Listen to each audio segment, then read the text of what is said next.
Hello, it is Sunday. I hope everybody's been having... Oh, did my thing not... Well, did I not connect? There we go. Hi, it's Sunday. It's Sunday, which means it's Honkai Star Rail Day. How is everybody doing? I need to fix something. There we go. I have to fix that real quick. Hello. How are we all doing today? I hope everybody's been having a wonderful Sunday. I hope everybody has been having an easy one. And if you haven't, hopefully spending some time together will help make things a little bit better.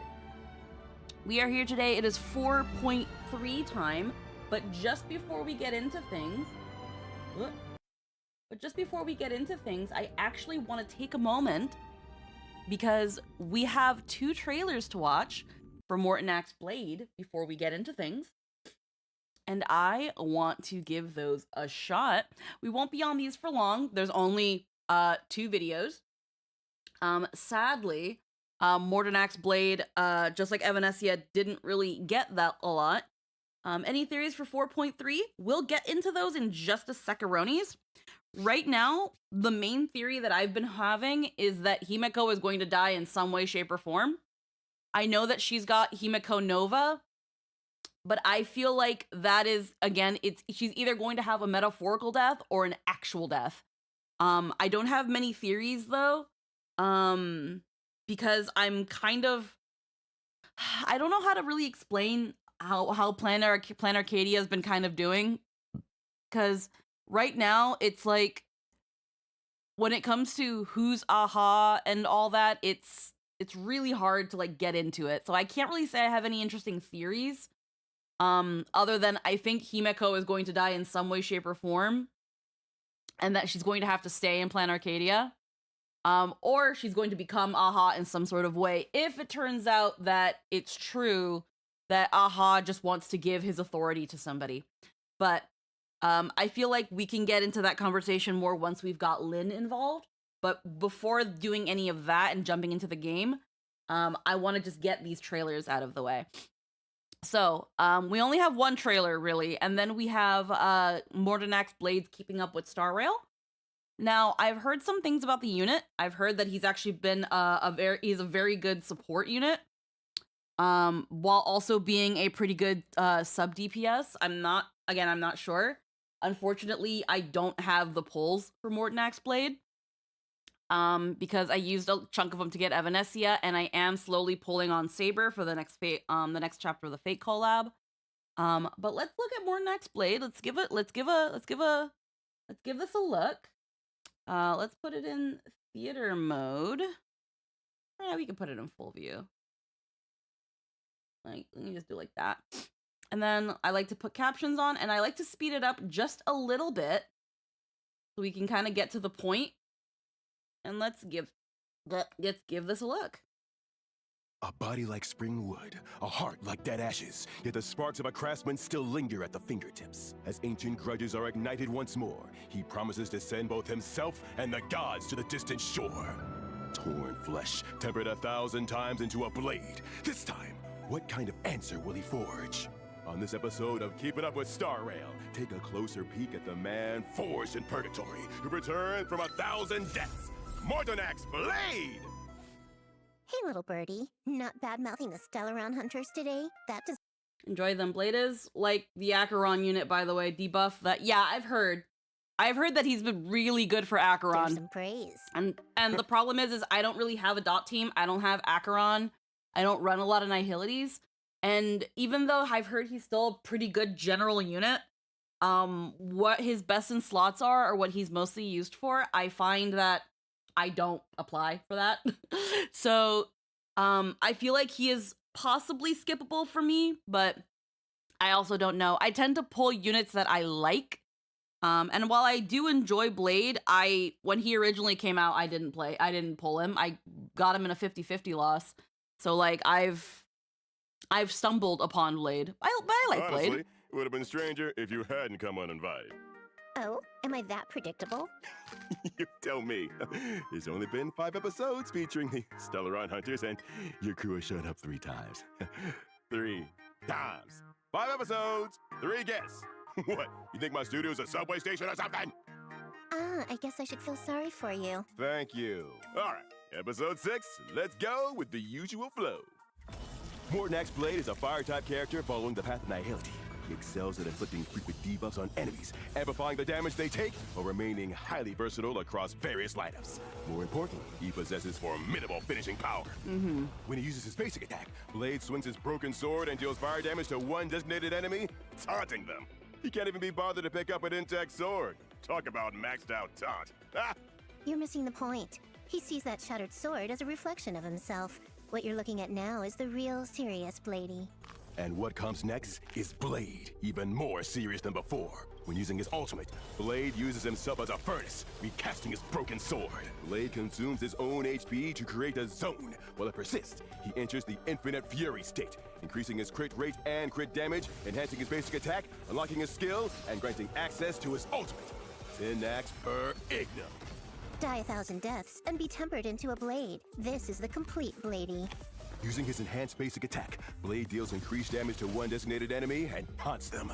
When using his skill, Sword Rain pours down like a storm, dealing fire damage to all enemies, also causing additional instances of bounce damage. Blade's skill can only be used while in the Infinite Fury state. It doesn't consume skill points. Instead, it consumes Blade's own HP.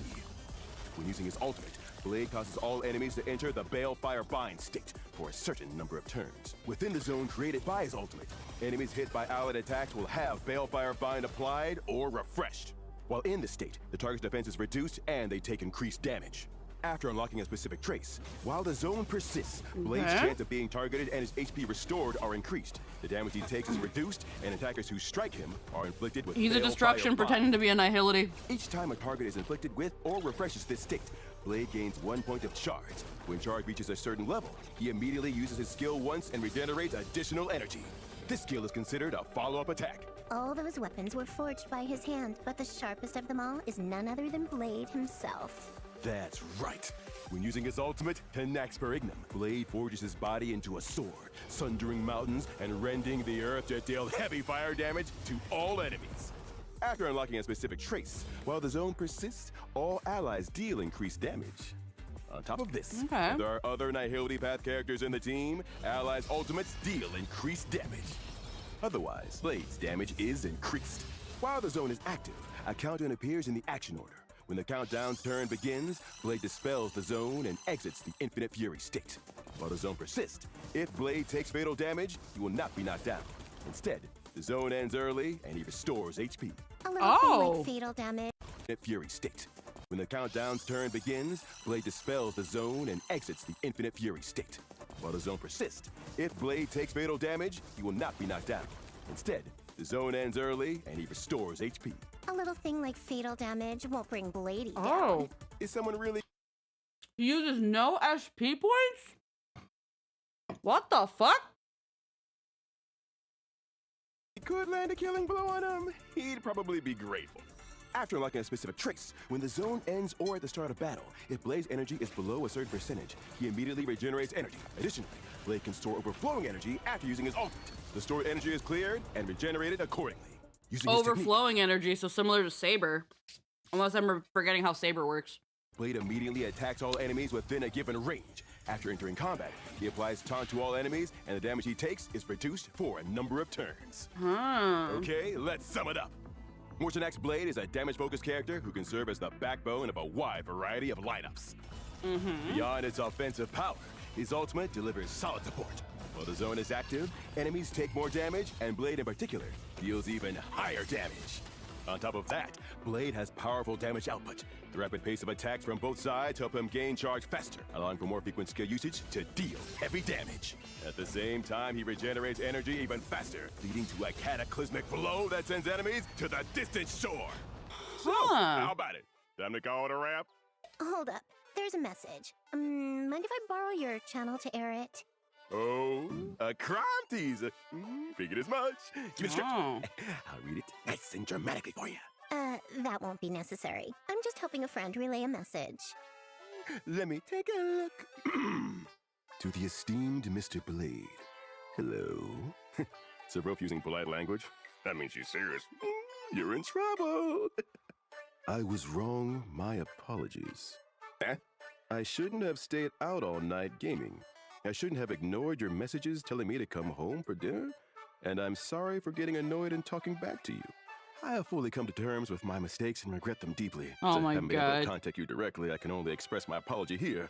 I hope you'll forgive me and disable my anti-addiction law. This friend of yours. Don't tell me it's actually. Shut it! I'm sorry, Dad. Oh, that's cute. Okay. So. Ay, coño. So.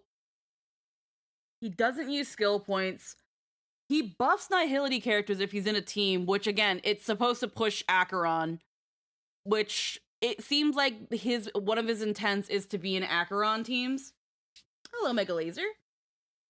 It seems like the intent is to, again, is to have, oh, my arm. It seems like what they want is they want him to be on Acheron or Nihility focused teams. You know, what's really funny is that you can have him with Kafka and base Silverwolf too, and they would get buffs because they're both Nihility. Interesting. But if you don't have Nihility or Acheron, he can still be a pretty decent support or a sub DPS. He's a very powerful general support who forms a powerful general core if paired with Welt as well. Yeah, he seems like he's definitely meant to be, again, mostly with Nihility characters. But if you don't rock a lot of Nihility, you can still use him and get pretty good damage output out of him. Interesting. Alrighty, we're gonna go to his trailer. We're just gonna jump right into it. Let me take the speed boost out. Let's see what's up with Mordenax Blade and his trailer, and then we'll be getting right into Star Rail. Just kind of not dilly-dallying too much. His debuffs are gross.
Wow.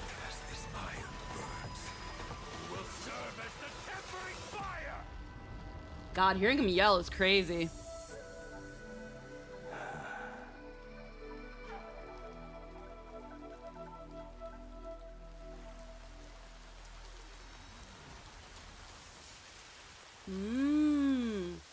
Oh. That's interesting symbolism.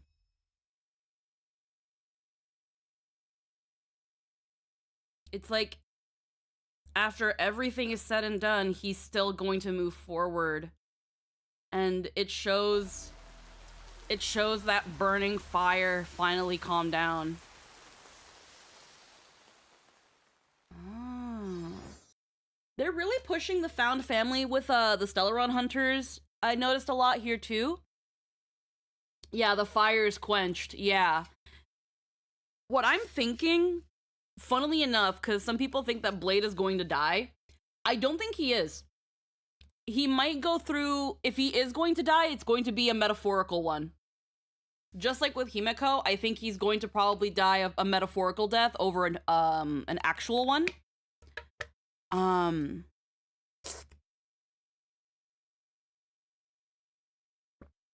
Because I also feel like there has to be a reason why Elio never gives him a concise page.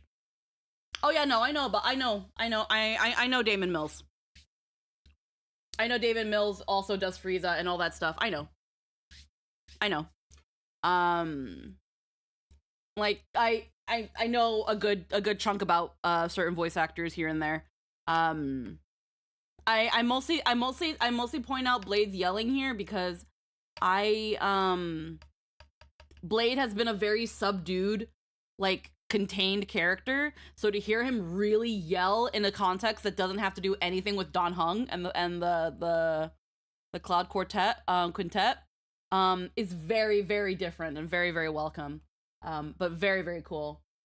Alrighty, so now that we've gotten that all out of the way, let's put this out, let's unmute the game, let's make our way into this thing. And get myself into things for Lynn. Alrighty. We still need to do Blade's test out thing. And I don't have any pity or anything as far as I know in terms of so we're probably not going to be pulling for Blade, unfortunately. I do not have the resources to pull for Blade.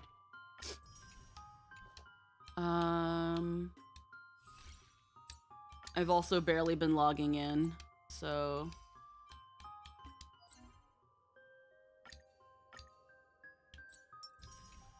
Alrighty, let's give a look at the warp. Mordenax Blade's gift. Claim after obtaining Mordenax Blade. Okay. And then, yeah, Yao Guang came back, which we knew what would happen. And then, pity-wise, we're at 50 pity for Saber. Ironically, for his lines for Dan Heng is ironically sweet. I did see one of his lines for Silverwolf is that, like, before he couldn't play games with her, but now he looks forward to playing games with her. Like, again, they're really pushing the found family vibe with the Stellaron Hunters. Let me just use my mouse for this bit. Character trial. Yeah, unfortunately we're gonna have to miss out on Yao Guang here, but that's fine. Let's give his trial a look. Let's play with him a little bit ourselves. How are you doing, Lynn?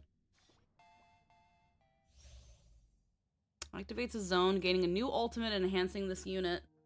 The zone can frequently apply buffs to enemies, and allies' attacks allow Blade to use his skill more. And they played him with Treevee, Hyacinth, and Ash Vale for this. I'm doing pretty well.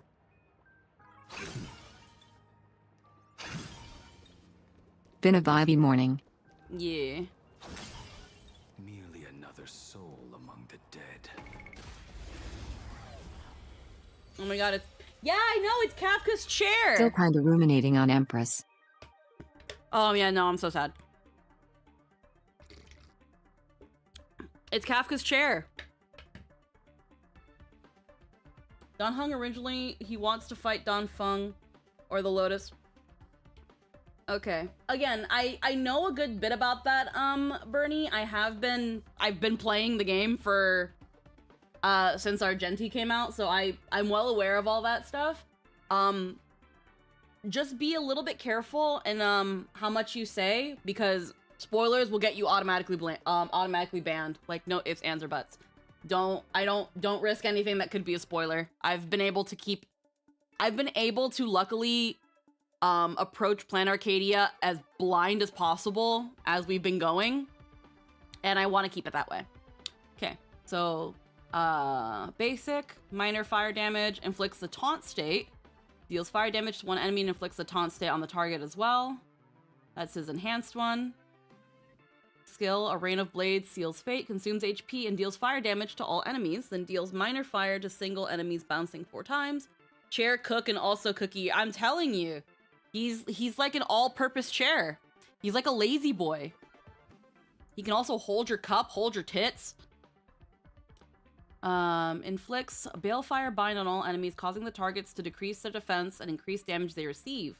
Then consumes this unit's HP to activate a zone. Fair enough. I'm trying not to spoil as much as possible. Yeah, don't worry about it, Bernie. Just wanted to give you that that warning. Some spoilers, but I managed to look away before getting context.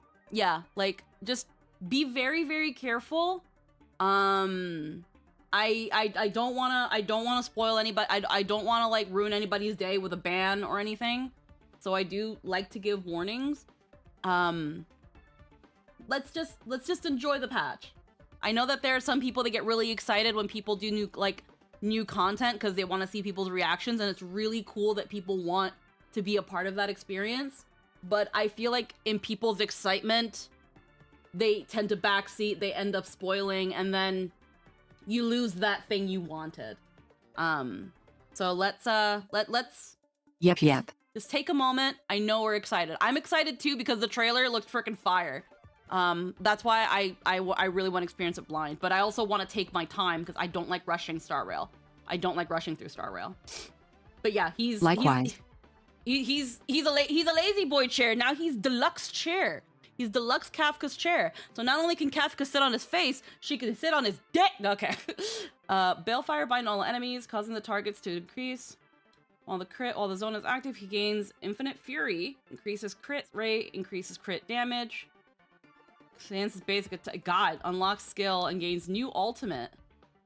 Lasting until the countdown ends. When Mornak's blade receives a killing blow, the zone is dispelled. He even had the heated padding feature installed. Yo, he does. He's got the rumble feature and heated padding. Bro.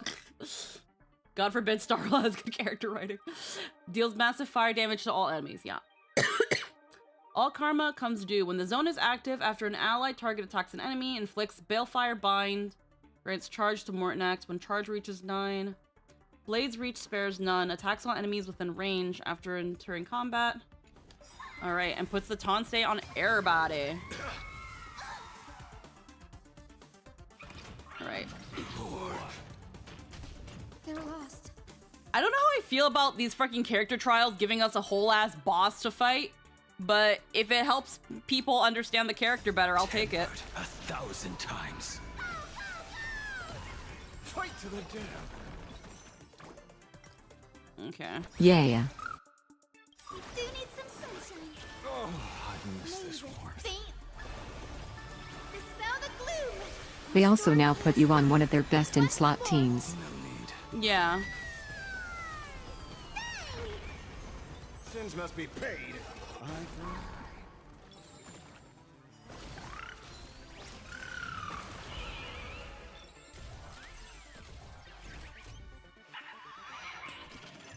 Alrighty.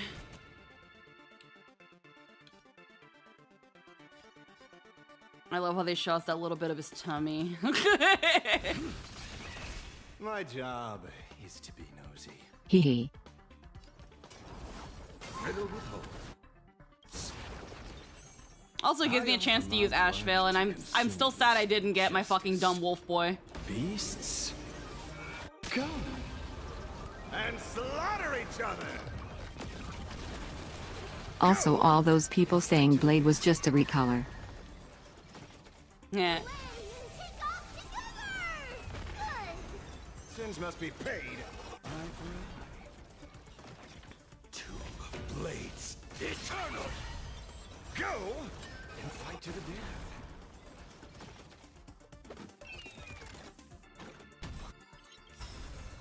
Return from death 1,000-fold. Burn this broken shell. You will serve as the tempering fire. Sins must be paid. Okay.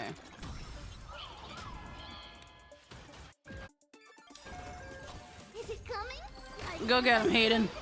Away we go! The future is great.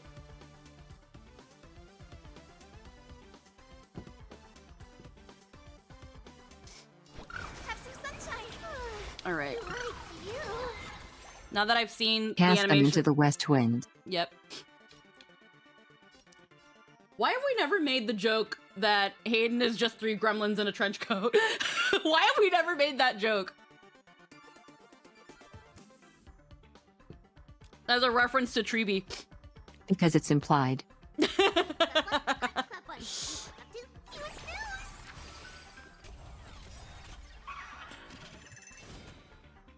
Purgatory, take hold. Blade God, oh my god. That's crazy. Saying it would be a social faux pas because of just how obvious it is. That's fair. Guide with a rainbow bridge. We love Hayden. We love Hayden here. my three Treebies in a trench coat. Return. You will serve as the tempering fire.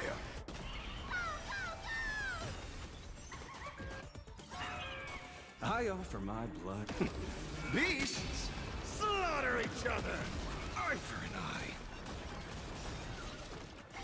eye. Nom nom. Damn, it really is the work of Unlimited Blades. So here's Lee's favorite NPC. I'll get to that question in a second, Hun. So Blade's animations and his kit kind of remind me, like, so with the alt overflow, unless I'm forgetting how Saber works, that reminds me of Saber. Now we already knew. We already joked before how Blade with his especially with his unlimited blades and his like forgery thing and even his like color palette swap. Blade is very clearly inspired by Archer in some way, shape, or form.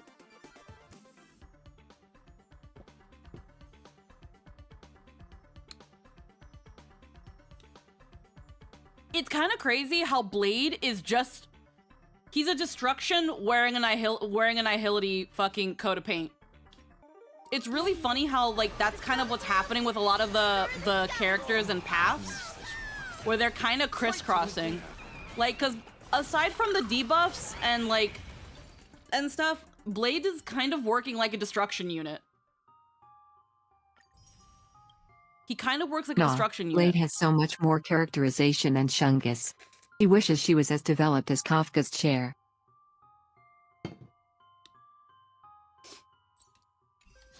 Alrighty. Okay.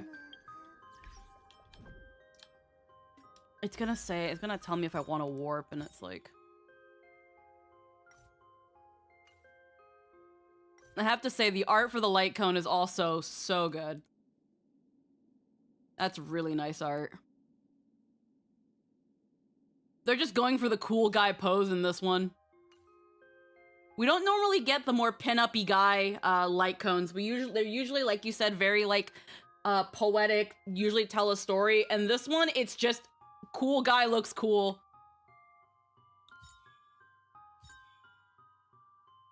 They usually look like sluts.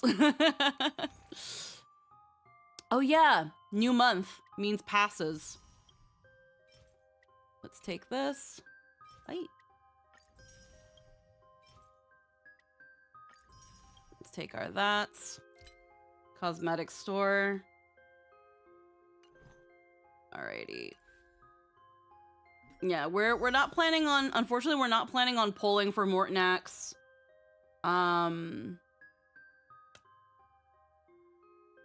We recently got Evanescia and we're trying to get Saber for the Fate event.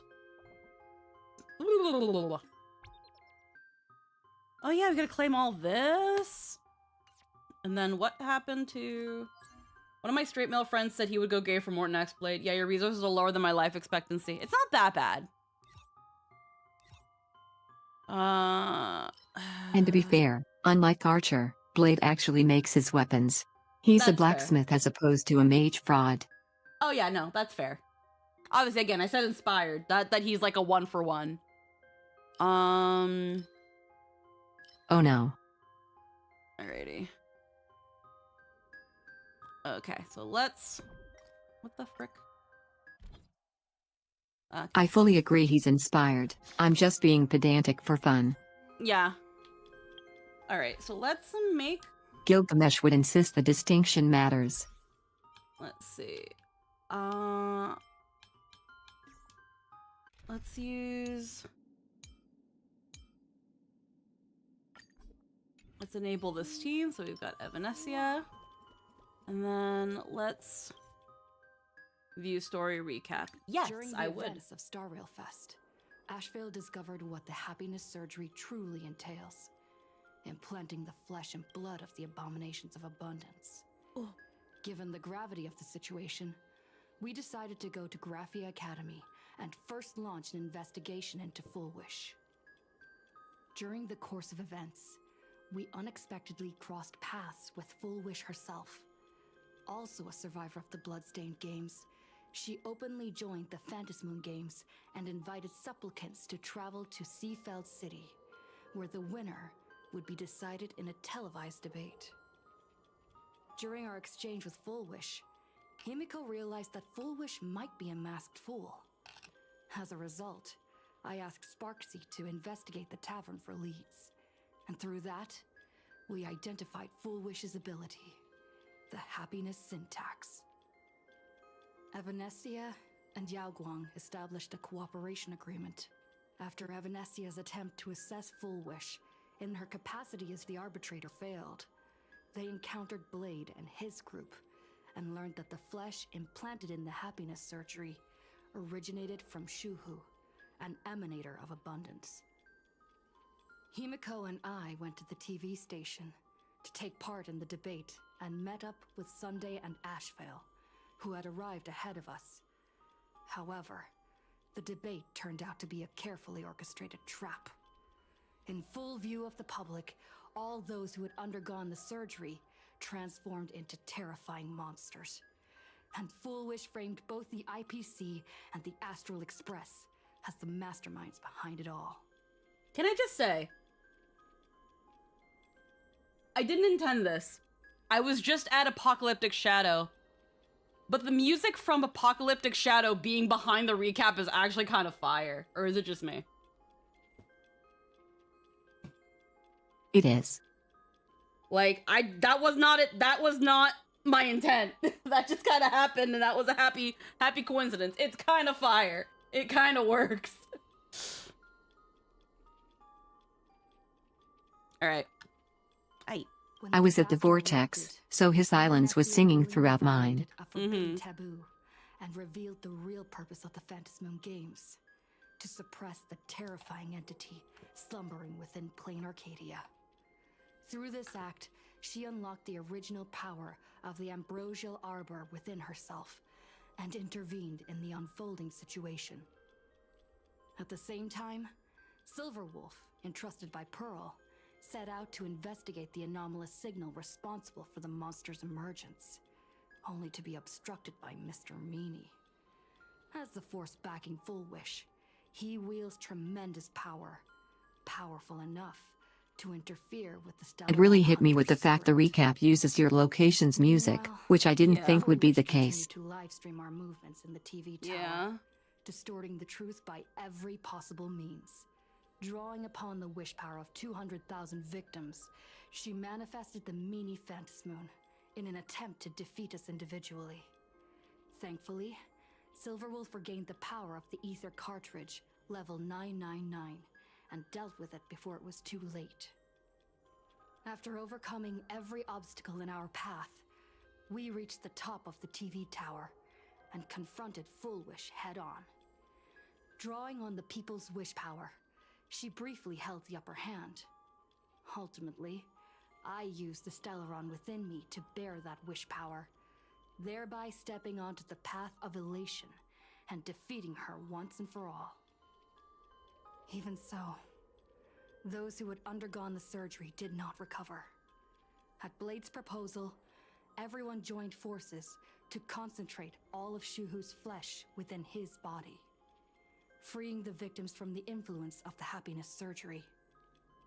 Just when I thought the crisis was over, Evanessia requested that I warn the creator of the world in canvas. According to her, Assad Pramod, the Lord Ravager who once attempted to eliminate plain Arcadia, has returned again. Alrighty. Hi, Espresso Depresso.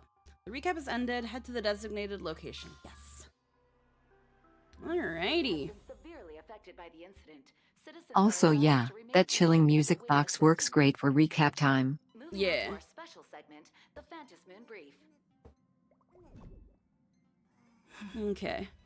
So, before we super duper get into anything, I just need to ramble a little bit. So, my arm has been in the healing phases for now, and it has been, all the scabs and dead skin have been peeling, and it's been absolutely disgusting. And they're falling in like huge freaking chunks, like plates. Yep. But there's this one part that's kind of concerning me, because it looks like the skin was like, folded over and then stapled, and now there's like this crease, and there's this like little gap in between. I don't know how to describe it, but there's like a little bit of blood oozing out, which is weird because a scab fell off of that. It didn't like I didn't peel or pick at the scab. Before I went to bed, I was mostly just having like a warm water bottle and like massaging it. Nice. And like occasionally while I was moving around the bag, pieces of like the scab would get caught and flake out. And so that part got uncovered by the scab, and it didn't hurt, and that's how I know it didn't hurt. That's how I know the scabs were ready to come off. But this little part right here, I don't know how to describe it, and I don't want to show it because I feel like it's kind of gross. But there's like, it's like a little divot where it looks like something was folded over, but not like pinched properly. Because now there's like this little slit under the skin where there's like a teeny weeny little bit of blood oozing out. I still have Steri-strips, so I'm wondering if I should put like a little Steri-strip to like hold it back together so that it kind of rescabs. It's not like it's bleeding, it's just there's like a little divot where blood is coming out. Like, I don't know how to describe it, and I feel like if I think about it too much, I'm gonna freak myself out. Nice. It's only a teeny weeny bit concerning, but I don't know what to do about it. That's not a good... No. I don't know what to do about it.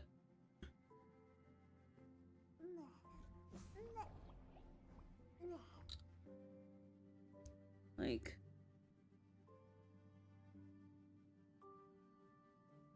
It's around my elbow. I feel like I should put a little Steri-strip on it.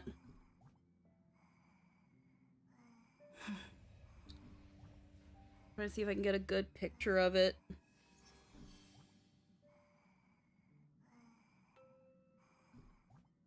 But yeah, I've got a lot of the scabs are starting to peel off.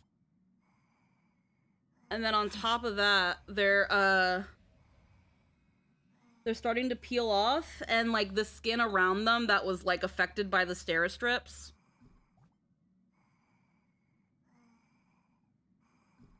I think I'm also becoming paranoid. You're doing fine, Squeakers? Nice. Like, run... I don't want to, like, be all, like, run away. Can you be my, like, pocket doctor for a second? Because, again, I don't know. Again, I don't think I should be freaking out. But I also don't know how to, react to this.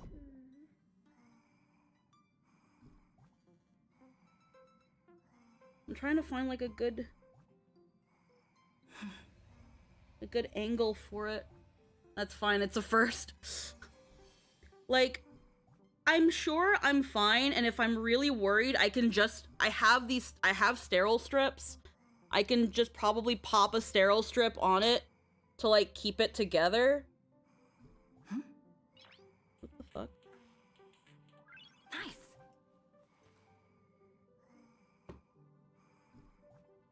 I'm mostly just a little worried that I'm... What the fuck is happening?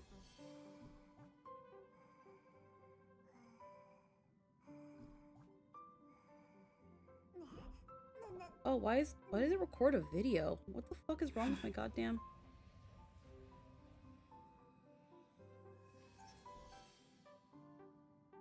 Why the fuck? Motion photo? No.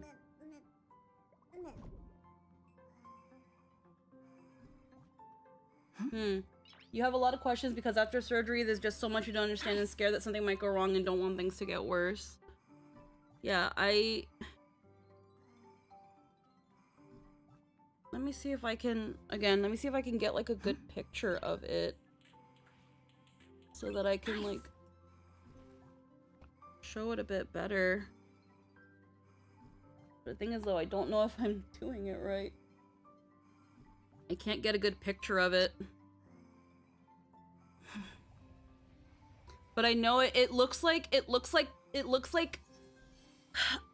It kind of looks like when you're making, like, an empanada and you don't pinch the edge right. So the edge is, like, it's a little folded over, and then there's, like, a little gap because you didn't pinch it. You kind of just, like, folded it like caca. Coño, ¿qué está haciendo esto?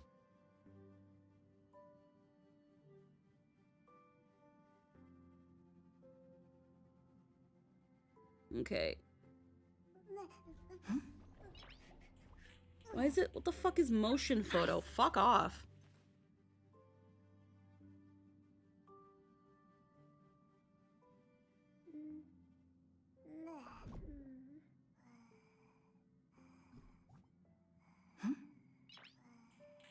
Nope, that's not a good one. Nice. Photo.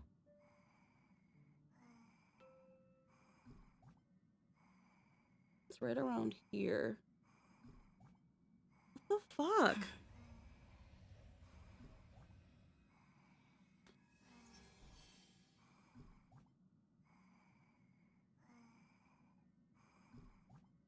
It's normal in scarring. Yeah, it just...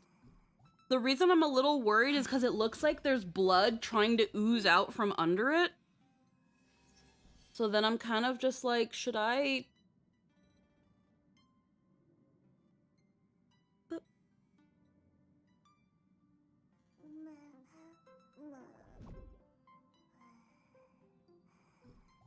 Okay, I think it's because I changed a mode.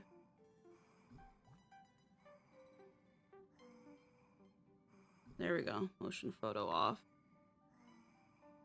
I'm trying to get like a... The fuck?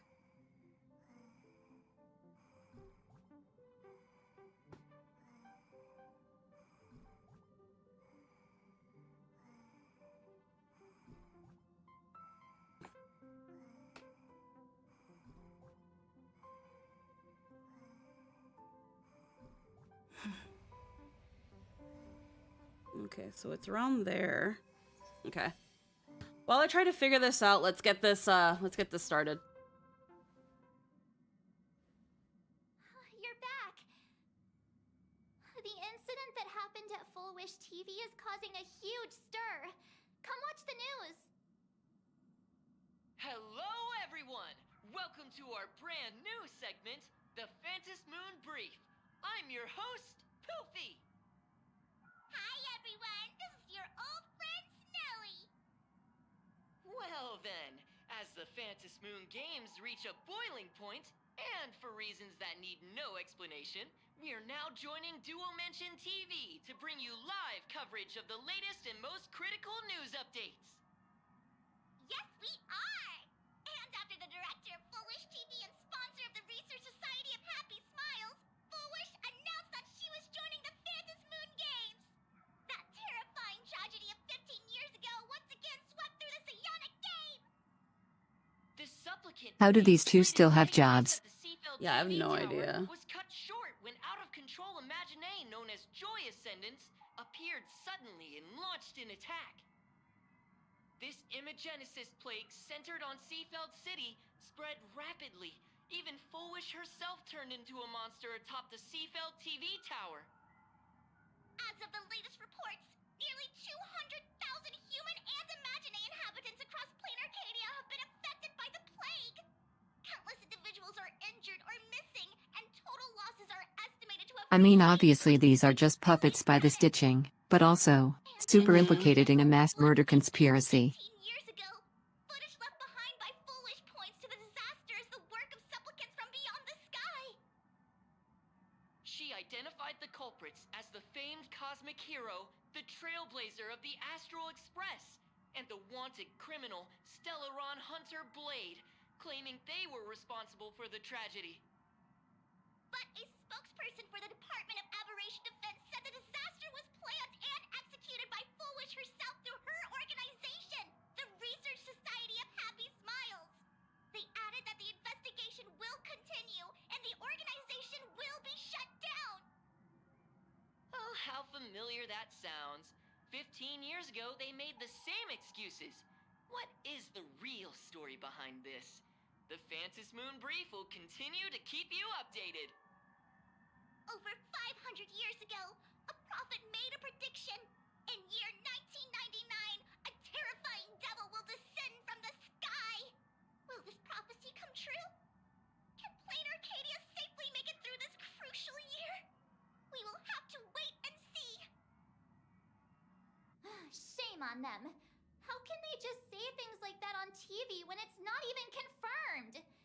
And And the internet is flooded with fake news about you too. Also, those two hosts, weren't they from Full Wish TV? They were spreading nasty stories about you on the news before. And now look, they've immediately jumped ship after what happened to Full Wish. Shame on them. Classic media behavior. Well, they need to make a living somehow. Yeah, no worries, Bernie. See, mind you, there's several types of scarring. The one most people are familiar with is similar as calluses, where skin just grows on top of it. The type you mentioned sounds like either a hematoma, but now that your tissue is properly healing, the blood flow is reconnected and some of the vessels are not, so they can split a bit. The condition is called ecthymosis. It is normally in deep cuts, especially post-surgeries, and can appear 6 weeks post-procedures. I'll show you. I think I was able to get an alright picture of it. Ever since coming to Plain Arcadia, nothing surprises me anymore. I'm happy you made it back safely, but somehow, you just don't seem quite the same. Oh no. You're trying to grow up and leave me behind. Don't tell me you're becoming the next Don Hung. No. Is this what it takes to Girly become a pop here hero? getting lonely. Is turning into Don Hung really that bad? If you're all grown up and serious, we just can't click like we used to anymore. We never clicked, March. I don't like no. Tell me about what happened at the TV tower. I've heard Don Hung and Sunday's side of the story, but I haven't heard yours yet.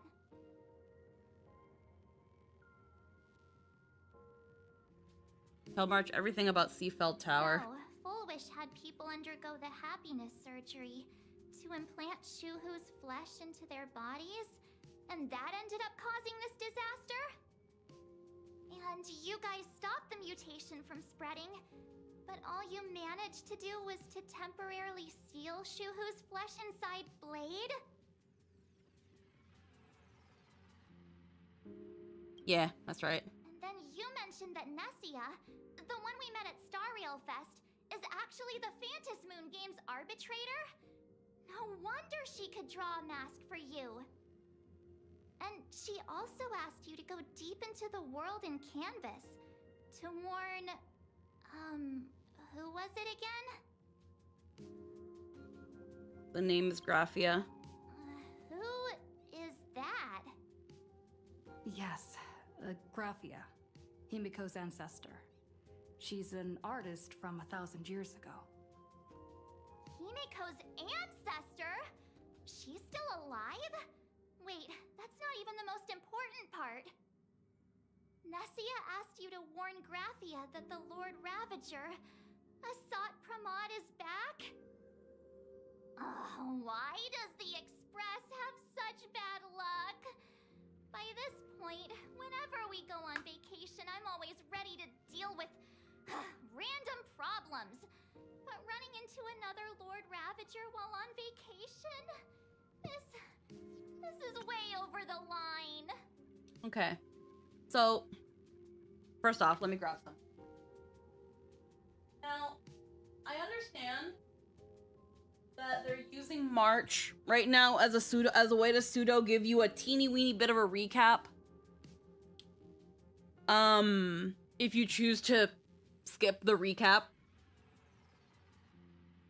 But right now, I don't need her whining. Like, I know I've been jokingly harsh on March, but she needs to stop whining. I need her to stop.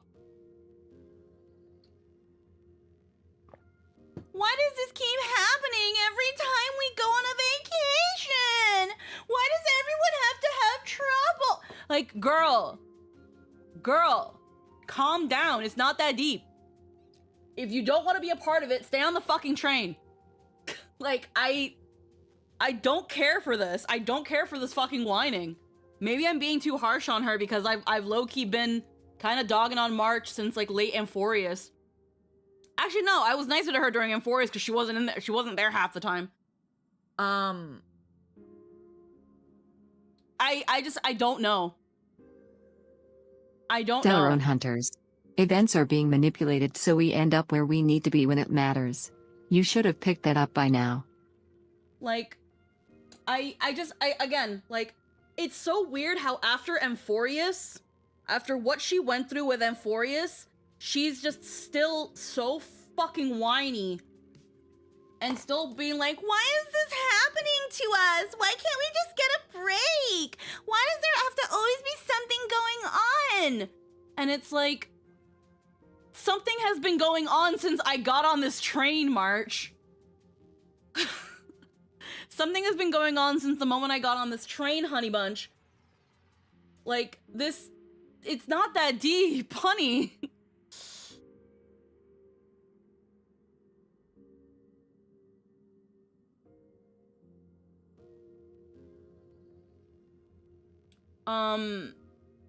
So, like, I need, like, March, I understand being stressed. I understand,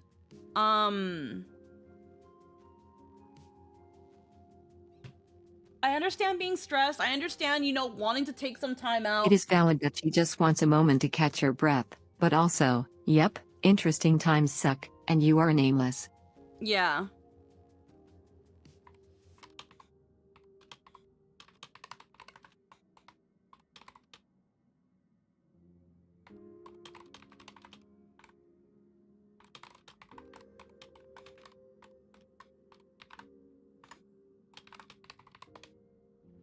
Like, I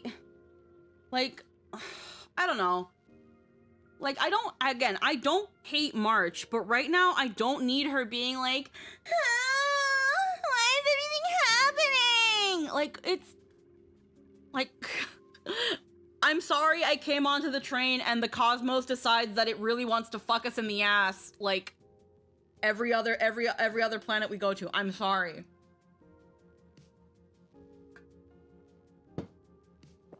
You can stay on the train, girl. Next adventure, stay on the fucking train. Don't come out. Just stay on the fucking train. At half the time, I don't even want you out anyway. You're getting annoying. Ravager, at Venesia's request, Shuhu's flesh and Blade's body, and the unfinished Phantas Moon games. Suddenly, there are so many things to deal with. Feels like we're juggling a bunch of eggs all at once. One slip, and it's all gonna go splat. Are you okay? I'm fine. I'm fine. Are you? You don't shut up. Yeah, I'm cool. I wish I were as calm as you. I'm gonna go take a minute and collect myself. Yeah, do that, please. So many things to deal with right now. Oh, what should I do next? Nah, I've had a long day. I should just get some rest. Look how urgent it is. We're going to take a nap. Rest for a while on the sofa. Like, girly pop. It's so urgent we can take a nap. A sofa with a plush velvet surface like a cradle. The moment you sit down, you practically melt into it.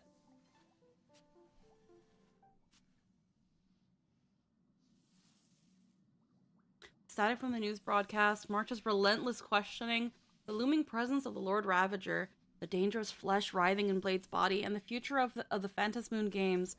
All these tangled problems had knotted themselves into one chaotic mess. What can you do? You're just a poor little raccoon. You want to unravel the mystery, but now you're tangled up in its threads. You struggle uselessly for a bit, then give up, letting fatigue shroud your eyes in darkness. Yeah. I sent Runaway the pics of my arm just to show, like, hey, what is this? Could I just put a little steri strip and be fine? Yeah, no, I knew I was gonna be fine. I wasn't freaking out. It was just kind of a, hey, should I, like, put a band-aid on this or something just to make sure it's not, like, gonna get angry? I didn't think my arm was gonna fucking split open again. There's no way. I do remember when I was doing physio last week, my physiotherapist had noticed that there were some areas that looks like there was some draining, but there was no like leak or stains on anything. So they were like, huh, that's a little weird, but yeah. Shh, Welt. She's tired. Let her sleep. Wake the fuck up.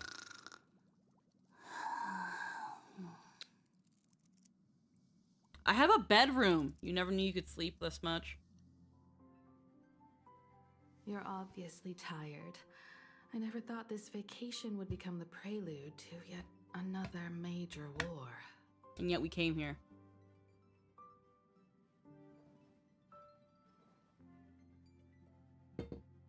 As a nameless, I'm not surprised. There's so much to deal with and I don't know. No, I'm not surprised. First steps. Trouble has always followed the nameless. But this is way too much. Look at you now. It takes me back to when I first got the Express running again. Aside from Pom Pom, I was the only crew member on board. Constantly stretched thin and feeling out of my depth. All I could do was note every problem in the navigation log, one by one. A world's coordinates that needed an update. A glitch in the Express's warp system. The notes were as dense as the coordinates on the astral charts, leaving me completely overwhelmed. Back then, I never imagined the Astral Express would one day have to face a Lord Ravager. But strangely, now that the time has come again, I'm not panicking at all. Oh, runaway. Does that mean you can come to my wedding now? Sorry to change the subject. It just kind of hit me. I was like, wait a minute. You got laid off. Does that mean you can come to my... Oh, wait. Yeah. Does that mean you can come to my wedding? It's okay if you still can't because now you have to worry about money. I totally get it. That's just something that didn't hit me until literally just now. You don't have to answer. You don't have to answer. Come to think of it, it's because of you. Because of all of But you should. Along the way, we have defeated 2 We'll have a taco bar. The Nameless who guided me before I set out once told me, keep moving forward, and the obstacles that once felt impossible to conquer will soon be behind you. And along the way, you'll find companions who are just like you. I've seen you grow through the Phantom Moon games, becoming someone others can trust and lean on. And I heard the declaration you made atop the tower. I'm truly proud of you. That's why I want to share a story from the past with you. A promise from 15 years ago. Is it how Himiko got the Express running again? I promised someone that when the moon over my hometown was full again, I would go back to see her, to let her know I had made the most of this borrowed life, and found companions I could trust with all my heart. I want to share this story with you all. The story of how my journey began. How come you never mentioned it before? Because it's a long story, filled with many memories of my past. I'd also like to invite you all to the place where I repaired the Express and tell you everything bit by bit. All right, it's a deal. When I return from the world in canvas, you can make us, let Shush make us some coffee. Then we'll settle in and listen to your Or I story. can make coffee. I make good-ass coffee. Speaking of the world in canvas, March told me about what Evanescia said to you. I make bomb coffee. Evanessia's request was not made lightly. Un and she was cafecito. worried for a reason. Silverwolf saw that Lord Ravager in action too. According to the records from the databank and the IPC's investigation, Asat Pramod's campaigns often span centuries, and the planets he targets all end up destroyed in freak accidents, leaving their surfaces covered in only smiling faces. 1,000 years ago, My ancestor Graphia created the world in canvas. If that was to resist Asat Pramad's invasion of Ahatopia, then could this disaster unleashed through the Phantasmoon games be the prelude to his next invasion? It astonishes me that Graphia is still alive. That's the first of many mysteries. Based on our family history, we are clearly not descendants of any long-lived species. Quite the opposite. The weathering curse has shortened my family's lifespan for generations. What could my ancestor have gone through to still exist today? That too leaves me deeply curious. Can you tell me more about Graphia? There are far too many legends about her. It's hard to tell what's true and what's not. Only two things are beyond doubt. First, during the Cinderth Age, she created countless Imaginae and sent them into battle against the demon legions from beyond. Second, near the end of one of the Phantasmoon games, she created the world in canvas to shelter inside it what was left of civilization and life.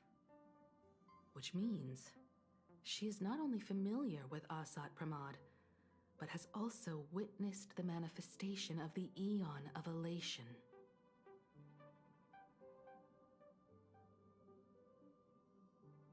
Oh, about the world on canvas. Nobody knows just how big the plane Graphia created actually is. Over 140 years ago, the IPC tried to salvage the world in canvas, but they were only able to reconstruct part of it in the real world. That portion became what we know as Plain Arcadia. Legend has it that Graphia used a vast ocean as her canvas and channeled the power of elation to step into the painting, which means she has not only seen Asat Pramad, but has also seen the Eon of Elation descend in all their glory. Where do I begin? Good question. As for who in Plain Arcadia knows Graphia and the world in canvas best, it's probably Pearl. She was sent here by the IPC. She should have some clues to guide us in the right direction. By the way, General Yao Guang is here. She says she wants to talk to you in private. Good news? I'm not sure if she comes with good news or bad news. She brought a little gift from the Cienjo, though. Mung bean soda. Go talk to General Yao Guang, then. Don't keep her waiting. After that, come to the party car and fill us in on your next move. Okay. Did she make the portrait out of the blood of the last Dark Souls? Huh. Nice to meet you, Ishvara. I always thought that the arbitrator, Evanesia, would step in and punish Fullwish for the disaster she caused. But, to my surprise, it was you who defeated Fullwish. In my capacity as an Arbiter General, I extend my deepest gratitude to you for halting the plague and sparing countless lives from suffering. B. You want let's cut to the chase. What do you want to talk about? What I am about to tell you is something Evanesia risked breaking the rules to share with me. Please keep it a secret. Not a word of this leaves the Express. I will tell everyone. Sealed within Ahatopia's core is Ouroboros, the Veracity. Ooh. That's cosmic level bad. The Veracity, what is that? Let's okay, let's be serious. We know what the Veracity is, but tell us anyway. You've never heard of the Veracity before? Hi, Bardu. Come to think of it, they must be unfamiliar to most people. They were supposed to be recorded in the list of arch enemies as an author. How's Daddy? We haven't found Daddy yet. They are an ancient god, but he's looking good. And consumption, an eon that evolved from a leviathan. But they disappeared so long ago that the Cienjo Alliance never witnessed any of their deeds, and they were never recognized as an author of calamity. Well, They need no such title anyway. Beast of Calamity, Star Devourer, Void Maw. Just Why are they looking for a hearing half these vampire? names, one can imagine what kind of monstrosity they were. A vast, writhing form whose slightest movement could crush entire planets, before swallowing what remained into an insatiable abyss. Rumor has it, they were last seen during the era of the Swarm disaster. They were hardly there to aid the Swarm, but rather to attend a cosmic-level feast, in which the Swarm served merely as appetizers, and the planets they passed were devoured as the main course. No I can't believe little Ika's in Ahatopia with us. I know, right? Sealed away on this very planet, after vanishing for years. Is the Veracity still alive? Sealed? Are they dead? If they're sealed, it doesn't mean they're dead. Stupid. Are they alive The still? situation remains unknown. But with this information, we can understand why Asat Pramod set his sights on this world. Aren't you a little afraid, facing a huge disaster like this? I've seen worse. I have a poker face. Interesting. You wouldn't flinch even if a star fell upon you. A true Ishvara. Fortune follows when fate hits its lowest ebb. Every crisis comes with an opportunity. Now that we know a force capable of devouring stars is deep in slumber at this planet's core, perhaps we could make it devour the problem inside Blade's body. It might just be a risky path worth taking. It seems like y'all are down for that, though. Blade has agreed to my proposal and will venture into the world in canvas to seek out the Veracity. From what I've heard, you are going there as well. I cast a divination, and the hexagram shifted between the marsh and fire trigrams, yielding the judgment. Heaven and earth are separate and apart, but the work which they do is the same. In other words, though your paths may differ, they are destined to intersect. I always assume if Veracity becomes a path, it would use HP scaling as a way to do an action or something. I'm not sure, because here's the thing. There are some paths, like, for example, the Path of Beauty, that I can't think of how they would work mechanically. Like, I feel like Veracity... HP scaling is not unique, unfortunately, to a specific path. Because HP scaling became a big major thing during Amphorius, where a lot of characters, that's just a stat thing. And I don't really conflate HP and excessive desire and consumption. I feel like if you want to make a path of Veracity and you want to stick to that idea, instead of it being big and bloated HP whales or tanks, I would probably have them be something that they take from the enemy, whether it be skills, whether it be stats, whether it be turns. Its whole thing is about taking and consuming and absorbing. And I'm not sure mechanically how you could implement that into the game. I also don't know if we'll get Veracity as a path. I It don't think exists, so. but it doesn't have any known factions given just how base it is. Yeah. On top of that, it's like another path. Beauty. Beauty, I think, would be self-partner buffing, like 14. Then what's the difference between Beauty and It's Harmony? the only path without any known factions, yeah. Yeah, like, if you think Beauty is going to be a self-partner buffing, why is that no different than Harmony? Because that's the thing, Toric, and just in general. The paths need something to make them unique.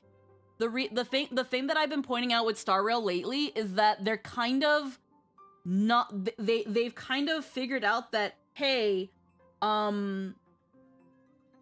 isolating game mechanics to a type is a little bit confining, and now you've got it bleeding. You've got mechanics bleeding into other paths, or you have paths like Remembrance and Elation, where instead of certain specific things, now there's gimmicks. Remembrance, it doesn't matter what you do, as long as you've got a little friend with you. You're a Remembrance character. Elation, you get an additional funny follow-up attack, and you get to buff the god that is now a part of the rotation. Like, that's... I feel like Star Rail has already realized, fuck, we've already kind of confined ourselves in our set base paths, that we have to give following Mostly the paths we have right now fall into archetypes, but there are very few characters who don't dip into other archetypes, they just have their main. Yeah. And, like, for example, again, we were looking at not including any Remembrance or any Elation characters, because again, I just pointed out that these new paths, they can be anything as long as they follow a gimmick at some point, like having a little friend or being part of the follow-up. But, for example, let's look at Ashvale. Ashvale is a hunt unit, but he has follow-ups that make up for the fact that normally, if he was an earlier hunt unit, he'd only be attacking one character at a time. His follow-up being able to randomly go after other enemies as long as they have this mark makes him almost like a diet erudition, because they still need to pump out hunt units.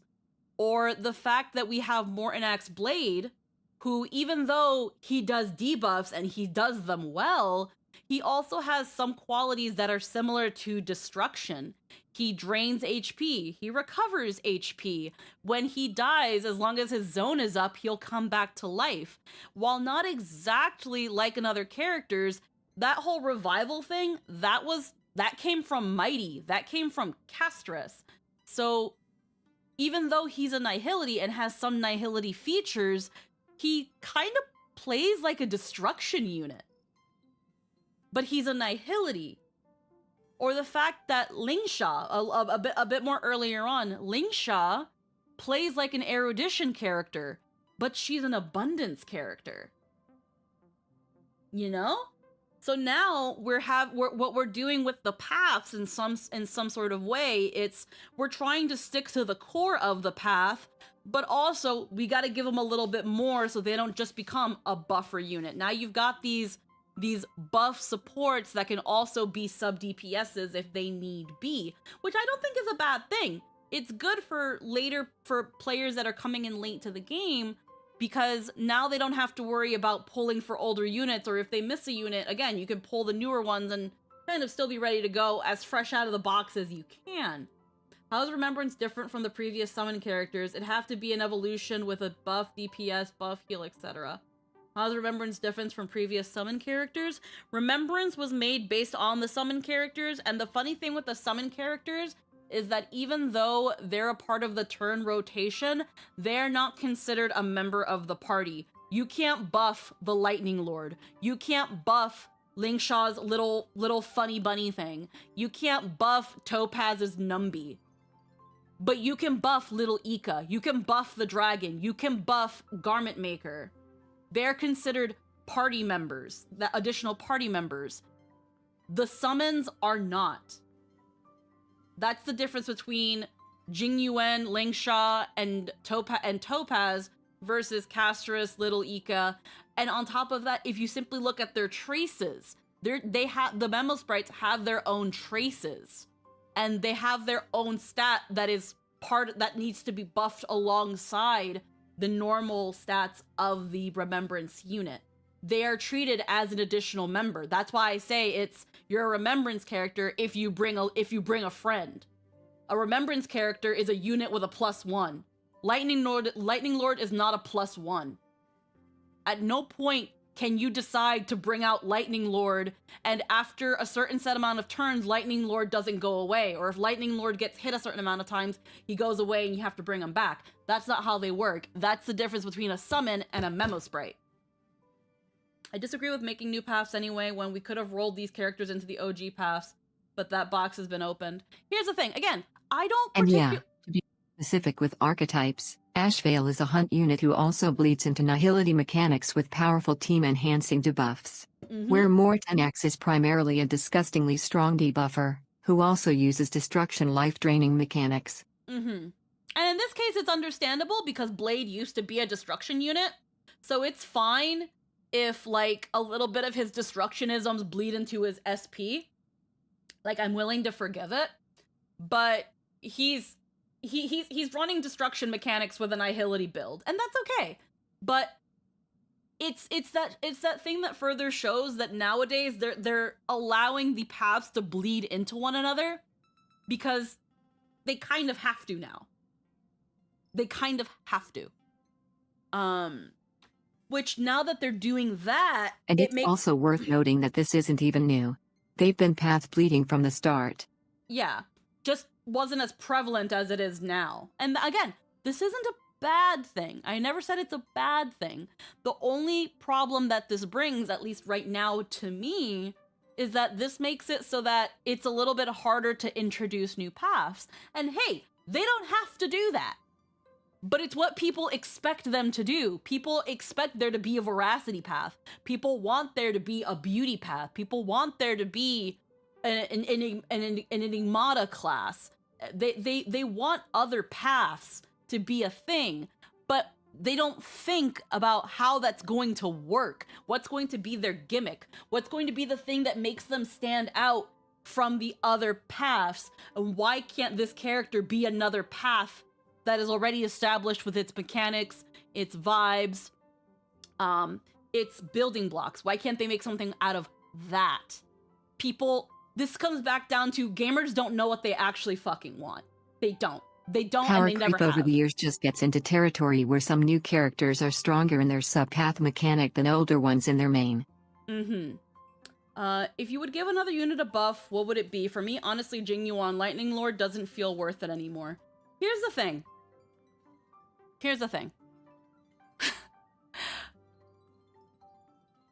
It's okay if a character drops off and never comes back. It's okay. They can give Jing Yuan a buff if they want, but it's just going to delay the inevitable. Eventually, they're going to fall off again. And then what do? I feel like at the end of the day, yes, it's really cool that Star Rail is doing these Nova Flare buffs for certain characters, but they're going to be more beneficial in the long run for support and sustain units than they're going to be for DPSs. And that's why they're doing them more for sustains and supports than they are DPS units. Are some DPS units yet getting them? Yes, because some units fell off hard. And again, I think Jing Yuan is going to get a buff. Why? He is a very, very popular character. He's going to get a buff. But I feel like it's also delaying the inevitable. Eventually they're gonna fall off, and there's no point going back to a character and then giving them another buff because they fell off. Yeah, it's also why you may notice most carry units now are already designed to have sub-DPS mechanics, which greatly increases their lifespan. Yeah, again, some characters, they're just gonna fall off, and that's it. If you still want to use them, that's fine. If you enjoy the character and you still want to use them, that's perfectly fine. They might still be good in other things like endgame content, like pure fiction or memory. They might still be good for those certain things. This is why I pull for characters I like, and not just characters that will be good for my team. Because if the character falls off, I don't care. I like the character. I barely use Boot Hill. He's one of my favorite characters. Argenti has hella fallen off. I don't care. I'm gonna put that red-haired fucker anywhere I could if I need a physical unit. Also, thanks for the Star Rail crunch debate. My watch time is short, but it has been great info den since big. Oh yeah, no, again, I love chatting with you guys and debating. Yes, it does delay MSQ and story time, but I like talking with you guys. I love talking with you guys and having these conversations. But beauty, I could specifically something like Hunt March 7th, gaining benefits from when the one paired character does something, takes damage, uses an alt, action, advances, etc. But here's the thing. Why would that be beauty? Why would that be beauty? Like, See, if anything, Hunt March was like Diet Remembrance. Like, because really all Hunt March ends up being is the sidekick of whatever character you choose to have her leech off of. And I don't see how that has to, like, I guess one can say the idea of like, well, Hunt March is fun because she's a hunt with harmony mechanics. Yeah. Like, I guess I can see how it's like, oh, well, March is admiring and aspiring to be like someone, like people idolize and worship the beauty. But the thing with the path of beauty is that they're not trying to be a Drilla. They're not trying to admire and aspire to be a Drilla. They just want everyone to know how hot their Eon is. So that doesn't work. At least in my opinion, Beauty it is doesn't the work. path of pining. Yeah, like, I don't think that works. I think Hunt March is fine being a hunt unit. One, because she was meant to go with Fei Xiao. And second, again, like Lynn said, she's a hunt unit with harmony properties. She was, again, one of the early signs of paths starting to bleed into one another. At least one of the more obvious signs of paths bleeding into one another, because we gotta do something.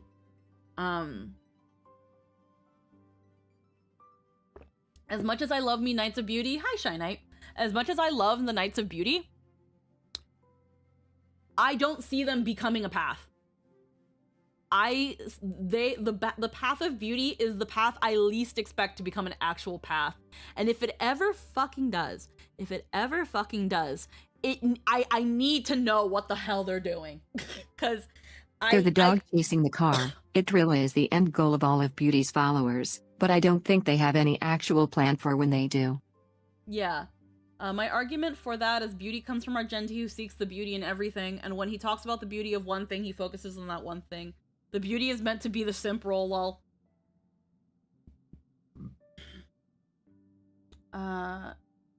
Well, so here's Sort the of, thing. but not really. Like, yeah, Order is just fucking dead. Order is just the old proto Harmony before Harmony. Now, here's the thing. Again, so your argument for that as beauty comes from Argenti. No. Like, Argenti tries to find the beauty in everything. And here's the thing. Argenti doesn't seek the beauty in everything. He acknowledges and already sees it. He has found the beauty in everything, but also sees everything as a blessing of the beauty. He sees everything as beautiful and takes that as proof that the beauty is still out there.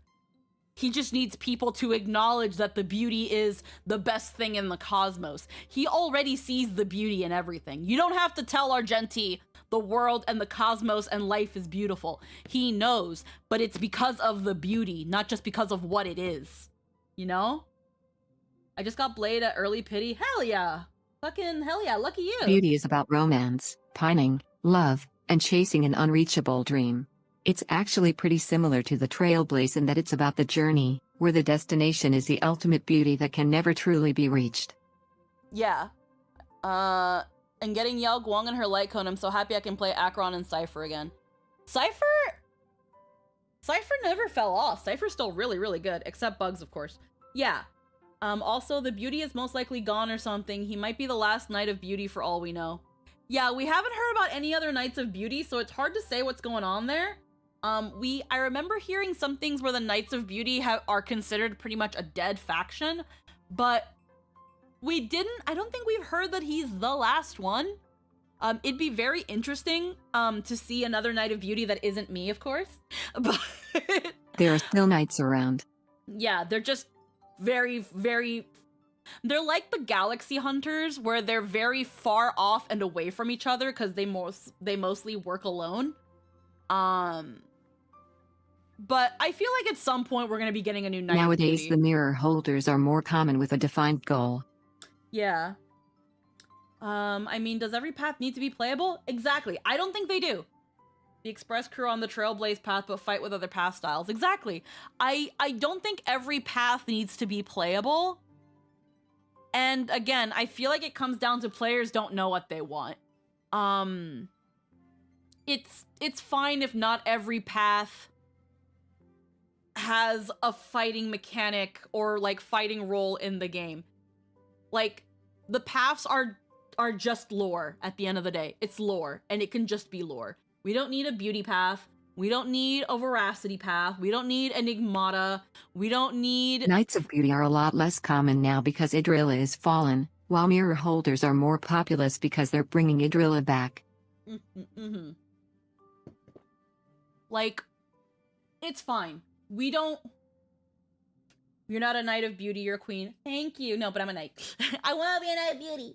But yeah, no, genuinely, I don't think every path needs to be playable.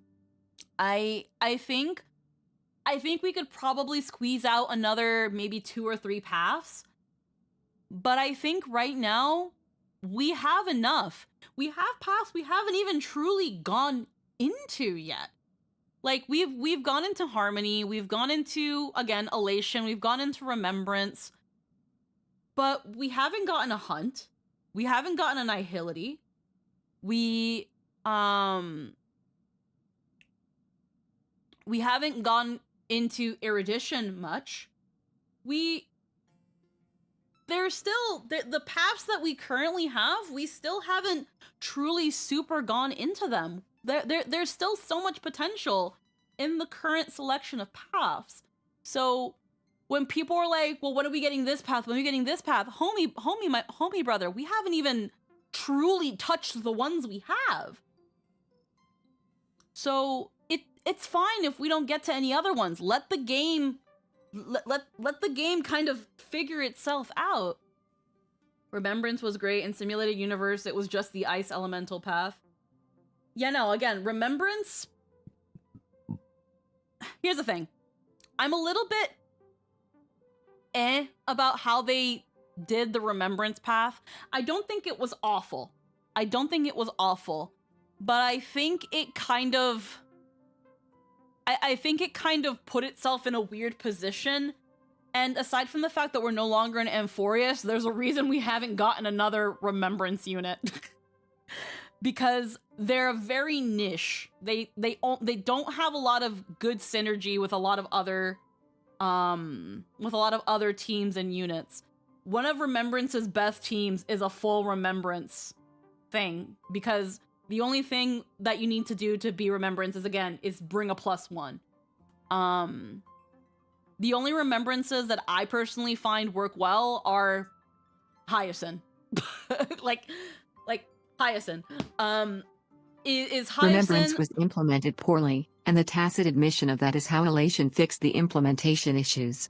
Yeah, I feel like, again, when it comes to the Remembrance units, the ones that are going to survive the most is going to be Hyacinth, Cyrene, maybe Remembrance Trailblazer, and that's it. Because unfortunately, with Aglaya, she needs... The supports, yeah.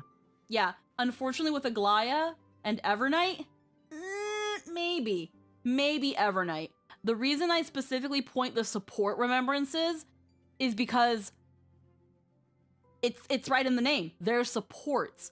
The DPS Remembrance units, unfortunately, need their supports to get the full... to like really tap into the full potential of their units. Castris is pretty good outside of the box, but there's a reason that almost every Remembrance unit was made with her in mind. There's a reason why she needs Hyacinth, she needs Evernight, she needs fucking, Cyrene. Like, she's good out of the box, but she also needs all these other units. Castris, I believe, and I'm gonna say there is a little bit of a bias because I explicitly chose not to get Castris because of the global passive and stuff. Castris, in my opinion, is going to be the Remembrance unit that... No, because Aglaya exists. Dedicated damage dealers fall off the fastest, they peak and then slide from there, where those with supportive capacity can find new carries to enhance. Yeah, So, well, actually, Cyrene doesn't have a place anymore in Mono Remembrance since Blade came out. DPS is that damage. Support can be forever or long running. It's why Pella is still so good. Again, I feel like when it comes to the Remembrance units, Aglaya and Casterus are going to be the ones that fell off the hardest. Aglaya makes me feel really sad because Aglaya was doomed to fail. I personally believe Aglaya was doomed to fail. Bitch came out with nothing. They were like, get Sunday, get Huahua, and get her light cone. It is, if you were free to play, making Aglaya work is so hard for the piddly shit you get back. Blade only replaces Cyrene in very specific boss scenarios. Not being best in slot 100% of the time doesn't mean you're out. Yeah, no. Just because a character isn't best in slot in certain situations doesn't mean they fell off. Cyrene is still a peak support if you're running Chrysos heirs. That's the point. She is still a wonderful support if you're running Chrysos heirs. The problem is that eventually the Chrysos heirs are going to fall off, and because of that, eventually Cyrene is going to fall off. But even then, as a support, she is still going to have much more longevity than, say, any of the other offensive remembrance units, and then maybe Anaxa, maybe Cypher, maybe Mighty. But again, because those DPSs, because Anaxa and Mighty and Cypher and Finan, because they are not remembrance, because they're not tied to their stupid little buddy, they are going to last longer than the remembrance DPSs, but the supports are still going to last longer than they are. Because again, they're supports. Yeah, playing E0, S0 Aglaya is one of the worst experiences in this game. Thank God I don't have her on my main. Yeah, again, out of all of the DPS remembrances, Aglaya has definitely hit the ground harder, which is crazy. Last because anomaly arbitration, Elation Trailblazer was better than Sparksy against that specific enemy setup. Sparksy is still objectively better than EMC, just not in that hyper-specific circumstance. Yeah, you can't. Now, here's the thing, guys, and I think a lot of people make this mistake. One, because I guess I don't know. Here's the thing. I understand people like their hard content, but hard content is not what the devs focus on when they make these characters. So if you are holding a character's value and worth based solely on hard content, you're dumb. You're dumb and you miss the point. I say this harshly because at the end of the day, not all players are doing hard content. They're just not. You're going to have more casual players than hard mode players. When it comes to that best in slot, this much ratio, blah, blah, blah, blah, that's all hard mode, and usually not even half of the player base does it. And that's just a fact. That's just a fact. They don't make characters just with hard mode in mind. They make it mostly in mind with clearing content and being fun. So when someone's like, "Oh, well, a character fell off," they usually mean in hard mode. If you don't play hard mode, why do you care? I would say Cyrene already fell off since most heirs don't. I think right now she's only good for Finan and Anaxa, but those two are also falling off in terms of performance. I don't care for hard post-game content. I've never done Anomaly Arbitration. Don't care. Exactly. And if you don't care about the hard mode content, especially Anomaly Arbitration, then this whole said character fell off, this character this character that doesn't matter to you. That doesn't matter to you. Just go back and build your characters and look at the new equipment, and you can get your favorite characters working again. That's what helps a lot with Star Rail and how it handles its characters and its building mechanics, is that even if you've got an older character, because you always have new relics and orbs and ropes coming out, if an older character is rocking an older set and that set doesn't work anymore, there's probably a newer set that you can play around with to get them in working order again. Will it be enough to clear hard content? Probably not. But if you're not doing it anyway, who cares? Who cares? You don't, clearly, and it's fine. But again, when I'm looking at Aglaya and Also, main carries Irene full clears pure fiction better than Herida at the moment.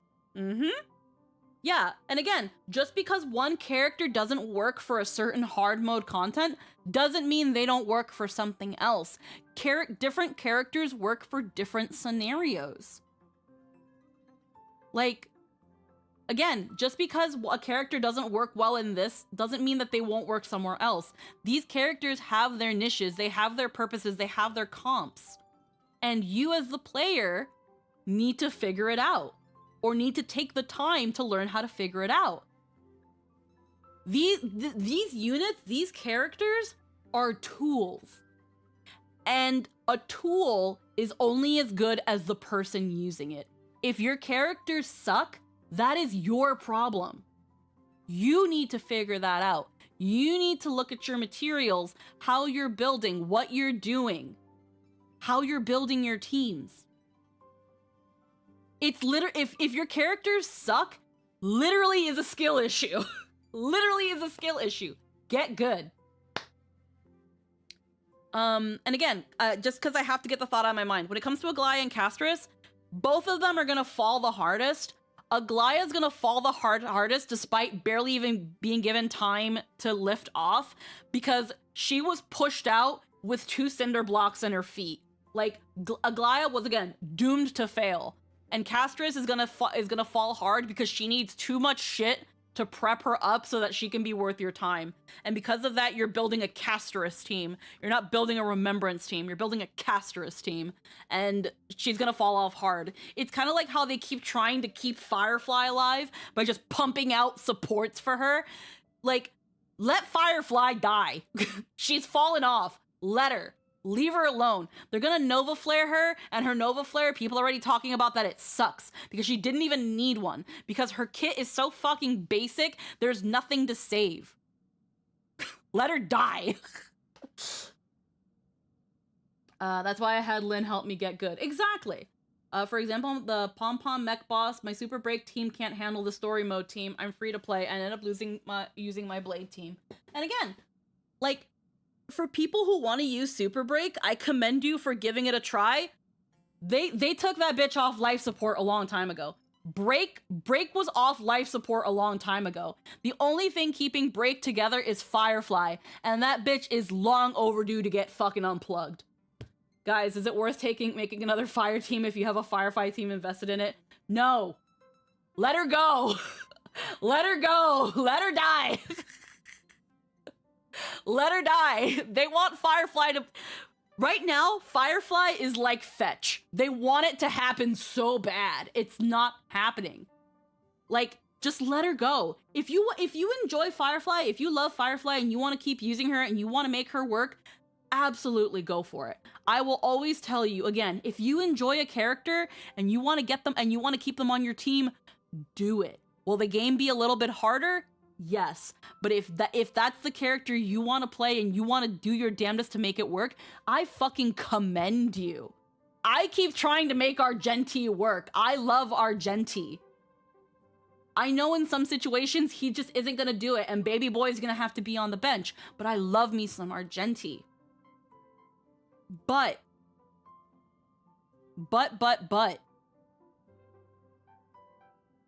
Sometimes you gotta let them go. Sometimes you gotta let them go, and that's okay. I feel like, again, Firefly doesn't need a fucking buff. Her kit is way too basic. The only thing they can do is make certain things last a little longer, or make things a little bit more widespread. But that's it. Her buffs are so underwhelming, apparently. And every time a freaking unit comes out that's fire, people are like, is it another Firefly buffer?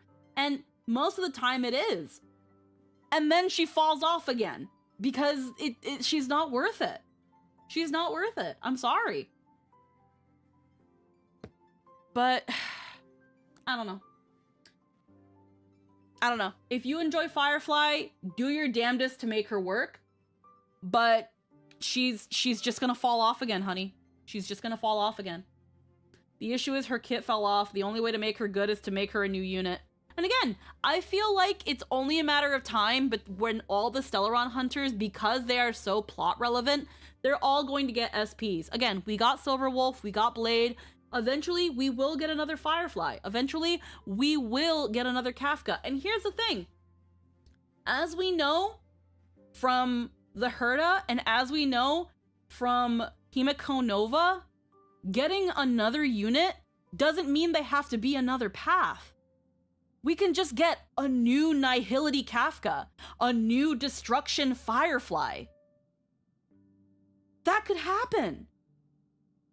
That could happen. That could be in the works. But nobody's thinking about that. As we've seen It's really weird to me how much people just want to hate on Firefly when it's super clear they're just trying to keep Break relevant. I often worry people are looking for a woman to stick all the blame on because our culture is all about reducing issues to women be trifling or people only want a goon. In my case, it's mostly just Firefly's kit is very, very boring and simple. And while that makes her easy to pick up, she's boring. And her buff, I just don't see why she's getting a buff. And if they're going to give the Stellaron Hunters, like, new units like they did with Himiko and Herda, just do that. It's going to happen in some way anyway. I know it is. We're gonna get a Firefly SP, we're gonna get a Kafka SP, because eventually, even after their buffs, it's only a matter of time before they fall off again. Because the buffs are just a band-aid. That's all they are. They're a band-aid. They're still going to fall off, especially if they're a DPS. The buffs are better for the supports because supports already have so much longevity. And as we've seen with Himiko Nova, the fact that she's still a Fire Erudition, or the fact that the Herda was still an Ice Erudition, they can just do that with Firefly and Kafka. They can give us a new Kafka and she can still be a Lightning Nihility. They can give us a new Firefly and she can be Fire Destruction. Like, we can still get that. Like, maybe I'm being a little silly here, because I know people love Firefly and I know people love the Sam armor, and I'm gonna ask this question and then we're gonna get back into the MSQ because we're yapping a lot, but I just love to yap. Picture a new Firefly that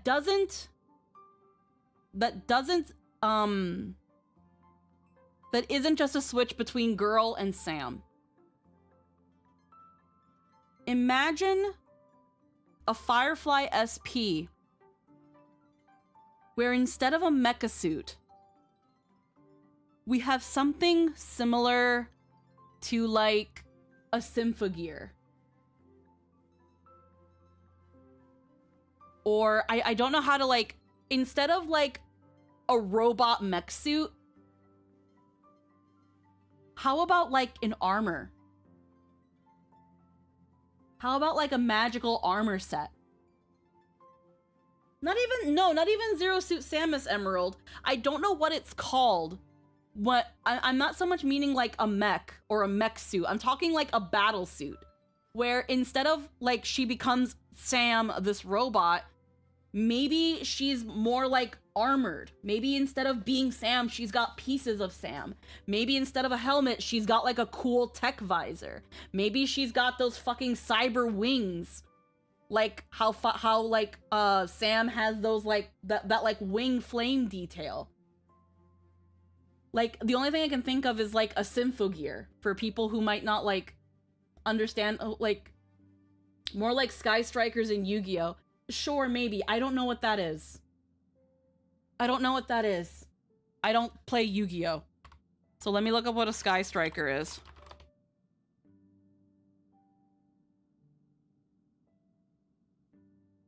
Yeah, sure. Maybe something in that general vein. Like a magical girl, like an armored magical girl, essentially.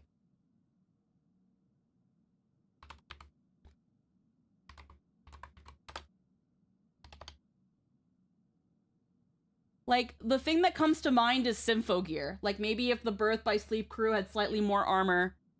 Yeah, again, if anyone knows, like, Symphogear, that's something that comes to mind. Like, if you've seen Symphogear with those, like, battles, with, like, those mech battle suits, I'm talking more in those sorts of vein. In those sort of veins. They're not fully armored. They're, Let me, like the clothes in Saint Seiya?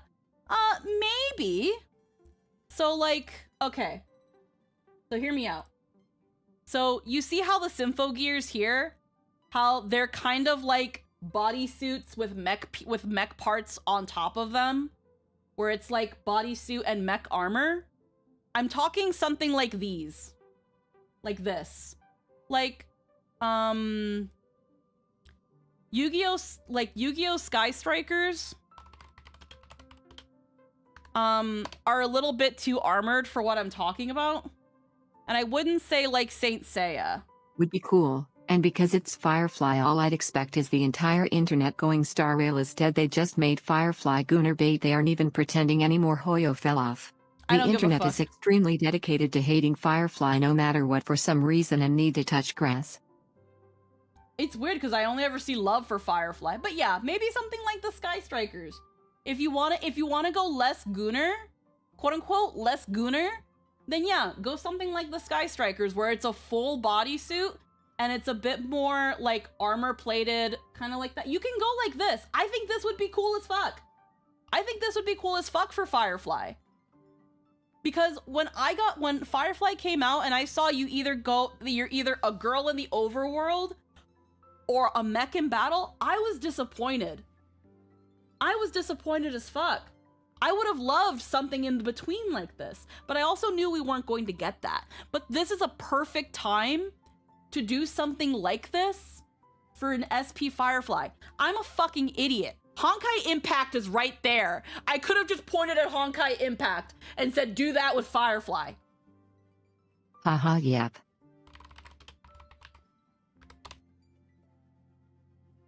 Literally what Honkai Impact does with the battle suits. All the Valkyrie armors.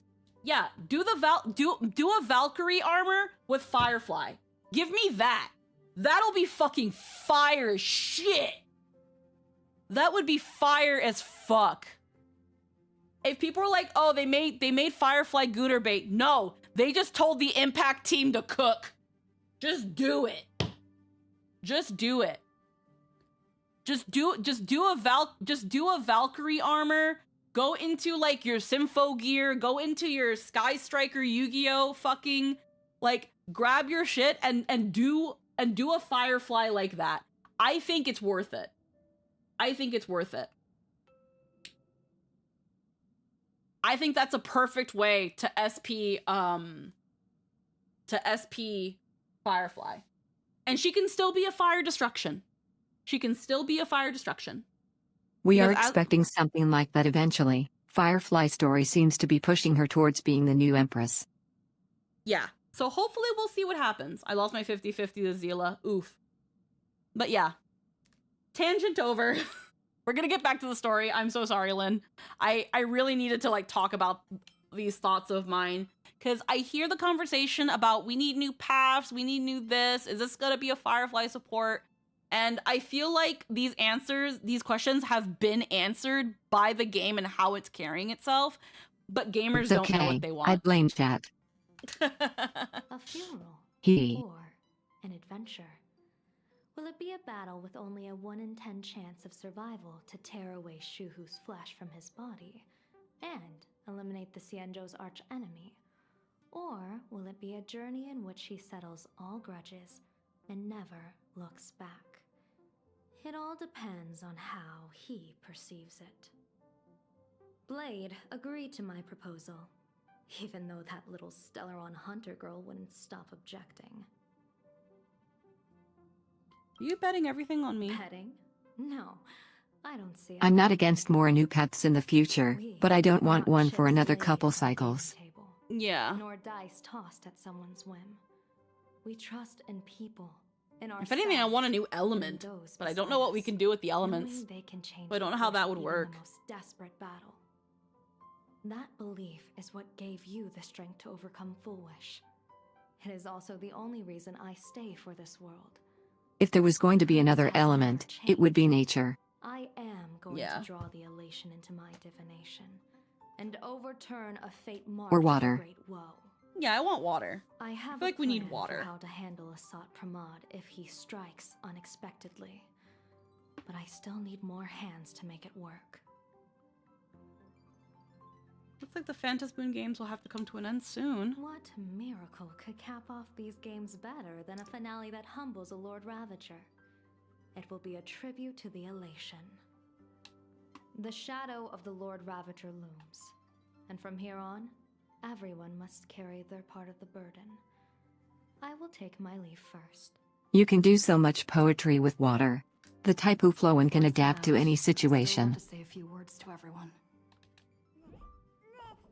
Into the party car and chat with everyone. Yeah, like we haven't even really started the patch and I've already burned 2 hours. What are they all up to over there? Oh, there you are. We were waiting for you. What are you all doing here? We're here to celebrate the Astral Express making it through another trial, of course. Pom-Pom's heard all about your latest adventure. It's a modest celebration, but a meaningful one. When this patch takes us 3 streams to get through, y'all know what you blame. Regardless of what the people of Plain Arcadia or the media may say, we raise a glass to you. Exactly. You knocked out the mastermind behind all those creepy whatever their name is.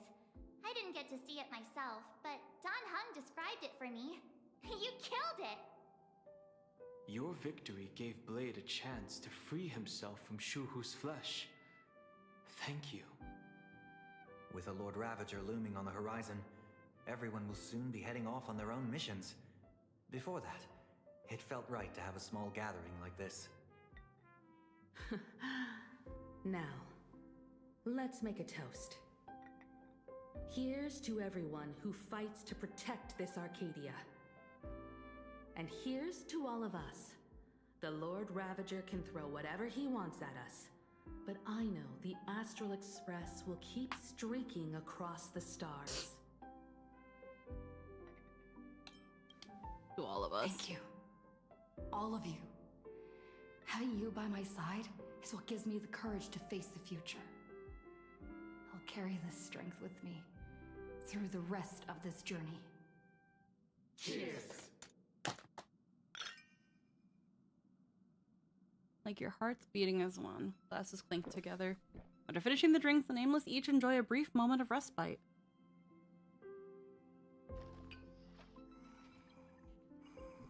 See what Don Hung and March are talking about. Chat with your companions a little more. Of course I'll go to Sunday. Did you need something? Why are you here alone? The others are having a lot of fun. Why don't you join them? Why are you here alone? I need a break. I felt worn out ever since coming back from Seafeld TV Tower. Right now, it feels like I'm back in Oak Manor's banquet hall. At those parties, no matter how tired I was, I'd have to clutch my glass and smile, keeping myself calm. Mr. Yang insisted I should get a full day of sleep, but I didn't want to miss the chance to toast with you all. Thank you for being with me on this journey. For letting me embark on this journey. Fun facts, Mortnax is 2 different languages, Latin, Mortis, and Greek Annex. So Blade's new name is Death King Blade. I think Mortnax also in another thing means like thousand-folded. I heard from Sunday about how the televised debate went. We won this battle because of you. Everything okay on the Express? When the televised debate began, a crowd outside the station gathered to protest the Astral Express and nearly broke through the barricades. But the moment the Joy Ascendants appeared, they scattered without a second thought. I guess people know deep down which is more dangerous, a made-up villain or an actual threat. But I am more concerned about you. I've seen the footage of your fight with Fulwish. When you returned to the top of the tower, an enormous surge of power seemed to erupt from you. It reminded me a lot of when I saved you at Herta Space Station. Did you tap into the power of the Stellaron? Maybe. The Stellaron can be awakened by a wish, but its immense power always has a way of warping reality. As the wave of wish power surged toward you, it brought hope and blessings, but also dark intentions and malice. What might it do to the Stellaron? We have no idea. Be careful with this power you have, no matter how tempting it may seem. Okay. Pom-Pom. Oh, it's you! Pom-Pom heard you've got a solo mission coming up. Be safe, will you? Conductor, do you remember anything from before the Express got back up and running? Sadly, Pom-Pom can't remember most of what happened right after the Express crashed onto this world. Pom-Pom's memory of those years is like a fogged-up Express window. No matter how hard Pom-Pom tries, Pom-Pom just can't wipe it clean. But it's okay. After passenger Himiko repaired the Express, Pom-Pom got to share a one-of-a-kind journey with all of you. How did you and Himiko meet, Pom-Pom? How did passenger Himiko appear? That's odd. Pom-Pom can't remember a thing. All Pom-Pom recalls is having a long and fuzzy sleep, then being woken by a knock at the door. And just like that, passenger Himiko was on board. The day passenger Himiko knocked, it felt like Pom-Pom was waking up from a dream. The Express's heart started beating again and the lights flickered on one after another. Pom-Pom, have you heard of the name Graphia? Graphia? Pom-Pom hasn't. But Pom-Pom always dreams of strangers when Pom-Pom's asleep. They seem to be bustling around the Express, and there are soft clinking and clanking sounds. It's like the sound of stars twinkling. But every time Pom-Pom wakes up, their faces slip away. Pom-Pom is only left with a warm and comforting feeling, knowing someone had taken good care of Pom-Pom.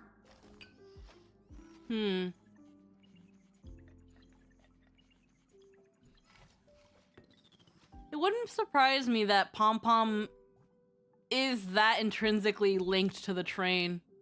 That if the train's not in a good state, neither is Pom-Pom. Time for me to say goodbye. Pom-Pom will take good care of the Express while you're away. Alrighty. Oh yeah, the cat. Yeah. Alright, there's nobody else here. So let's go to Don Hung on March 7th. I drank all my coffee. March and I were talking about you. Worried about me? A little. But March is obviously worrying too much. All we really know about Pom-Pom is that he's the conductor, and he just showed up mysteriously after Himiko got the train running. For my companions. This trip to Plain Arcadia is the first time we weren't necessarily working together toward a common goal. You dove into the Phantom Moon games. I crossed paths with that relentless old friend and foe again. As for March, well, she spent her time wandering and eating. Her perfect little vacation. But we also know he's not new, since he also remembers things before it crashed, and we confirmed those memories weren't fake through Misha. Comics as well. I call it cultural exploration. With a little extra time for me to recharge, of course. Right? Now that we're having this little break, it hit me that I might have neglected you and March. Hi, Faffin. Hello, hello. To us, this is just trailblazing. Well said. This vacation has expanded my horizons and my stomach capacity. Blade has accepted Have a General good, Yao Guang's have a good night, Bernie. Thank you for stopping Perhaps by. he has finally moved on from past grudges and that abundance curse, and is now ready Take to do care. something for himself. It's going to be a path fraught with danger, so I had hoped to accompany him for a bit longer, but he refused. From now on, I will turn my attention to this world. What are you gonna do next? Mr. Yang and I have been asked by General Yao Guang to help with setting up some defensive formations.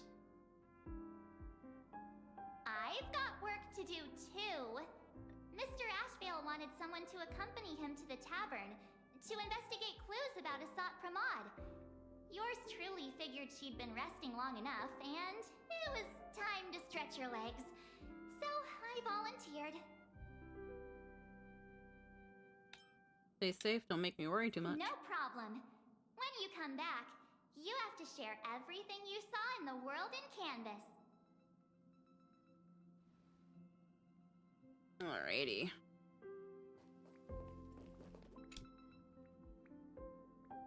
Just in time.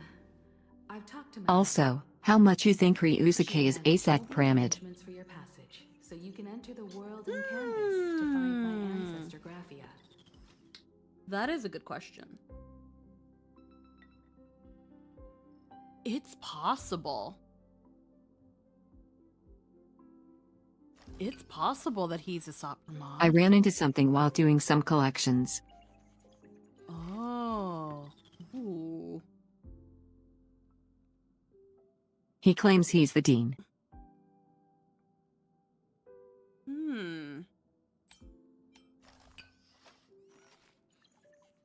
When should I set off? But the dean of Graphia Academy is an Imagine in the lobby. Yeah. Literally called the dean. Yeah. Once you've fully rested, you may make your way to the dock in Seafeld City. Madame Pearl has a special ship waiting for you there. And his story doesn't really make sense. Between this world and the world in Canvas, a place known as Inkford Hermitage. That's your final stop before entering the world in Canvas. A place to gather your supplies and rest up before you set out on the journey ahead. I know you'll have to go alone this time, but I don't think it'll be dangerous. After all, that realm was created by Graphia. And now Himiko called hers a borrowed life earlier, which is like, what's that about? In a strange but comforting way. If you get to meet her, please give her my regards. You're not coming with me? I am indeed quite curious. I'd love to see this ancestor of mine for myself, and hear her story in her own words, but someone must stay here and keep watch. Madame Pearl wishes to confer with me and General Yao Guang about our next... Since the main question is, if he's not her dad, how wouldn't she know? But if she's not Himiko, that could track. To you. Go ahead. Set out once you've rested up. I'll be here with Welt and the others, awaiting good news from you.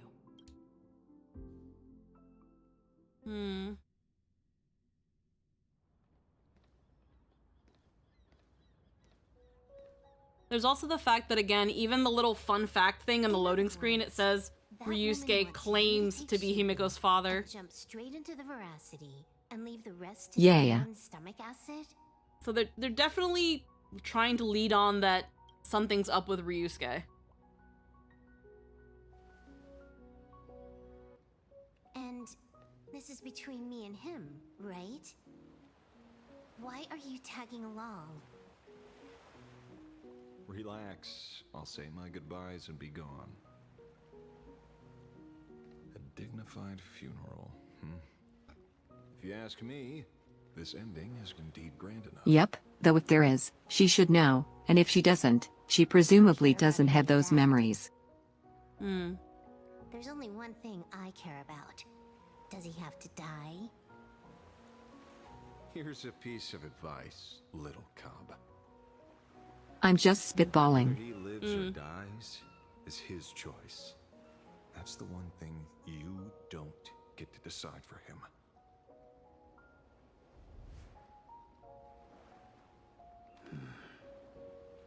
It has landed.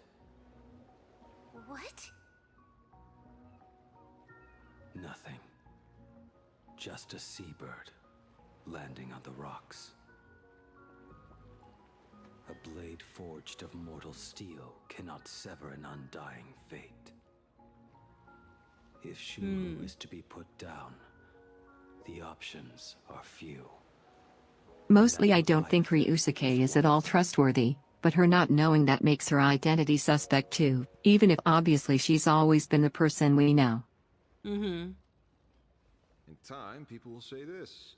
The culprit of the Juming gave his life for the greater good, and plunged into the abyss alongside the abomination.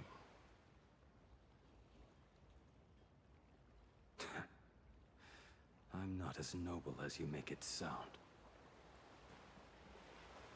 Many years ago, you invited me to join the Galaxy Rangers. I refused for one reason. Oh. I'm a petty man. I was never born to carry some greater good. This is between Shuhu and me. Nothing more. I find that really funny considering Jing Yuan wanted to be a Galaxy Ranger so fucking bad. Can't argue with that. A Galaxy Ranger through and through. Haha, yeah. Well then. I won't say anything more. Blade, you sure about this? For years, death has clung to me like a curse, etched into my bones.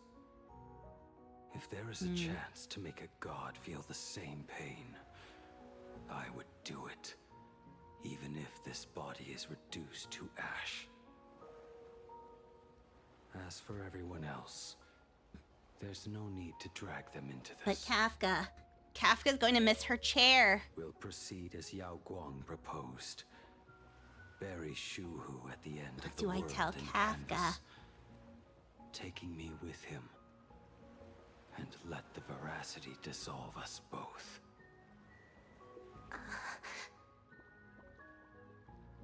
Take care.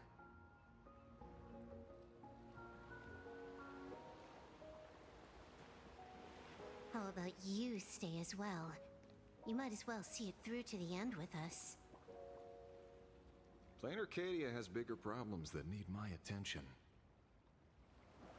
Your instincts were right. That meanie pulling strings from the shadows is none other than a Sat Pramod. Who else would want to kick a Ha's head like a ball? So, I need to get back and finish my job. Investigating a Lord Ravager sounds like a job you don't come back from. Therefore, it also pays very well. Then here's hoping you live long enough to collect your payment. Bye.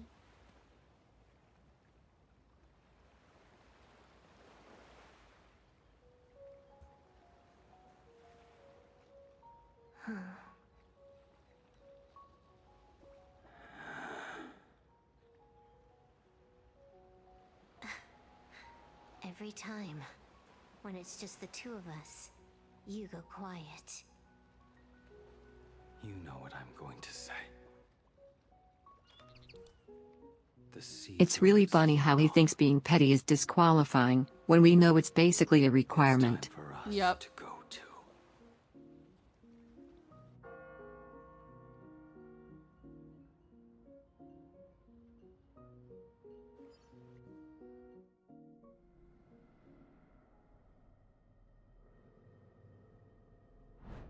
The terror slumbering at the heart of Plain Arcadia is Ouroboros. After the swarm disaster, the veracity vanished, never to appear again for more than 700 Amber Eras. Their last rumored sighting was 500 years ago. History fictionologists claim that Ouroboros lies in wait at the edge of the cosmos, guarded by their children. I just noticed. Day of their return. I just noticed that the bracelet on Yao Guang's arm just kind of rotates on its own. It spins on its own. I kind of just noticed that. It's funny. Yep. I've heard that story before, but it wasn't about the edge of the cosmos. It was Pier Point. They say that the preservation is nothing more than a facade. Fortune-telling stuff. And the It's idea probably a of matrix. and truth, a cult devoted to the veracity. Organic life has quite the imagination. They've said other things, too. That Louis Fleming seeks to ascend as the Eon of Wealth. That the Council of Mundanites are mere hounds of Dr. Primitive. That the Marketing Development Department colludes with the destruction, turning a blind eye to the spread of Stellarons. Such rumors are endless. I believe the General should be able to tell which are true and which are not. I've never heard the last one, so let's assume it's the only one that's true.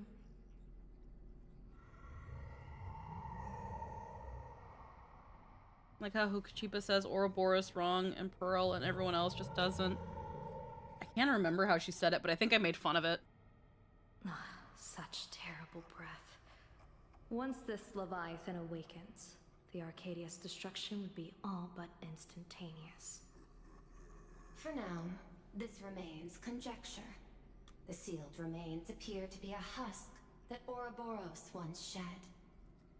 Why it's here, and how it's connected to the elation, remain unknown. Yet even a fragmented remnant of an Eon is a threat that can't be ignored. The calamity of the Leviathan must not be allowed to re-emerge in this world. Naturally, that is why I'm here. And it's about time for the two Nameless to arrive. Oh, you're just on time. General Yao Guang, as instructed, warding talismans have been placed at over a dozen sites across Plain Arcadia. My thanks. It was Mr. Yang's talent of creation out of nothing that allowed us to reproduce dozens of plumes and complete the deployment with such speed. Now, with Yin and Yang aligned, and all four aspects in place, as long as we set up the last formation core, the Decalite reflection barrier will be complete. Using the divine eye of the Spiritus to weave a giant web, one that ensnares countless possible futures. General, have you truly made up your mind? Though Shuhu has been eradicated, the signs of doom have not faded. On the contrary, they grow ever clearer. After much consideration, the source can only be this restless corpse. One crisis is yet to pass, and another is already upon us. The Arcadia's ley lines were already riddled with scars, and now even the ancient tree's seal is starting to loosen. While Evanesia is asleep, someone must take up her duty to guard this place.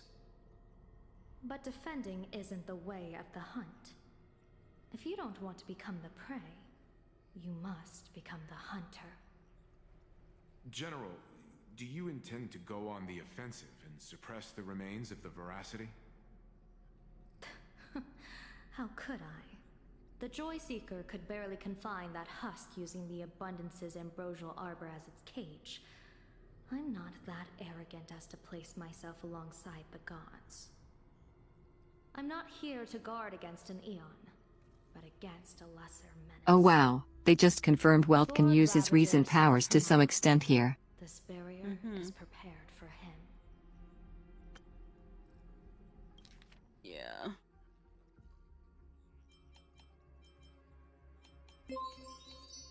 Oh, are we getting a raid?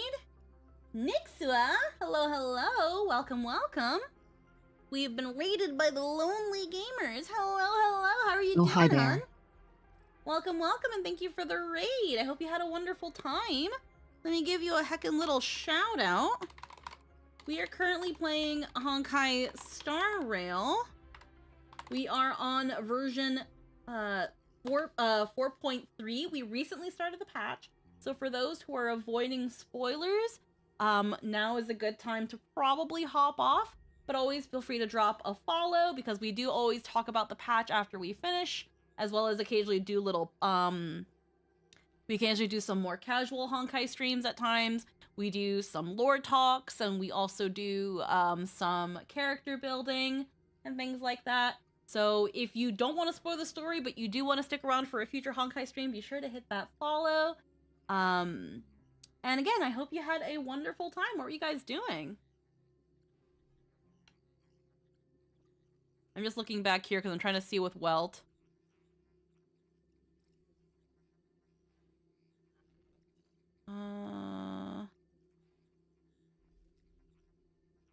Ranked lull, then Pragmata. Oof. You said League of Legends. I'm like, oh. Asat Pramod has been meddling with the game from the shadows. His intentions unclear. We know little about him or It's the comment about creating things out of nothing. By chance, however, a friendly citizen has provided us with intel.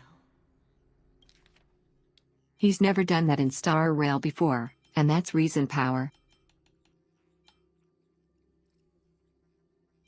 The talent of creation out of nothing that allowed us to reproduce dozens of plumes. Yeah. I gotta head to work. Take care. Yeah, no worries. Thank you so much for passing them along. Ouroboros' remains are in Ahatopia, aren't they?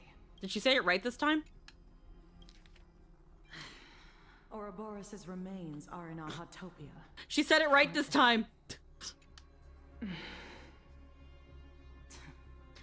I still don't low-key trust Kuchiba. I've seen that reaction too many times. I'm not surprised that you were the first to discover it. You were in the Torn Scroll too. The probability of you noticing was 24%. Yeah, I feel like Haset is probably either her or Ryusuke. Well over 90. What I don't understand is this. There were countless But I'm leaning ways to verify Ryusuke. your hypothesis. Yeah. Yet you chose the most unconventional one. You bypassed security and broke into the building to confront me in person. What is your objective? Kuchiba is very suspicious but is probably something else. It's a warning. Yeah. Pearl. I'm a security officer and there is only one reason I'm here. While everyone else is fixated on the Phantasmoon games, only the Department of Aberration Defense is watching other places. Like the location where the new Herald of Death case was closed? Correct. The incident involved 4 Daybreak Warriors, 3 nameless, 1 detective, and 1 officer. But just moments ago, a 10th set of footprints appeared at the scene. After the investigation, we learned that the traces were left deliberately. A blatant provocation.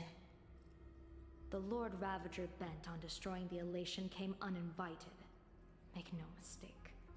Plan Arcadia is the stage he chose with care, and drawing the Abundance into the fray was hardly a whim. Our top priority is to dispose of Shuhu's flesh properly to prevent it from falling into the wrong hands and causing another calamity. That said, we cannot afford to ignore Asat Pramad's next move. This giant web is prepared for that very purpose. Once the entire planet is folded into the divination's trajectory, under the gaze of the Omnitia, all possibilities will be laid bare.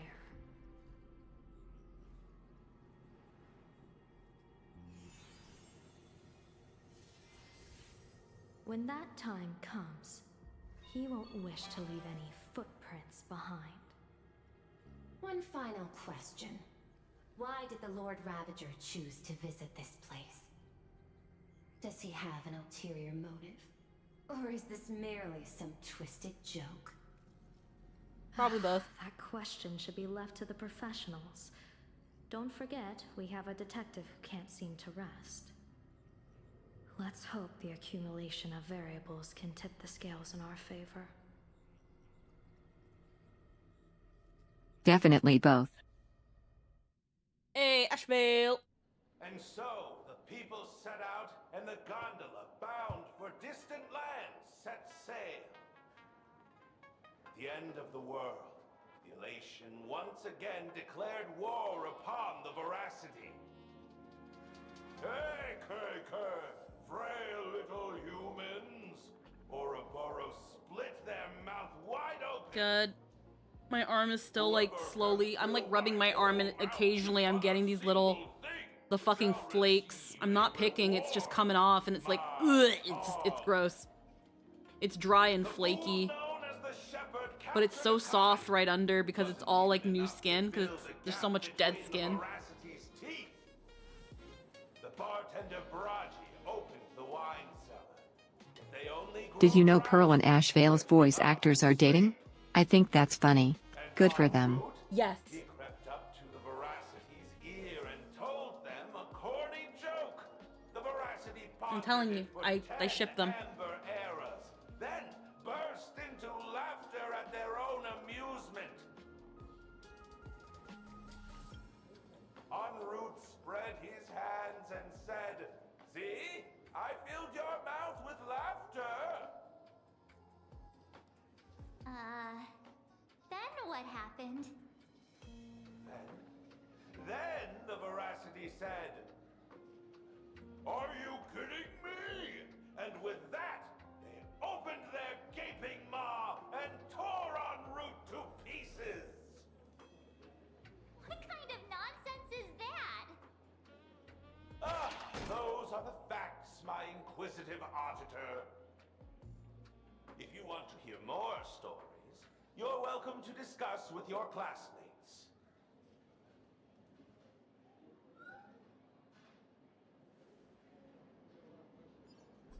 We came here to investigate the veracity in Asat Pramod, but all we got were stories that only a 3-year-old would believe.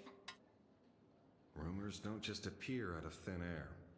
It's just a matter of how much truth you think they hold. At least 90% of that was made up. Sometimes that last 10% is all you need.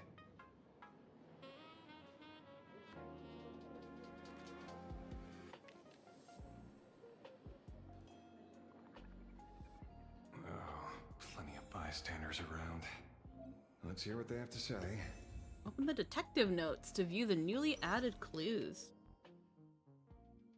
The case of the missing veracity. The assistant meticulously compiled the case details for the detective in neat handwriting. A trail of unknown footprints appears at the abandoned station, a weird emoji running amok in the tavern. All clues point to the Lord Ravenger Asat Pramod. The detective is back on the case. Will he be able to track down the Leviathan's footprints in the tavern? P.S. The refrigerator's cooling system is down. Remember to repair it. Notes. Scribbled handwriting jotted down by the detective at the scene. Shepard. This guy summoned comets to feed the veracity? Sounds like a fairy tale. Bragi. There are plenty of bartenders in the Laughter's Tavern, but he's the most famous one. Rumor has it, he still hasn't paid off the tab from that time he cracked open the wine cellar. En route. Feeding a Leviathan corny jokes. Crazy idea. I highly doubt his wordplay will be enough for the veracity to feast on.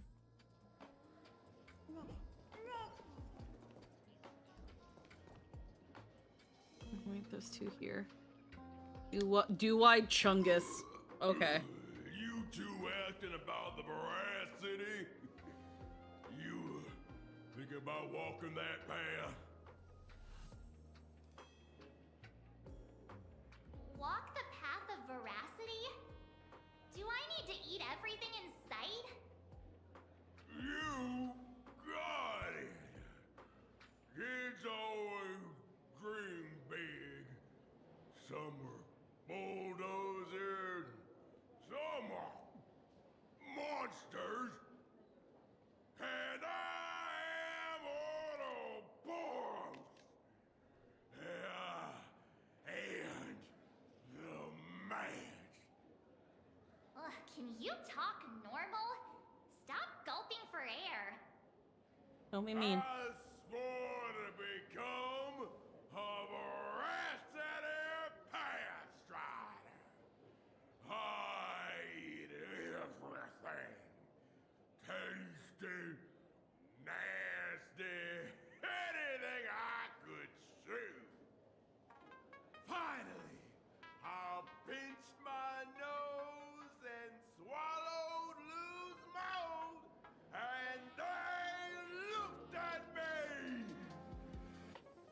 Ouroboros? Nah. Ah. Very regrettable. Enough already. I'm telling you, it was all bluffing. The fools didn't lose. On Root and Dorothy, the veracity wasn't looking, roll up her skin like a grape, snatched it up and bolted. Then poof, they were gone. Even Comic-Con Collective don't got a veracity card. I already filed a formal complaint with the organizers. Okay. You should be putting this much effort into your studies.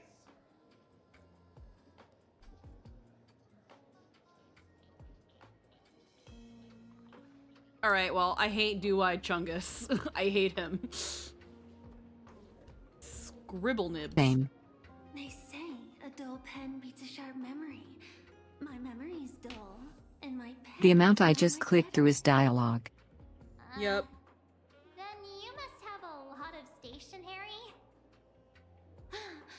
A kindred spirit. Miss, it seems you're one of us as well. I've met far too many fools who can't even read.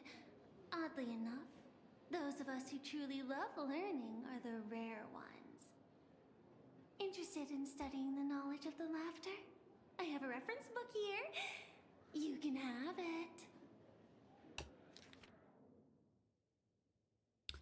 A book signed by Scarecrow that records tales of masked fools who dared to offend eons.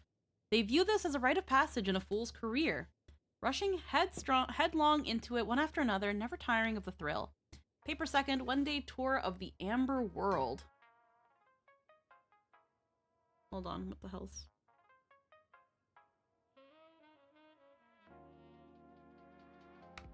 Okay. Borrowing some poor sap's iris, the fool's shapeshifter donned a sharp suit and boarded a shuttle at Pier Point Skyport. He flashed a warm smile at every passenger in the cabin. Billionaires wealthy enough to rival nations, monarchs of galactic belts, board members of industry monopolizing foundations, all of whom had emptied their coffers for a single pilgrimage, an audience with the Amber Lord. The shuttle pierced through the dark debris disk, drawing near the Amber Lord's colossal form. They had stood there since before sentient life was born, and would likely remain long after sentient life had vanished.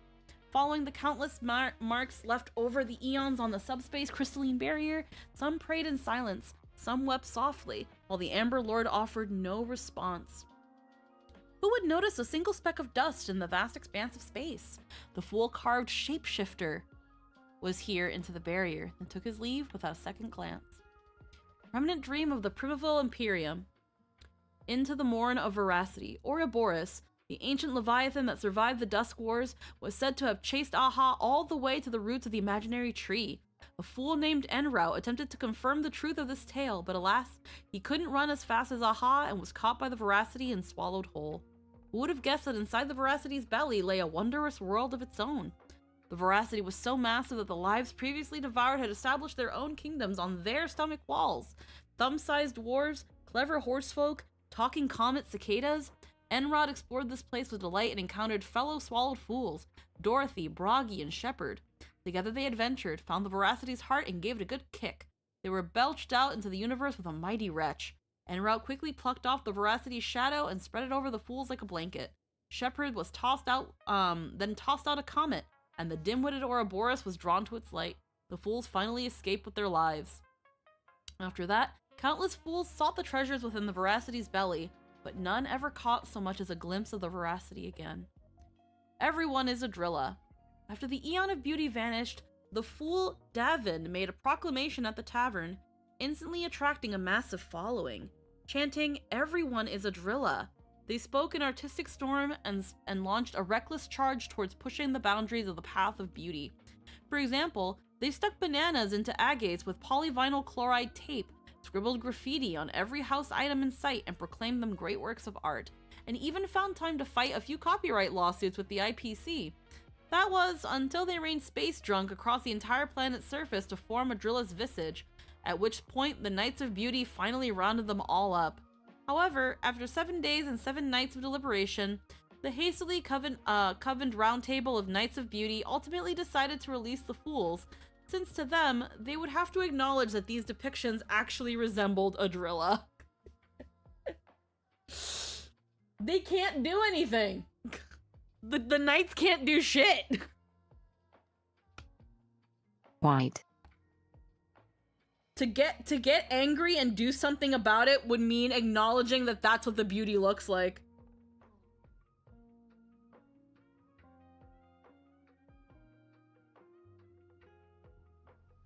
Granted, anything can look like Adrilla. Yeah. Say no to afterwards. Say no to aha. Having come this far, it seems I must tell my own story. The night before I finished this piece, a visitor casually strolled into the tavern. They look like whatever your subconscious thinks truest beauty is. Yeah, Set dropped beside me and ordered us each a bomb's first drop. They didn't introduce themselves, but I already knew who they were. They said, "Buddy, I hear you write in a little book. I've read it. Quite interesting, but there are a few points worth discussing." I listened patiently as they spoke and rejected every single change they proposed. They downed the last drop of the bomb in one gulp, then left the tavern. Their retreating figure looked utterly forlorn. This feels completely made up. Hi, Nero. But, thanks anyway. Oh, please. Thank the seniors. To compile this book, they offended every Eon they possibly could, and narrowly escaped death at the hands of each and every one of them. As for me, I'm just the one who keeps the books circulating. Hey, friends! How was your first day of school? Sparksy's here to pick you up after class.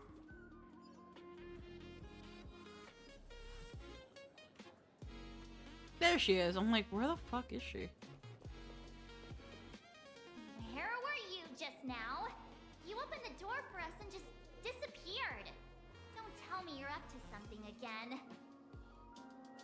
Still doubting me? You're breaking Sparkskull's heart here. That whole foolish thing. I took on every emoji in the tavern by myself, fought them all the way to the end of the world, and even wore my mask down to nothing. But honestly, this place runs on rumors. Aha is being chased by the Veracity. Aha chases the Veracity. We won't get anywhere following stories like this. Let's go through what we know so far.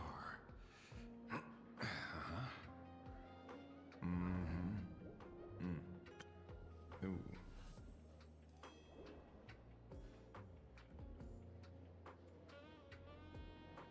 Yeah, it's a complete mess. So, after a bit of thought, Lady Sparksy came up with a brilliant idea. I borrowed a nifty little gadget from a friend. The Unreal Sparks and Spark! No idea how it works, but apparently this light bulb makes you smarter the moment you put it on. Huh. Does this friend know you borrowed it? A Supramod has a gun to our heads, and this is what you're worried about? He'll find out one day. Well then, I'll go first. Yeah, put it on March. It, doesn't look very reliable. Are you sure about this? No worries. If anything goes wrong, the friend in my head will protect me.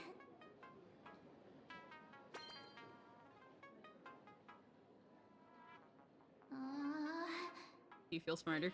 Doesn't seem to have any effect. No, it's working perfectly. I get it now. All of it. No need to dance around. Our enemy is a Lord Ravager. There's only one question we need answered. How does Asat Pramod plan to destroy Elation? Correction. The effect is very obvious. Judging by Nanook's habit of picking Lord Ravagers, I wouldn't be surprised if Asat Pramod was once a masked fool, and therefore knows Aha's weakness. The Arcadia is like a microcosm of eons and paths. People indulge themselves in fabricated happiness, unable to pull themselves away from it. Many have expressed their concerns. This isn't elation. Ashvale, like I take it back, March wouldn't know these words. A classic social realist deduction. Old-fashioned. Ooh, but effective. We're closing in on the truth. Yes, the answer is all but revealed. You are a Sopramod, Sparksy. Do you have evidence? Of course. The truth is so simple that everyone overlooked it. The evidence is... you were the first person I met when I got off the Express. If I am a Sopramod, would you and Grey Hair have been able to walk out of the school alive? Wow, you're stupid. Aw. Yeah, fair point. Just take that thing off already. It's still March at the end of the day. That's weird. Also, the first one we met was Sparkle. Yeah. Let me give you a lesson. Deduction isn't about people skills. It's about smart tricks and flawless logic.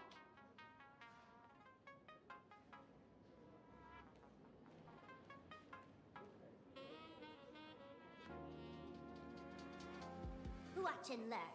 Sparkle, master of the classic whodunit, has entered the chat.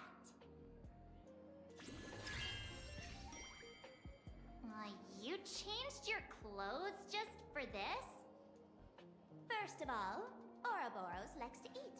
Secondly, whatever they eat disappears completely. Therefore, veracity is also a form of distraction. This is the classic mystery of one culprit, two identities. The one trying to kill elation is... the Lord Ravager, a Sopramod, played by the Veracity!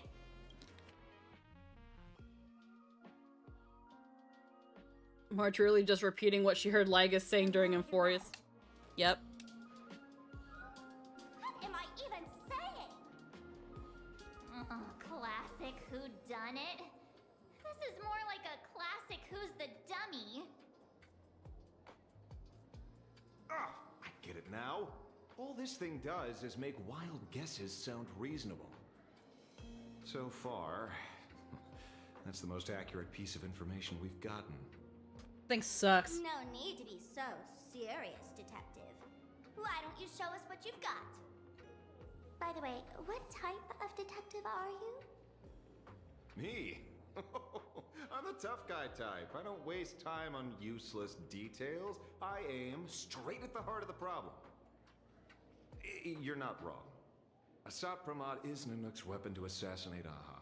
Whatever his plan may be, the target doesn't change. Remember, as far as humanity knows, there are only 3 ways an Eon can fall. A broader path engulfs a narrower one. Divine warfare between eons, and... the third one. What was it again? Forcing an Eon to turn away from their own path. Whichever it is, none of it sounds remotely connected to plain Arcadia. So, what makes you so certain a Sopramod is here on business, not on vacation? Because the fact that he got involved? Folks just dug up one heck of a treasure from underground. And in the stories tied to them, we've unearthed more than a few names worth paying attention to. Case of the missing veracity. The assistant meticulously compiled. Okay, we already read half of this. In another version of the story, En Route didn't tell a lame joke. He and Dorothy made off with the Aeon's shed skin. In a bizarre story, En Route once ventured into the belly of the veracity and managed to escape after plucking their shadow. Dorothy, haven't seen that name in a while. She has ties to En Route too? Scarecrow. I guess he can be considered an old friend of mine. This guy actually wrote a book?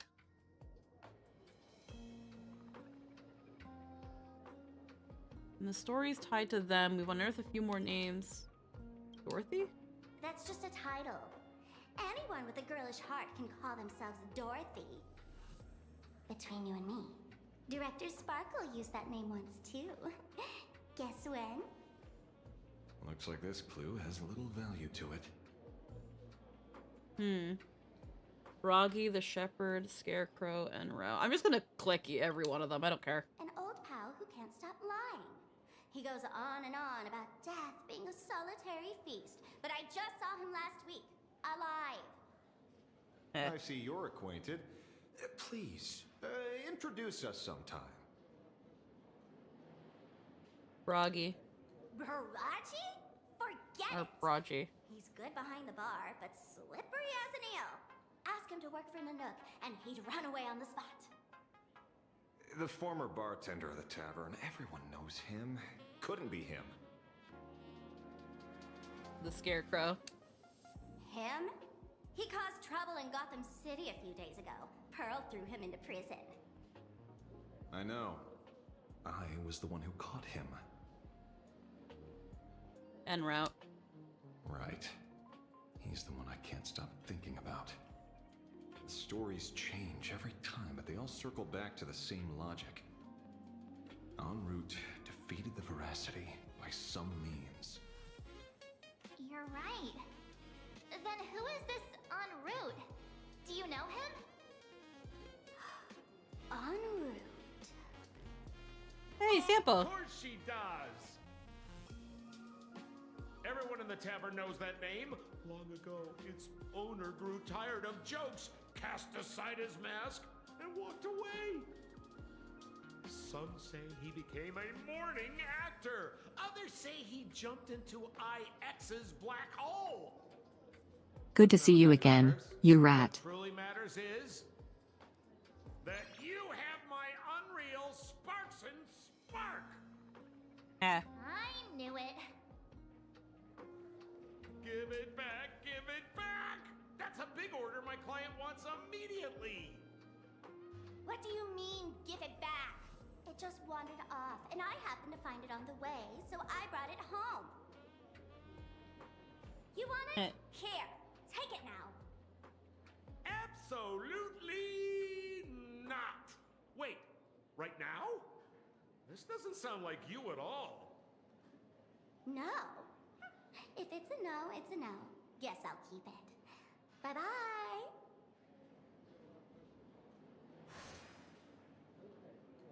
Get back here! Sir, do you need to hire a private detective? Hey! Can you catch her for me? Of course. I'll have that thing returned to you safe and sound in half a day. But, in exchange, I'd like you to elaborate a bit more on what you were saying. Oh, so that's why you're here. Now, old Sempo's intel isn't cheap. Waiving the fee won't quite cut it, will it? Name your price. Put it on Pearl's tab. Just kidding. Money talks boring. Besides, the Astral Express and I go way back. Oh, and I wouldn't scam you two. The en route you're looking for lives up to the name. There's nowhere he can't reach. Only places he hasn't been yet. He's the gold standard of the masked fools. He only shows up where he's least welcome. A morning actor's stage, a friend's wedding, even inside the Veracity's mouth. All for the sake of a good laugh. Oh. That lines up. Sounds like the origin of the legend. So, he's a friend of yours? Not a chance! Back when old Sempo was still a kid, en route was already a name in the history books. He left the tavern during the Second Prosperity. They say after hearing 30 trillion jokes, he never laughed again. Before he left, en route said one thing that, at the time, no one cared about. Elation has been dead for a long time. Where did he go after he left the tavern? The tavern has 10,000 mouths, all telling different stories. All I know is this. He said he was headed for the true world's end, and then he vanished without a trace. How do you know all this? Oh, I've been around long enough to have my own channels. Just trust old Sempo. And about catching Sparksy? Leave it to me. I keep my word.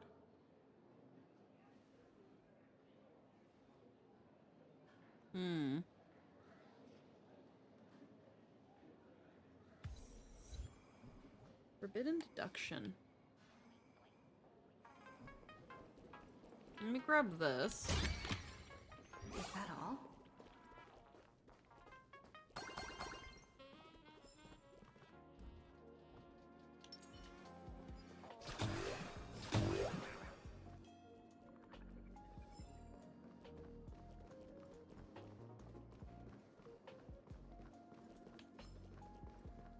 Puzzle here. Oh.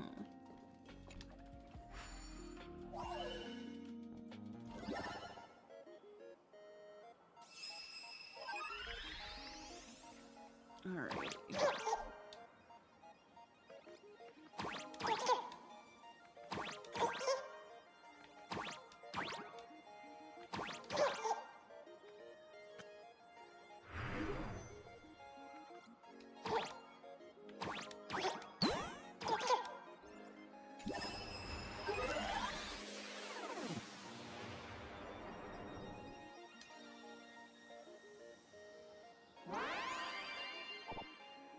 Alrighty, that was easy.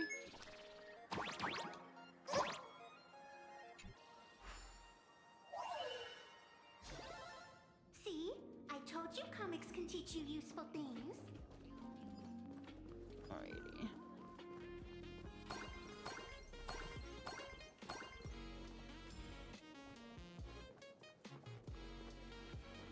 Oh, I knew I'd find something.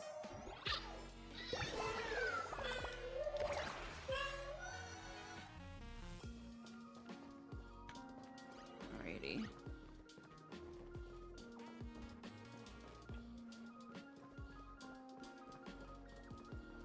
Back downstairs. How do I go back downstairs?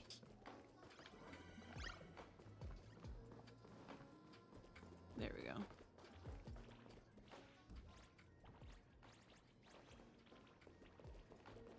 Alrighty. Let's talk to... Nothing sticks out again. Talk to March. Ah, see? You only need that 10% of the story to be true. The last thing he said was really scary. So many unanswered questions about en route. He has to be tied to Asat Pramod somehow. But our leads at the tavern have run their course. Let's go pay a visit to another expert next.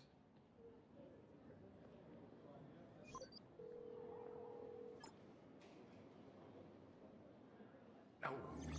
Speak of the devil. Only a Cianjo general could have arranged something like this, I suppose. Huh. I'm surprised as well. You've only just left Amphorius, and already you've managed to draw the attention of another Lord Ravager. Hi, Ron May. And Miss Ting-Yoon? We're here by General Yao Guang's request. Yep, Seems we jealous? arrived just in time. At first, I only came because the Shenzhou extended an invitation, and it seemed impolite to refuse. Now that I'm here, I see it was well worth the trip. Ruan Mei would be upset we keep finding emanators when she wants them. Yeah.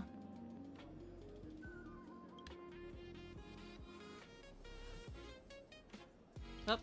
Ouroboros has long been dead. Their death was merely buried beneath layers of secrecy. Hardly surprising. They disappeared after the swarm disaster, and there are many different opinions on where they went. The Intelligentsia Guild claims the Veracity ate their fill and entered hibernation. I don't buy it. Those scholars are fond of post-meal naps themselves, likely just projecting their own habits. You seem surprisingly calm, which makes sense. After all, the shadow in your right hand is evidence as well. Why don't you tell everyone what happened to the Galaxy Rangers back on Von Walk? Von Walk, okay. Von Walk? Sprightly Von Walk. I've heard there's a particular phenomenon that occurs on that rainforest planet. Plants multiply and grow and are then harvested like wild grass. A cycle repeating every few decades. Almost identical to the Phantasm Moon games. But how are the two connected? When you hear plants and growth, shouldn't that make you think of abundance? Huh. Wait. It seems you figured it out. By coincidence, abundance is another thing the two worlds have in common. When coincidences pile up, they cease to be coincidences, Mr. Ashvale. No. Leader of the Rangers, Mr. La Mancha. Perhaps you could explain this to our nameless friend? Back on Von Walk, I'd already long since stopped being a ranger. Your conjecture is basically correct, Miss Ron May. You're not the only genius to take life as a subject of study. By the time I arrived, the atavistic experiment was already approaching its final phase. Dr. Primitive had set his sights on an ancient leviathan. Beneath Von Walk's surface, there also lay the remains of the Veracity. You stopped him. The Rangers stopped him. Back then, Mr. M was still human. Now, deep beneath Ahatopia, another corpse of the Leviathan lies buried. If I'm not mistaken, there are countless other worlds carrying out the same ritual. Aha sealed Ouroboros' body among the stars, suppressed it with abundance, siphoned the power of the Path of Veracity, and called it a game. This is what people call the Phantasm Moon games. Uh-huh. Why would they do such a thing? Because it's funny.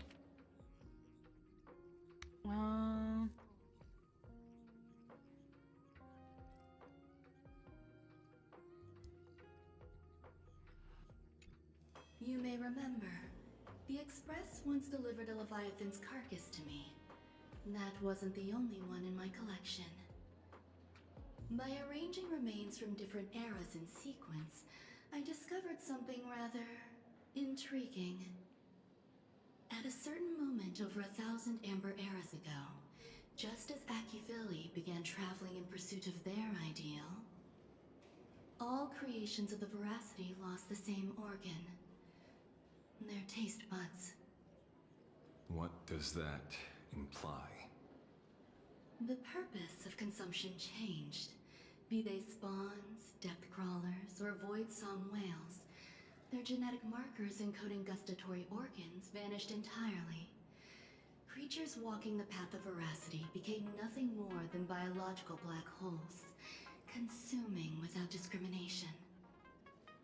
This was not natural evolution. Through the simulated universe, I identified the point of divergence in history. A concept had disappeared from the path of Veracity. Consider this. What do taste buds provide?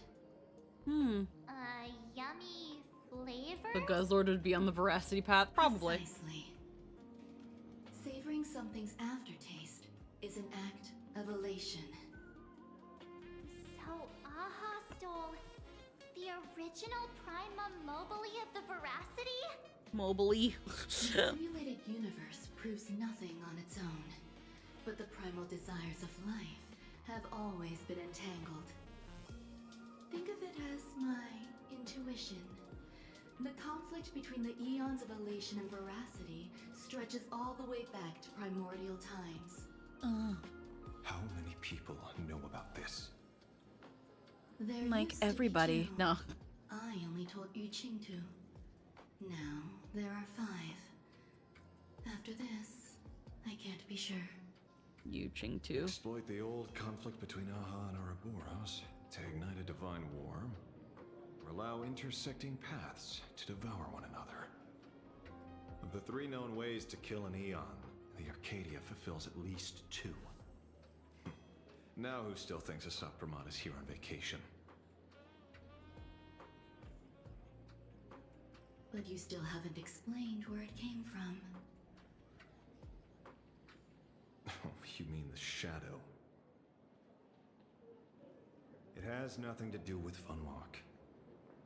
Oh? Call it a twist of fate. This isn't my first encounter with the Astral Express, nor my first time dealing with a Lord Ravager. When my home was destroyed by Zulo, I had a brief encounter with a former navigator. A navigator of the Express? Yes. Starseer, I see. He'd already retired by then. He was the one who told me about the Shadow. According to IC, it was one of many remnants left behind when the Express first carved paths along the edges of the cosmos. I led the Rangers to suppress the Shadow and devised the plan to assassinate Zulo. But I never learned why it was there in the first place. Don't you find it strange, Mr. Ashvale? Taste also helps discern noxious or dangerous elements. Yes and no. Out of our 5 senses, our sense of taste is actually our worst sense. It is the most easily nerfed. And certain noxious and dangerous elements, unfortunately, can be sweet. Which really sucks for us, because we like sweet. Now, a lot of common noxious and dangerous elements will be bitter or sour. But like, for example, the reason things are, like, certain plants and, like, vegetables and fruits are spicy is to detract predators, and we eat them in mass. I could easily just bring up a chili pepper and I just destroyed your argument. Because it doesn't matter, because taste is also very subjective. And yeah, there are people that like bitter tastes. People lick Nintendo cartridges. People like coffee and people like tea without sugar. Some people like bitterness. Some people really like spiciness, like Logan.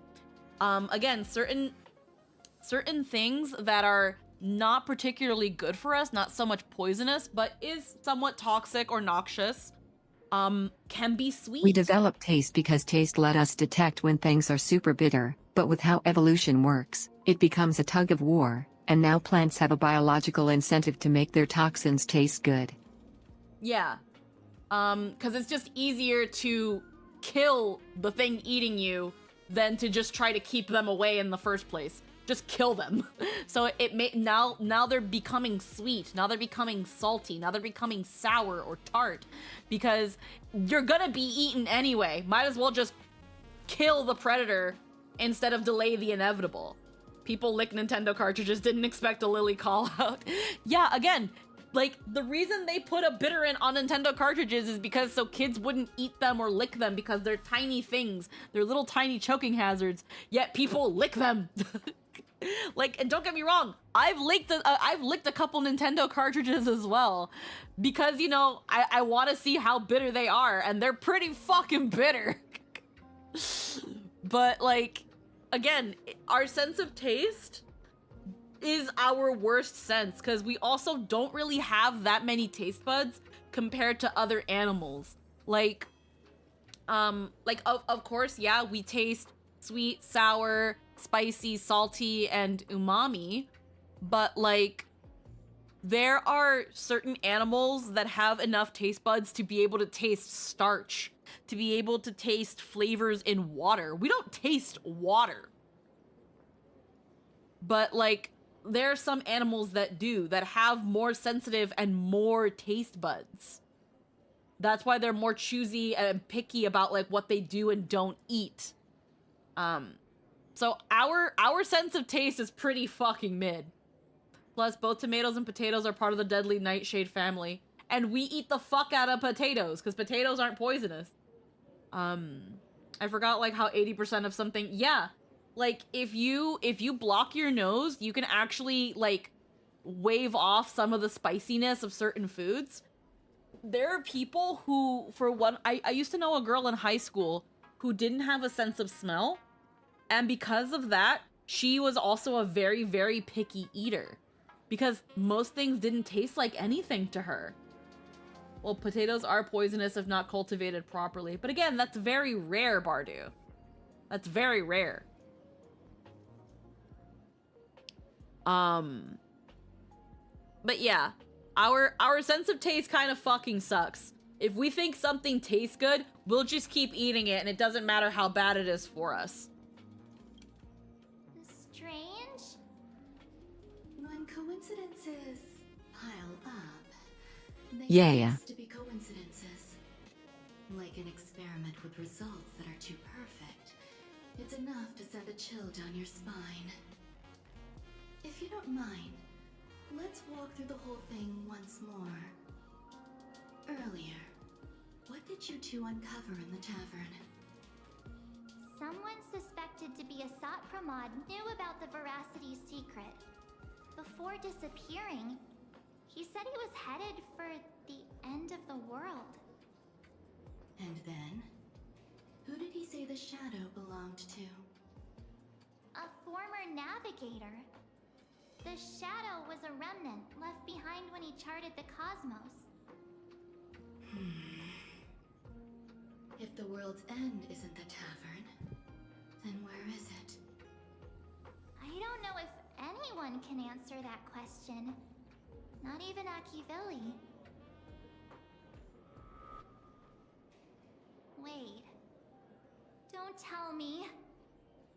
En route only goes where he isn't welcome. After leaving the tavern, he went to the Astral Express. The detective game is over.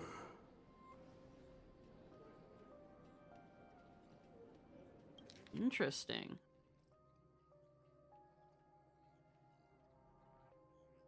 He only goes where he isn't welcome. After leaving the tavern, he went to the Astral Express. Lord Ravager, Azat, Asat Pramod is back. The laughter, but he's joke. En route, heading for the world's true end, Astral Express. Haven't in a long time. Old friend. Oh, that's a little scary. If this was a horror game, this would be terrifying.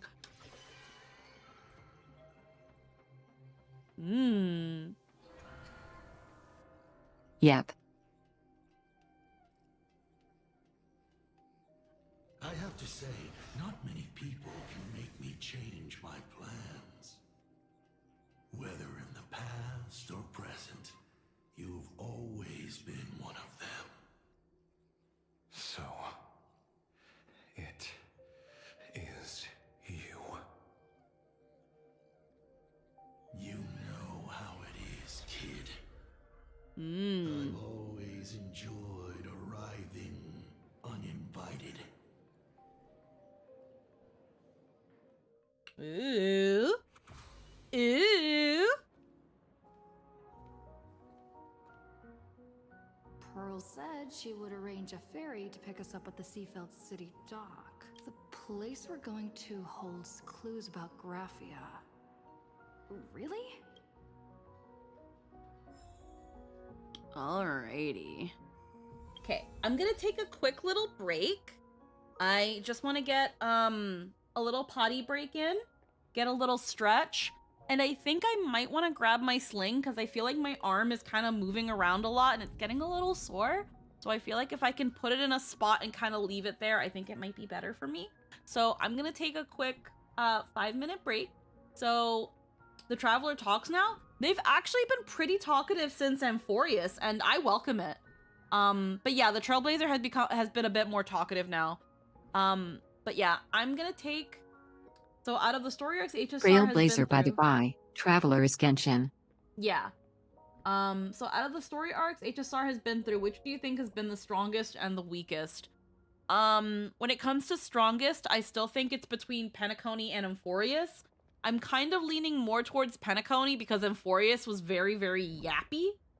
And I think the weakest, in my opinion, is still the Xianzhou. But early Plan Arcadia, like 4.0 and 4.1. Weakest is Xianzhou, definitely. And then early Plan Arcadia, like 4.0 and 4.1, were pretty damn slower than they had any right to be. But yeah, right now this has been pretty good. Which is good because this is where things need to start culminating. But yeah. I'm gonna be right back. I'm gonna take a quick stretch and a quick potty break. I'm gonna get maybe a little bit of snackage, maybe some fruit and a drink. I'm gonna be a little bit because again, I'm working at half capacity with like one good arm. But I will be right back. I'll run some ads to get things out of the way. I also have thoughts on what just happened, but we can yap later.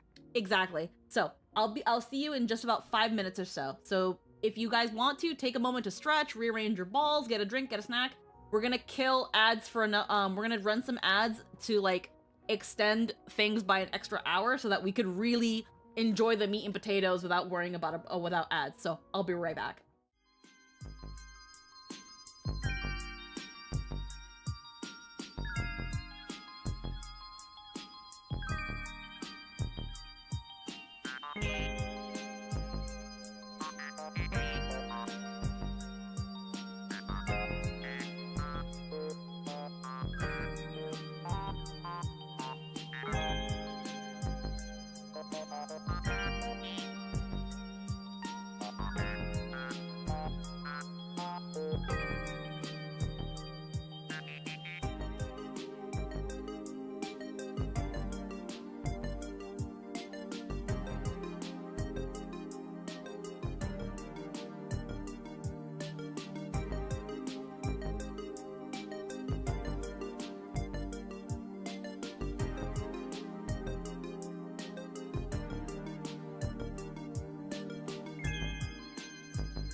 Alrighty, we are back.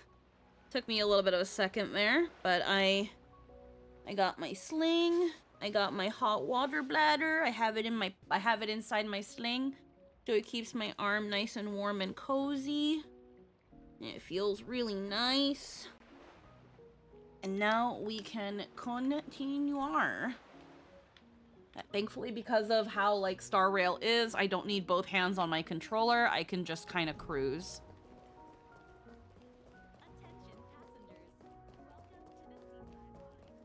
Best farewell. Head up to the dock and meet up with the reception staff. Fuck warm. I want to crawl into a snowbank. Well, my arm is sore and the muscle is tense. So a hot water bottle kind of helps it relax.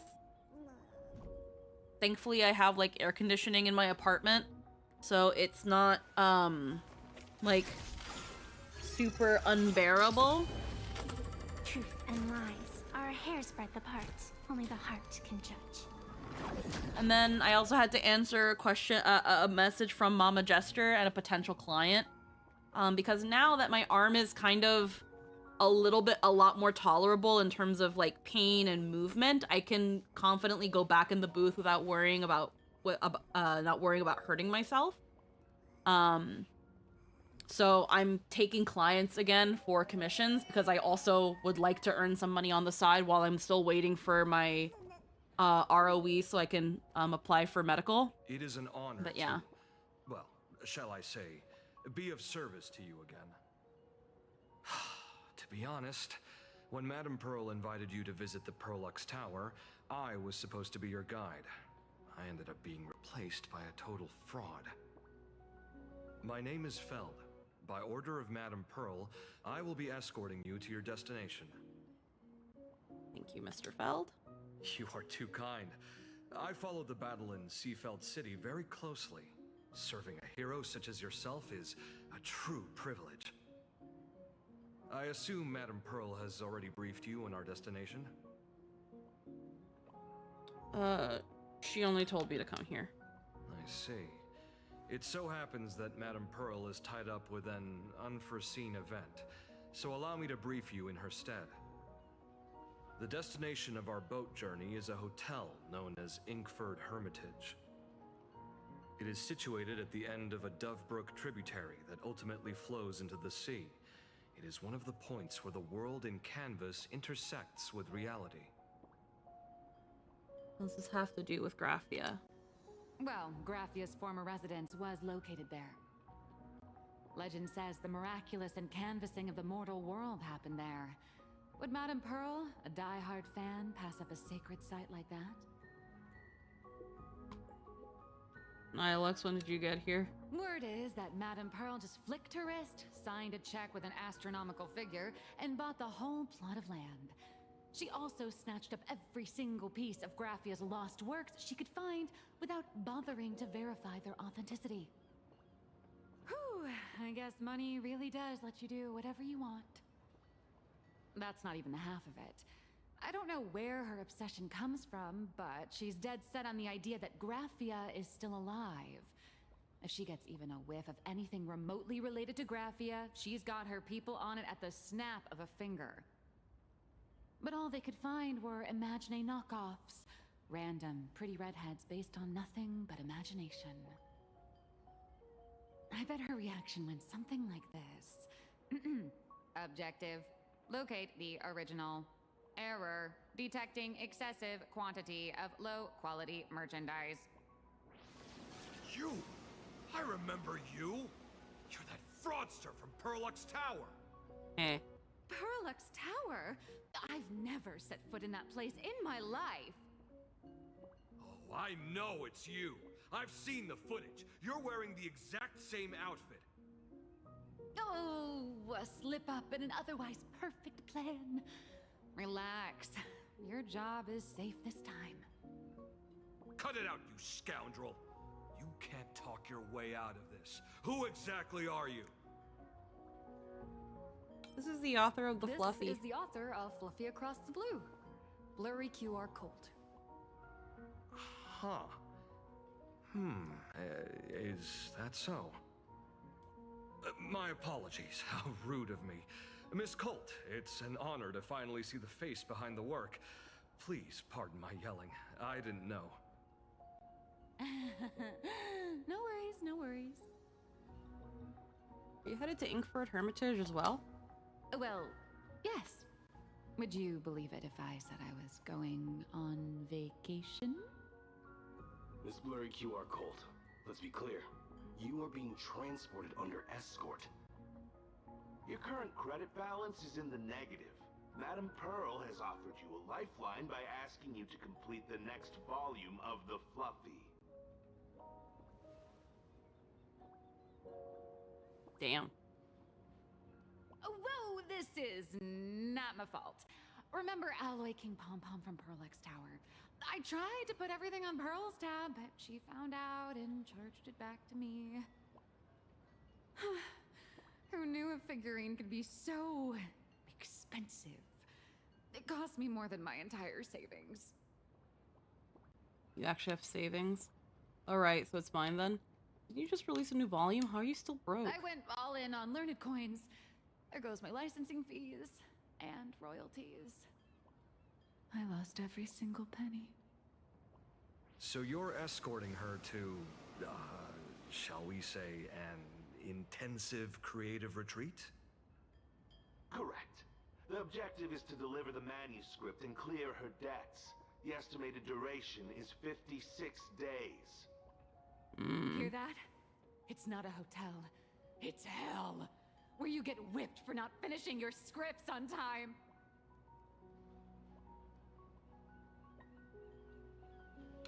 Seems like the deadline is actually deadly. Good luck with that.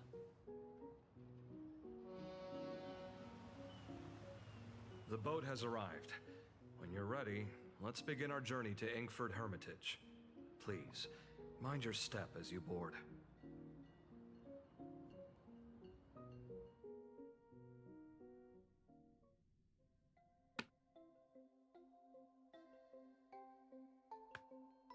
Ah. We have arrived. This is the snowy shore of the canvas world, Inkford Hermitage. Oh. Are those Wispae floating on the water?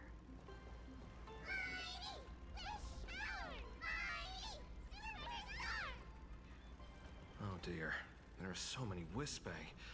They are blocking the boat's route. But no need to panic. Please follow my lead. Please make sure you have all of your belongings with you, and watch your step while disembarking. Thank you for traveling on this void liner.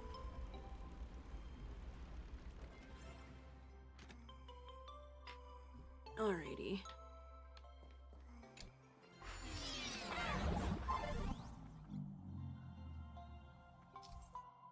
Ice block.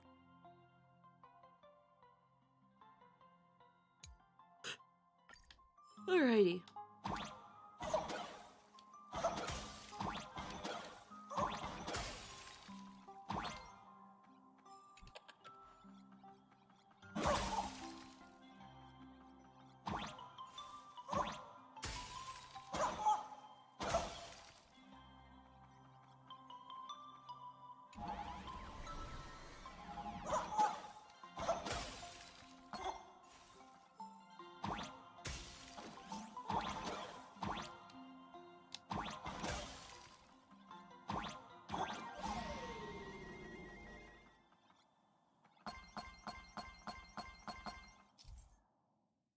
Snowflakes falling on the shattered ice blocks can cause them to refreeze.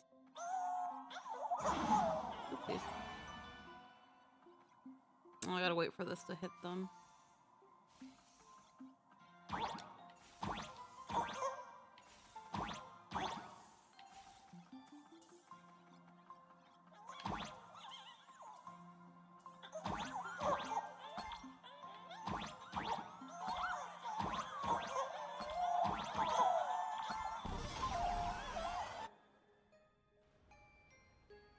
Okay.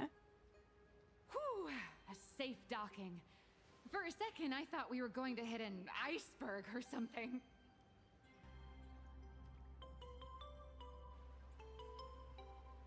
Why are they surrounding us?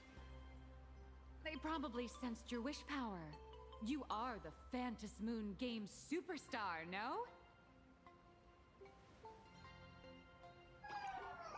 Look, one's trying to hitch a ride on you. When did you get on me? Must have been when we came ashore. Oh, what a devoted fan.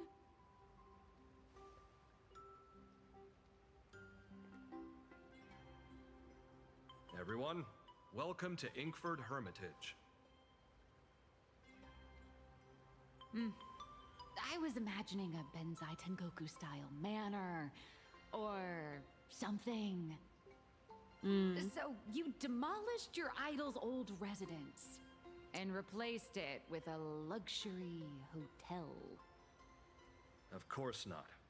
Benzai Tengoku vanished more than 1,000 years ago. The original structure is long lost to time. The IPC only chose this location because this is one of the weakest points between reality and the world in canvas. They just freaking Many completely Imaginae are born every day, but just as many ancient lineages of Imaginae hide themselves away in the world in canvas once their wish power dry up, or as they grow weary of the mortal world. Did they just completely retcon the existence of Benzai Tengoku?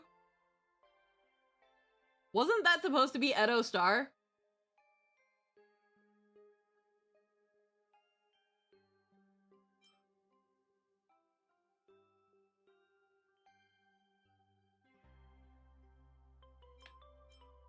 Or am I going nuts?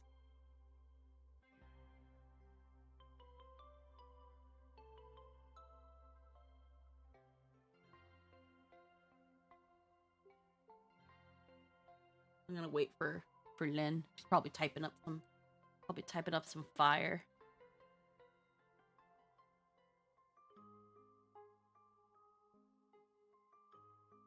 Oh, you couldn't hear me? No. I thought you were typing something up. I thought they were two different worlds. I'm I pretty thought you were just moving on. No, because I'm kind of confused because I'm pretty sure originally Plan Arcadia was supposed to be Edo Star, but I think wasn't Baizen Tengoku another name for Edo Star? Like, weren't they the same thing?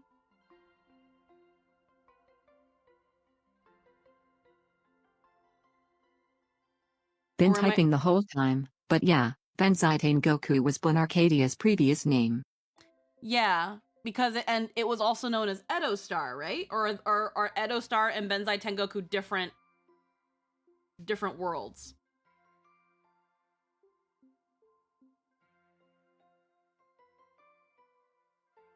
Because this dude is saying here, Benzai Tengoku vanished more than 1,000 years ago.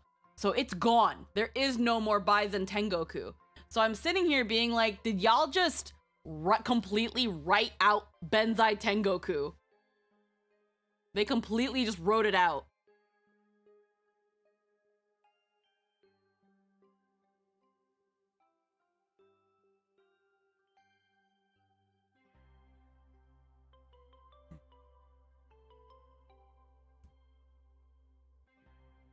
So this is one I've been confused on too. Yeah. Because I thought Benzai Tengoku and Edo Star were the same thing. And Benzai Tengoku was supposed to be Plan Arcadia, but people were also calling it Edo Star. Because Benzai Tengoku was what it was called in, like, the other localizations. And Edo Star was just going to be the NA, the NA name for it, but it was still going to be called Benzai Tengoku. It's just, we also call it Edo Star. But no, they've just completely written it out. It doesn't exist anymore. And I'm confused about that.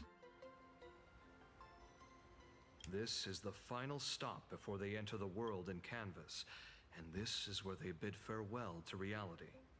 They rest here, organize memories spanning centuries, and then pass beyond the point of no return.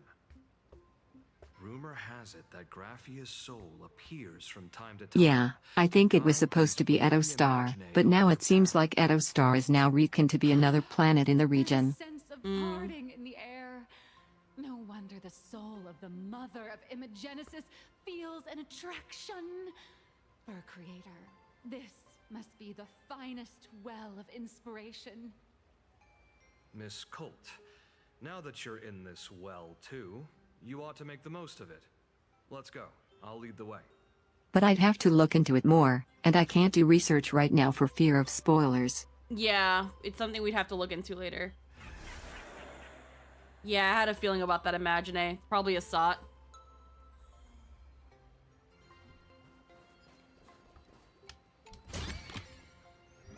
Could it be plot armor? But also, so the thing before. Mm-hmm.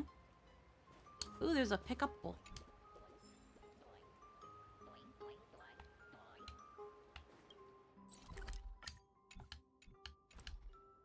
That seems to be implying en route is also IC.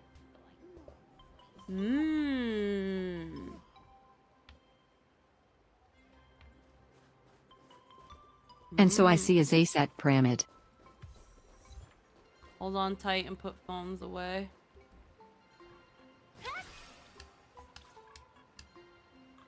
Which would make sense of several things. Yeah.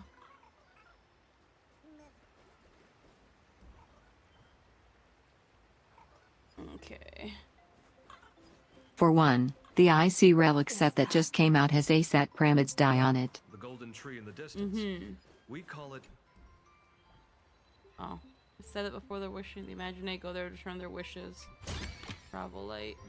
I get it now. You set up a It's not the exact same die, but the faces are identical. Pickupables. Unfulfilled wish list.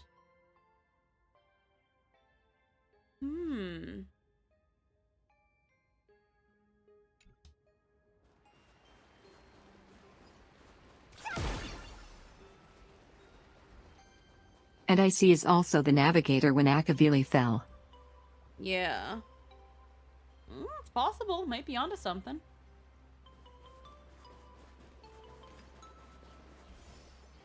Interstellar jump difficulty. We'll wait on that.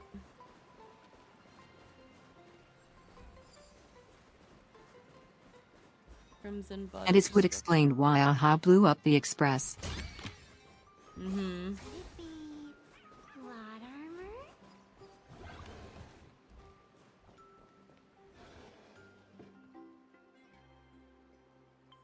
We have arrived. The hotel staff will take over from here. I'll take my leave.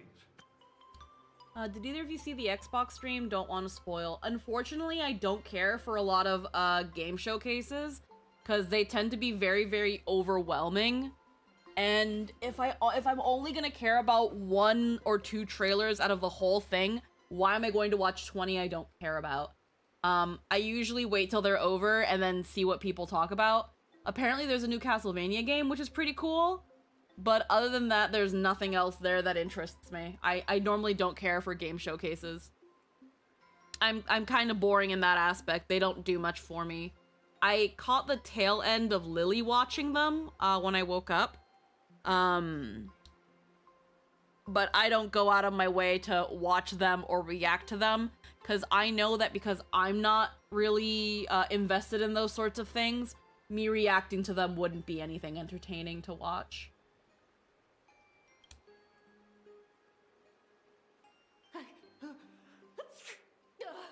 Oh, it's freezing. Likewise. I'm mostly a PC gamer, and I rely on friends in the scene poking me if something relevant to my interest shows.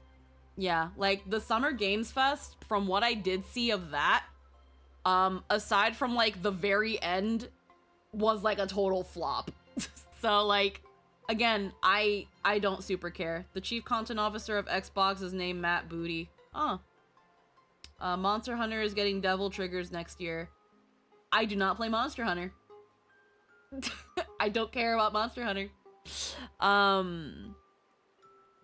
So again, from what I had heard, and from what I've seen, the most interesting thing from the Summer Games Fest was The Wolf Among Us 2, because I actually genuinely liked The Wolf Among Us 1. I thought it was a good story, even though I never played the game. I watched it be played, and I thought it was good. Yeah.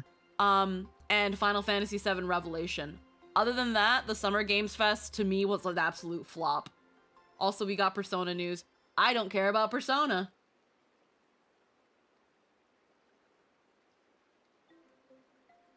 I don't give a shit about Persona. Persona's overrated as fuck. That's the one thing that caught my interest from it. The rest went in one ear and out the other. And that's the thing, too, with a lot of these, like, these game expos. It's fine if you want to showcase, like, 15, 20 game trailers, but the fact that they do it one after another, and they don't give you any breathing room, kind of just feels like it's supposed to overwhelm you and doesn't let you as a viewer process what's going on. Most people can't remember half of the trailers that were shown in that, and it kind of just feels like a TikTokification where it's just about, we gotta keep them watching, we gotta keep them engaged, we gotta keep the dopamine and the excitement going, we gotta keep the hype train going, but I don't know what I'm watching half of the time. Why do I care about this? Why do I want to play this? And a lot of trailers aren't gameplay footage, so even if the trailer looks cool, that doesn't tell me that the game is going to be fun. So, and because they don't give you any breathing room to talk about what's going on, funnily enough, they did do that for Final Fantasy VII, and it's what most people are talking about. Because they gave it that time to explain what's going to be going on at the moment with Revelation, with what they're introducing, what's going to be kind of more or less happening, obviously without giving spoilers, and trying to get you excited and talking about the game. A lot of the trailer, from what I've seen, a lot of the other trailers don't really do that. They show you a trailer, they give you a rough date, and then they move on to the next one. And that doesn't do anything for me. That doesn't really help create an engaging conversation, and it's very easy to forget when you're not invested in it. Well, this dopamine hype train is something the industry cultivated, so they made their own bed. Yeah, and that's why as time passes, it's going to get more and more and more forgettable. Really all they are now is just a bunch of companies trying to put their game in your face in the hope that something sticks. That's all they are. It's companies throwing everything at a wall. You, the audience, are the wall, and they want to hope that something's going to stick. The reason the Nintendo Directs are still doing well, is because Nintendo, in between a lot of their trailers, they take a moment to talk to you about what you just saw. This is what you saw. This is what's going on. This is what we're going to introduce. This is why you should look forward to this game coming out this date. And because of that, it gives your brain time to process, time to understand what's going on, time to cool off from what you just saw. And because of that, you can have a conversation about that. The Games Fest, the Xbox Showcase, they don't give you that. The Persona 6 trailer was like a minute of nothing. They talk about nothing. They tell you nothing. They give you a silly green light show, slap Persona 6 coming soon, and then they leave. What does that do for me?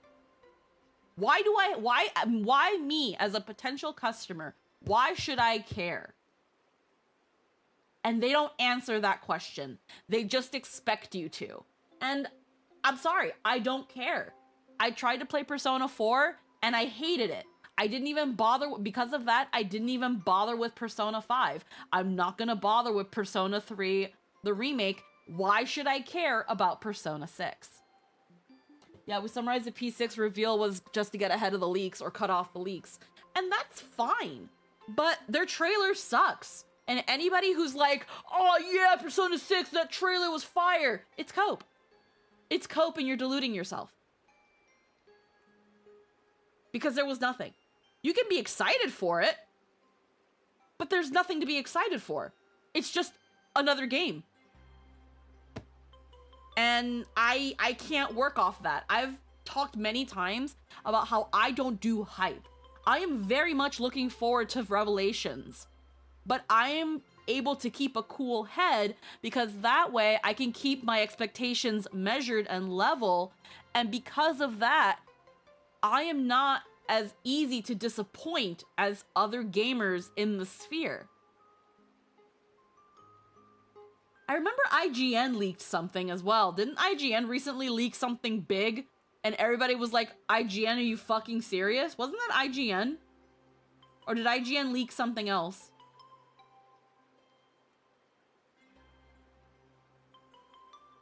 Someone let me know, because I feel like IGN recently leaked something. But back to why we are here. Yes. Anyone here? Hello? Honored guests, my apologies for the late welcome. Even though we all hate IGN, people still consider IGN as reputable, unfortunately. Cold. It's an actual snow wispy. Hello there, little one. I am the lobby manager, Casper. You have a very high body temperature. Please, try not to overheat the room. Allow me to introduce myself. I am the popular comic artist, Blurry... the former comic artist, Miss Nihilux. Oh, my true name is gone, just like that. Oh wait, did you say former? The big shots upstairs gave me a heads up. You are now an asset of Perlux Corp. You'll be staying here until you finish your next volume. Every guest in this hotel is an Imaginé with quite a history. That Arcadian over there? That's a former superhero. Which one? Never heard of him. That one over there is one of the oldest strangelings. They're a former Kappa. These days, they work as the hot springs manager. A Kappa? Didn't that lineage of Imaginé go extinct when the IPC first arrived? There are still a few survivors that slipped through the net. As for Casper myself, I am a former frost giant.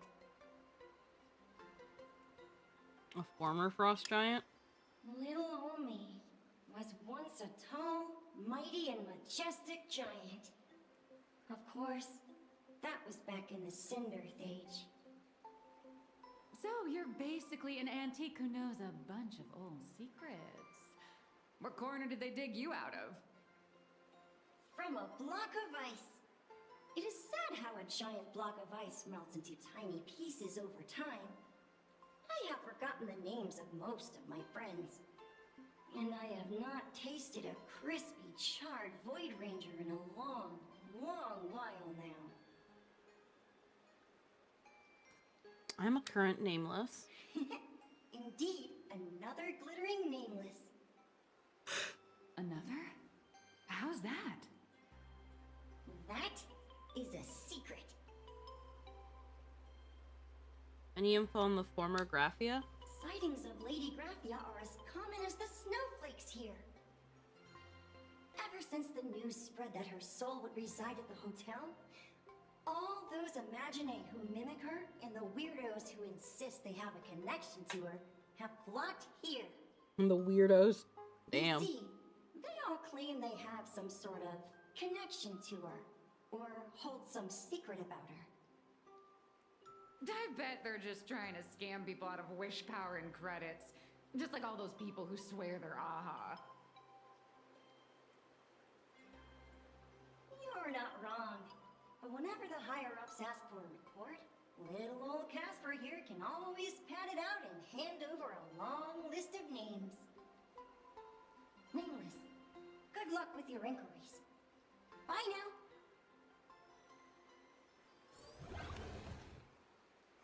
Ask Nihilux what she knows about Graphia. Optional, talk to the guests. Optional, talk to the hot springs manager.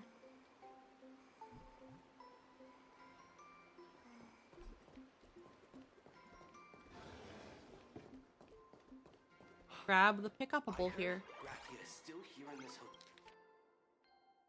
Death is asleep without sorrow.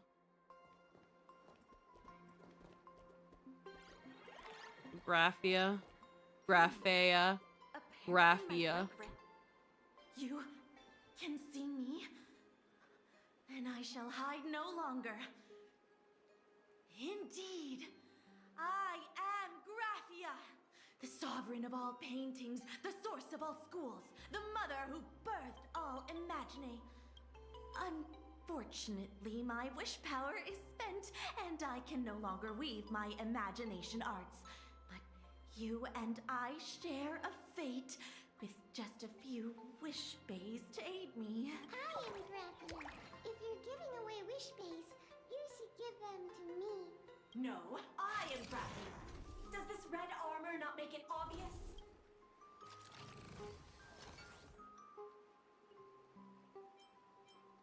Stop shouting. I don't care which. One of you, come help me fight a Lord Ravager. Lord Ravager? To be honest, we are Graphia, but we're not Graphia. Simply put, we are Imaginé born from people's imaginations of Graphia. As for me, I was sketched by a rather unskilled illustrator for a history textbook, which explains why I look a bit rough. I am a wispy form from the concentrated longing for Graphia in plain Arcadia. I am the armored goddess Graphia from the 52-episode animated series Apocalypse of Ashes, Mecha Wars. Care to witness my signature move? Dance of the Ink Blade. So none of you are real. Great. If you're looking for the real Graphia, I'd suggest you give up. I've seen countless Imaginae on the verge of exhausting their wish power, begging the mother of Imagenesis to extend their lives with her paintbrush. Not a single one has ever succeeded. In the end, only those of us making a living off the Graphia brand are left. When it comes down to it, she's nothing more than a legend. Did Graphia really live here? Maybe the IPC made up some story to boost the hotel's revenue. I mean, the Cinnamon Age was over 1,000 years ago. Maybe the only thing left is the longing for Graphia. Is there any way to meet her? One very simple way. She created all Imaginae with her brush. Word has it, she waits at the end of the world in canvas to see off those whose time has come. But every Imaginae who has seen her is, of course, dead. So dying is the only way, huh? These three aren't just fakes. They're also wackadoodles. I have to find another As way. I suspected, finding Graphia was never going to be easy. Besides us, there are plenty of ancient Imaginae living here, ones that have long gone extinct elsewhere. Some even claim to be original works by Graphia herself. If you're serious about finding Graphia, you should try asking them. I heard Graphia is still here in this hotel. I spent my whole life doing hard labor to prove. Please don't linger around here. I did not expect that voice. Yeah. I sense more stray thoughts and disturbance in the water. Are you the hot springs manager? Yes, yes. This old soul is just scraping by with what little talent I have left. The humans here call me Sudscour. A filthy name, but fitting for this frail and wretched form. Are you here at the hot springs to wash away your stray thoughts? Or just to chat with the last kappa of Ahatopia? You're the last Kappa? As you see, my kin have either been swallowed by the muddy currents or have fled into the canvas. Long, long ago, my people lived in every river and pond in Ahatopia. We tended the crops for the artists, and in return, they painted our descendants into existence. Ooh. Why have you chosen to stay in the real world? It is hard to leave one's homeland. Even when my kin have entered the canvas, even when the waters here are no longer clear, and even when the new Plu tribe has replaced us, this is still my home. It needs someone who remembers the old days.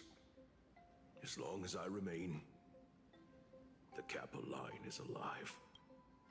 You know Graphia? On hearing the name, the weathered body of Ahatopia's last Kappa begins to tremble faintly. Lady Graphia is the one who guided all Imaginae. Her name shines like moonlight through my dimming memories. Back then, the demons from beyond swept in like a dark tide. The filth and flames they brought could turn even the clearest stream into a toxic swamp. We Kappa were weak and could only shiver at the bottom of the rivers. But it was Lady Graphia who found us. She encouraged us, saying that every drop of clean water held power against the darkness. She taught us how to use water to protect the displaced mortals and wash away those impure monsters. Though our impact was limited, that was the most heroic era for my kind. What was Graphia like? Legend says that when she was a painter, she was a woman of radiant beauty. But in my fading memories, on the battlefield, she was a warrior with flowing red hair and pigment-stained armor. Some say she fought like a demon, but to me, her eyes shone brighter than the smoothest river stone.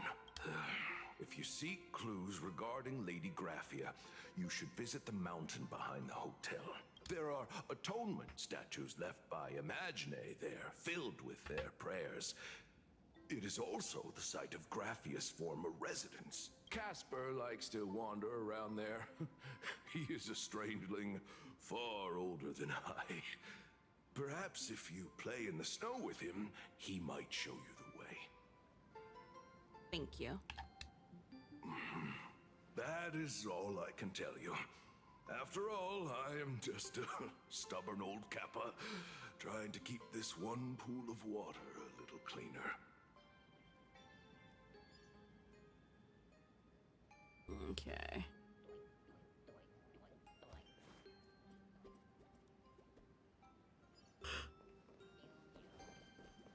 Talk to Nihilux and ask what she knows about Graphia. So, you're here looking for Graphia's whereabouts on behalf of that Intellitron executive. I think it's unlikely that the mother of Imogenesis will see her. Why? If she wanted to see her, it would already have happened. The IPC has practically turned the world and canvas upside down. You know this, right? Over 140 years ago, they brought in hackers from Punklord and did everything they could to blast open the passage between reality and the world in canvas. I think disturbing her world in canvas like that must have upset the mother of Imogenesis. I received a request from a friend of Graphia's. A friend of Graphia's? Just how long has that person been alive? So that friend wanted you to find Graphia, but they didn't tell you how. Aside from a single parting request, Evanescia had no time to leave behind any tokens or guidance. That's not to say she left nothing at all. The only thing Evanescia left that could be a token is the mask she painted herself, right? You have any bright ideas? Normally, I'd suggest you play that little snow puffball for info. That good luck with your inquiries line definitely had a subtext. Wow. But since you're asking for a bright idea, you must have heard that in a certain corner of the universe, there's a mysterious ritual that can summon historical figures to the present day. The Holy Grail War. The Holy Grail War!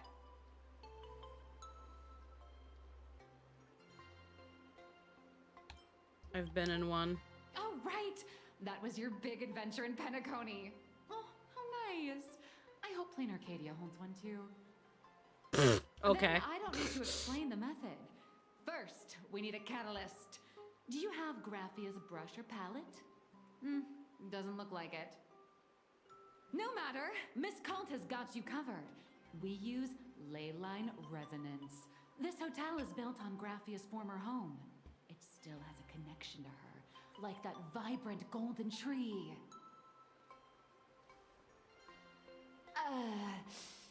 Wait, you aren't actually falling for this, are you?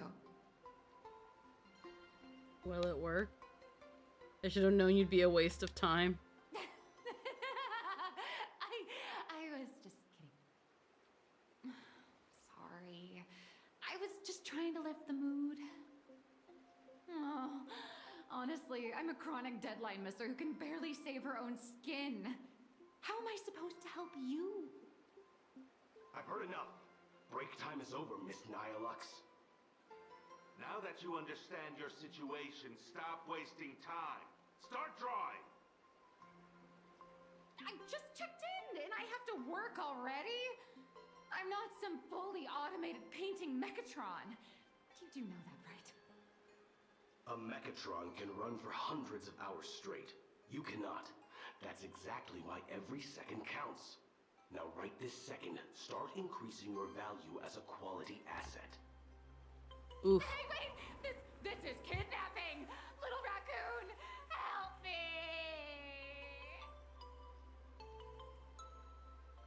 Nilux is hauled away by 2 bodyguards, leaving nothing but her drawn-out cries to help echoing through the lobby. For help. Nilux has a point. If that Casper guy is a survivor from the Sindarth age, maybe he really does know something. Anyway, I'll start by asking around here.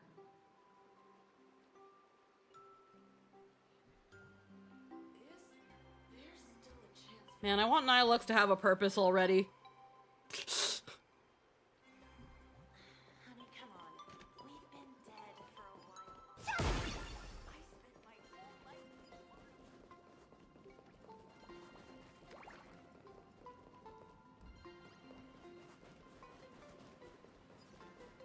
Oh, pick up a book. Wish power, recovery, insights. She's a ton of fun in the narrative, and brings levity, but yeah, she's definitely more important than she lets on.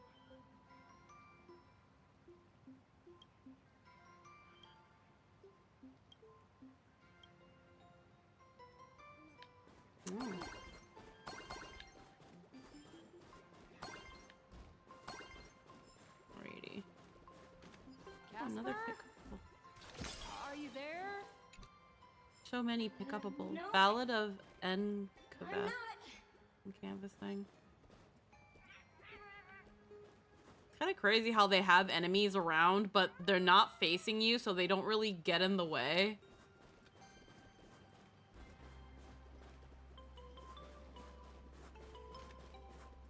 Very, very safe. They also won't attack you first here. Yeah.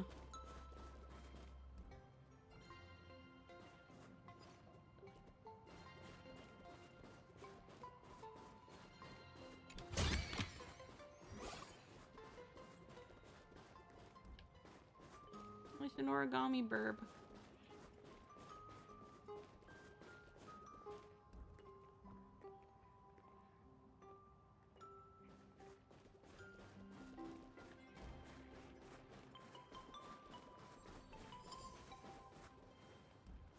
Found that. Shape of the Devourer.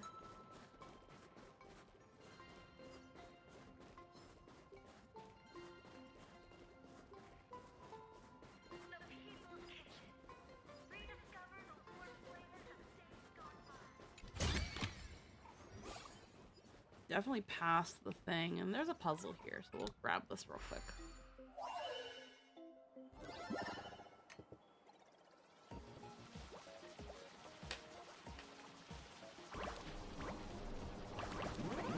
Let's see how what's going on here.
Gotta make my way back.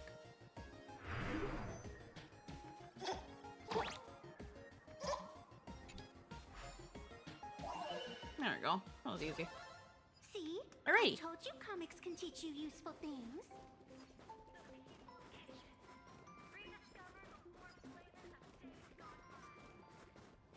Right. There's something.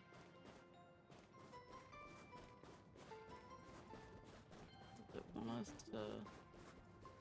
Oh, pick up a ball.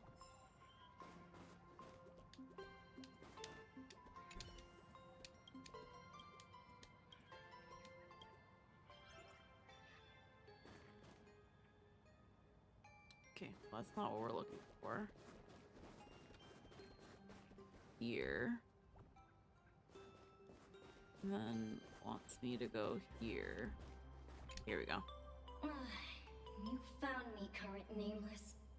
I knew you'd come to ask about Lady Graphia. But if I try too hard to remember things from such a long, long time ago, my soft, squishy head starts to throb, and then I start melting. Drip, drop, drip, drop.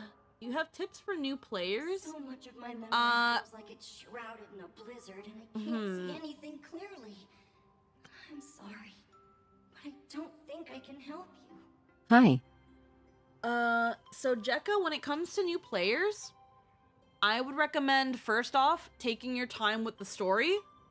Not only because I think the story is worth going through, but also because the time that you're doing the story will be the time that you will learn how to understand the game, the mechanics, feeling comfortable, learning about building your characters. If you rush straight into current content and skip the story, you're not going to get any of that. You're not going to understand anything of what you're going to do. You're going to get frustrated, and then you're going to quit the game before you've given it a chance. So take your time, take it slow.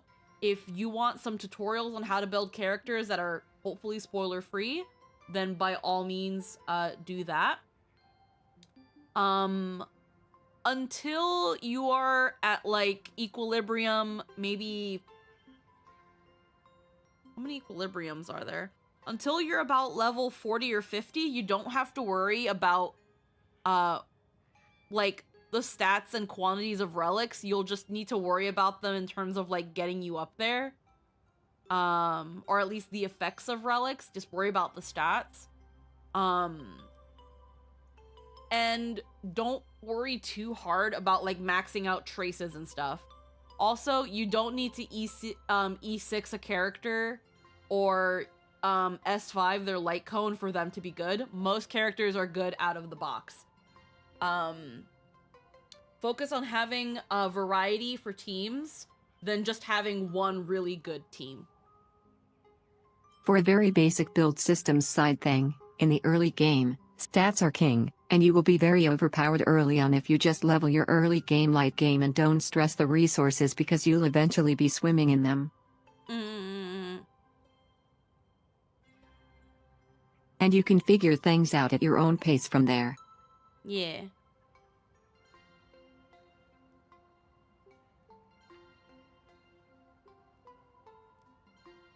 Alright. Again, thank you for the follow, and again, welcome to the stream.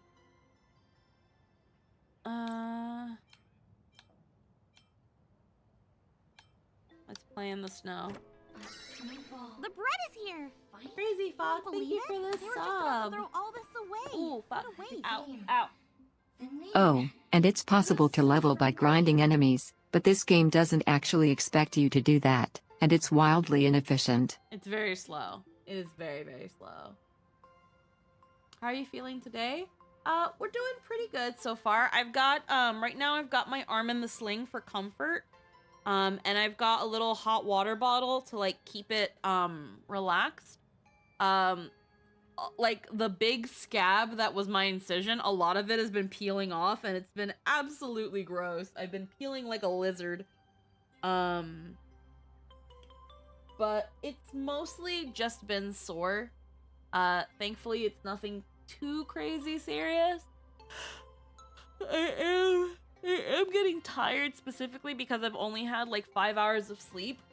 Thankfully, even though I'm still not getting that much sleep, I'm at least still getting I'm getting consistent sleep now instead of scattered sleep. Because before, I would get like 6 hours of sleep, but it would be in like hour increments. At least this time, I'm getting like 2 hours, 3 hours of sleep, and then I wake up and then I fall asleep for 2 other hours. So we're getting some longer breaths of sleep, but I'm still not getting enough sleep. I'm still waiting for my ROE so I can claim I can start claiming medical EI, but I still haven't received anything, which is getting a little bit worrisome because the longer it takes for me to get that means the longer it takes for me to apply for medical EI, which means I end up being in a pinch money-wise. I did recently go to the dentist a couple times because Jester's insurance covers them partially. So I've been able to like get my teeth cleaned out, and I got a filling. Anything else though, I have to postpone because the dentist is expensive. But at least I got some of that taken care of. And then sometime after the wedding, I actually have to schedule a surgery for my wisdom teeth because even though they haven't come out, they're starting, one of them, well, the bottom ones are starting to tuck under my current molars. And if that gets any worse, I might end up not only losing that wisdom tooth because it'll have to come out anyway, but they're gonna take a molar with them. So that's a surgery I have to prepare for sometime after the wedding. But I need to get a consultation and then a quote for that. And I don't know how much Jester's insurance is going to cover. So that's a little scary. But thankfully, it's not anything super urgent. So again, I can postpone it for a little bit longer. Other than that, though, it's just being a little sore. It's just being sore and still kind of sleep deprived. But I still want to be here when I can. So that's why we're here. It feels like I had snowball fights every single day a long time ago. Shaping the snow into balls and flinging them at whatever strange intruders came barging in. Well then, come at me, Nameless. Have a snowball fight with Castor.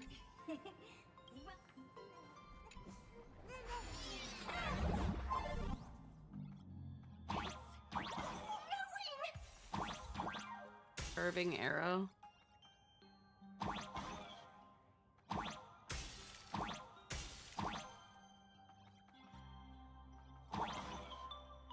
Interesting.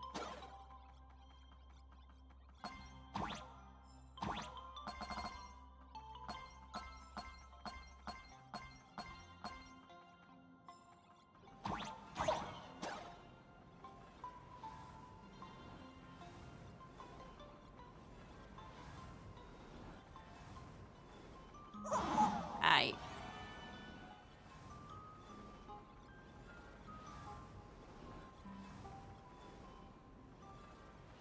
This isn't having a snow fight, bruh.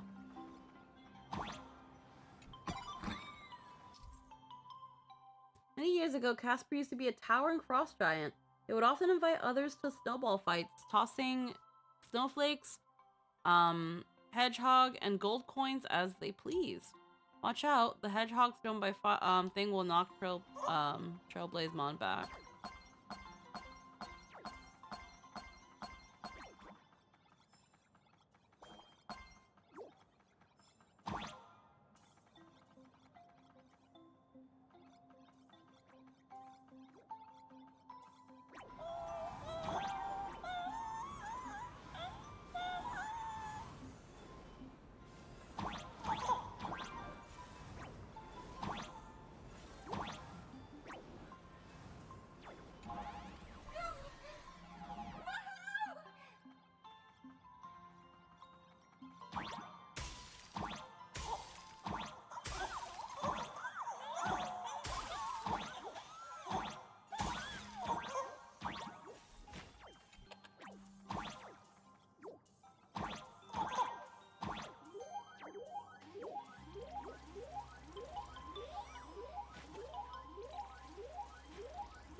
I'm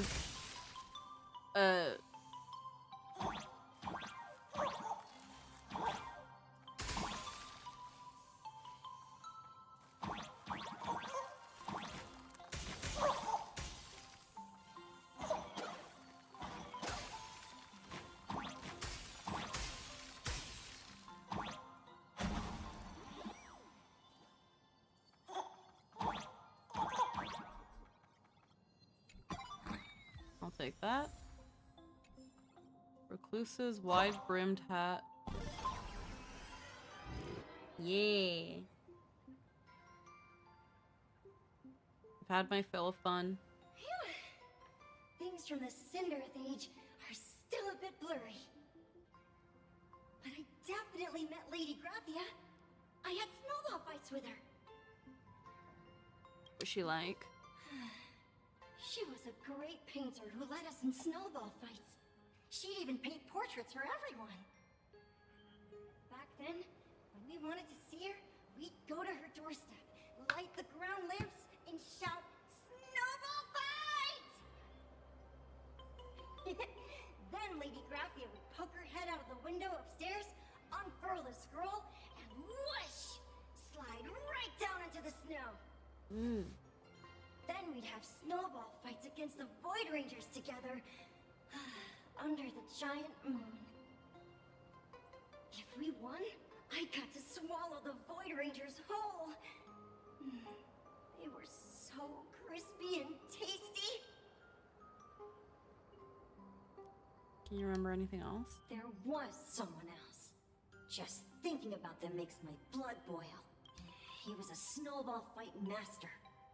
I remember one time, 8 of us teamed up to challenge him, but that guy knocked us all down with his snowballs like it was nothing, all from so far away. 6 of my friends were lying on the ground, feeling beat. Losing the game got everyone so down that no one uttered a word. As for me, I think I got hit right in the neck. I saw my own giant body thud onto the ground, and my chin felt ice cold. 8 people in the Phantasmoon games? Perhaps Snowball Fight is a euphemism for the Cinderth Age Wars?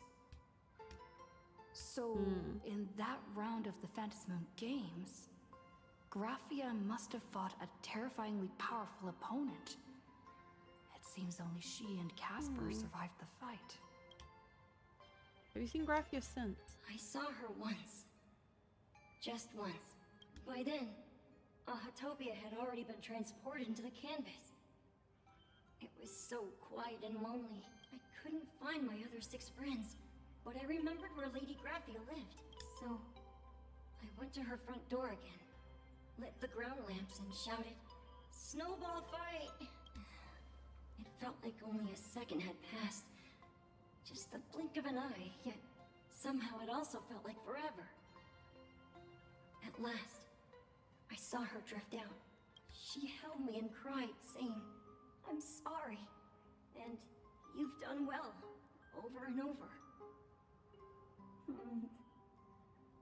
It was just one lost game. We could have just won it back some other time, but that was the last I saw of her. You've done well all these years. Why are you saying that too? It's making me feel all strange. That's about all Casper can remember. If you're still up for fun and games, come find me for another snowball fight sometime.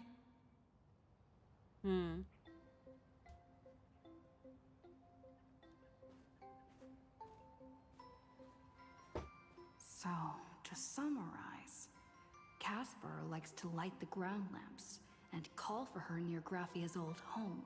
Now, where can I find those ground lamps? On the ground.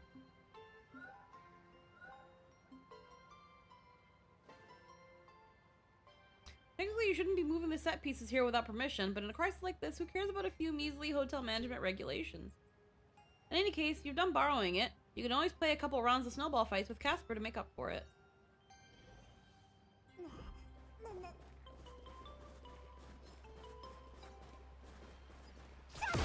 even next to such a lively hot spring hotel. Oh. These atonement statues all look like small animals. I should find a prominent spot for the ground lamps. Summon Graphia.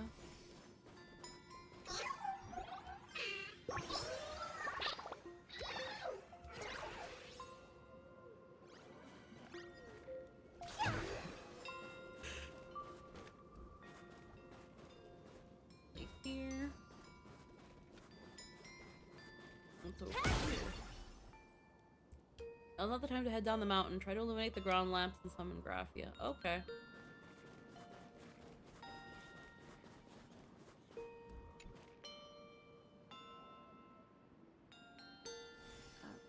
These two little lamps don't look reliable at all.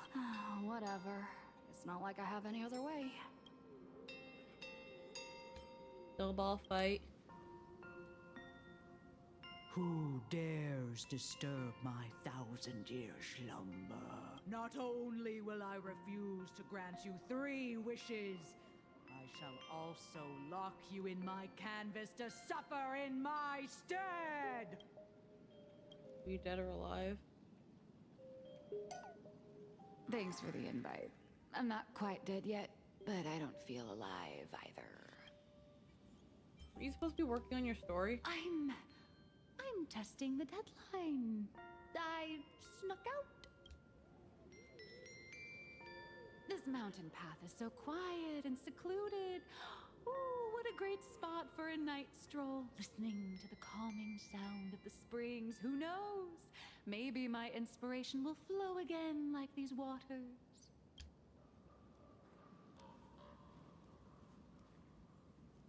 Your inspiration is dry, but your excuses for missing deadlines certainly aren't.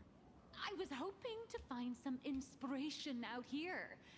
With those 2 goons breathing down my neck, anyone would hit a complete creative block. Look at this old stone statue! Ooh, doesn't it look like Hemicat? I just reached the real versus fake Hemicat arc in my comic. Let me pay my respects. Maybe Graphia will bless me with enlightenment. Miss Colt, when did you sneak out? That was fast!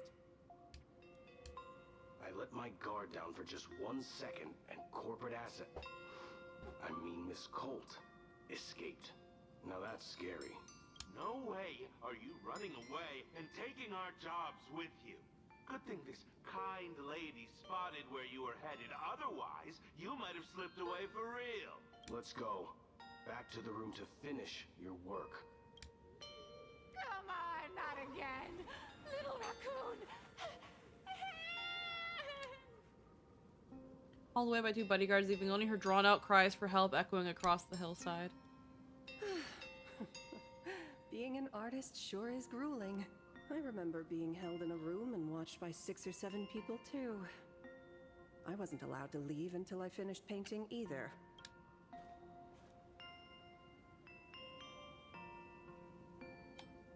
Who are you again?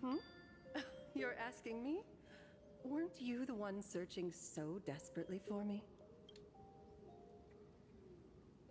My name is Murata Graphia, guardian of the world in canvas.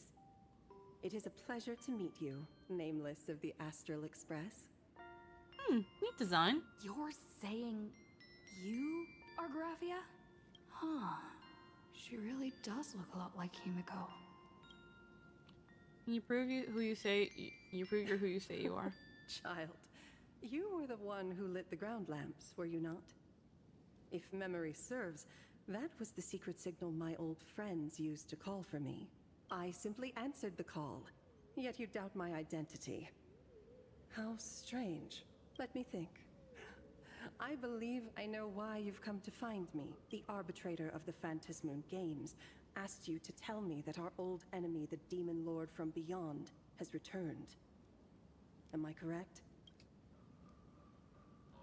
You know about that? Since Ahatopia's in canvassing, Evanescia and I agreed to guard reality and the world in canvas separately, never to meet again. But over the past 1,000 years, I often hoped we might reunite in some way.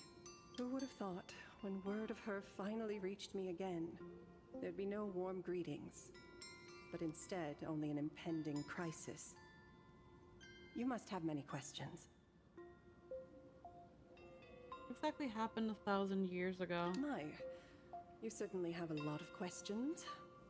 But before I enlighten you, during the Cinderth Age, that demon lord from beyond once took the form of a friend to infiltrate the Resistance, causing catastrophic casualties. I must confirm your identity, Nameless. Do you carry a token from Evanesia? You mean something Evanesia gave me? There's only this. She painted a supplicant's mask for you.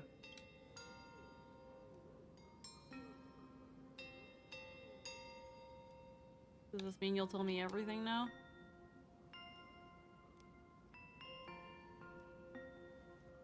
Red-headed girl hands the mask back to you. The secrets you seek are many and tangled. Perhaps I should start by telling you a story. 1,000 years ago, the legions of the demons from beyond descended upon Ahatopia, marking the beginning of the Cinderth Age. For the destruction, taking a life is easier than brushing aside a feather. Among the countless victims, a baby girl was saved by a painter from the brink of death. He took her in as his daughter and named her Graphia. To protect his daughter, the painter kept her confined to their home. While the fires of disaster swept across the land, Graphia lived in seclusion. Until one day, a falling star streaked across the dark sky, and a deafening roar shattered the silence of the wasteland. Unable to contain her curiosity, the young girl slipped out of the house to follow the sound. And so she saw it. Beneath the cold Phantas moon, a tower of infinity stood on the mountain range at the edge of the horizon. This tower had countless windows and rose section by section, slender and tall. More than an actual tower, it looked like a wounded iron dragon that had fallen to the earth. I feel like I'm listening to a fucking audiobook. I feel like get to the point! Is that the name of the Murata name? Was that Indeed. Oh. That tower, which stood only for a moment, was the crashed Astral Express. And Graphia's family name, Murata, came from the wondrous sight she saw.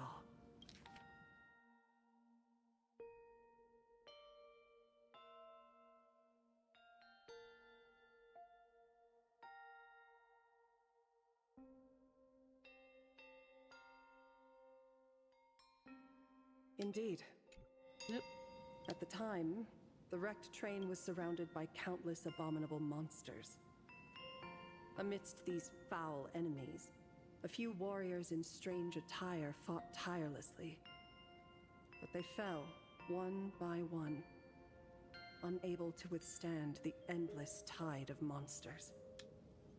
It was only much later that Graphia understood that those who fought and died for Ahatopia shared a common name. You know, this could have been a cute little slideshow. This could have been a cute little slideshow, kind of like how like Emphorius has those little slideshows for when they tell certain stories. This could have been a cute little slideshow, not just me looking at the character model yapping. The Nameless, who walked the path of the trail. They had a lot of those in Amphreus that made them more engaging. Yeah. Stepped into the mortal world. Her life as the mother of Imogenesis began. Like, I need something in my mouth right now. I need something to fiddle with. Severe disadvantage. She was forced to seek the aid of the Phantas Moon Games, attempting to use the mighty power of an Ionic ritual to lock the terrifying demon lord from beyond within a limited battlefield. This was also the first time in the history of the Phantas Moon Games that the 8 supplicants joined forces to confront a powerful enemy from beyond, the Lord Ravager, Asat Pramad.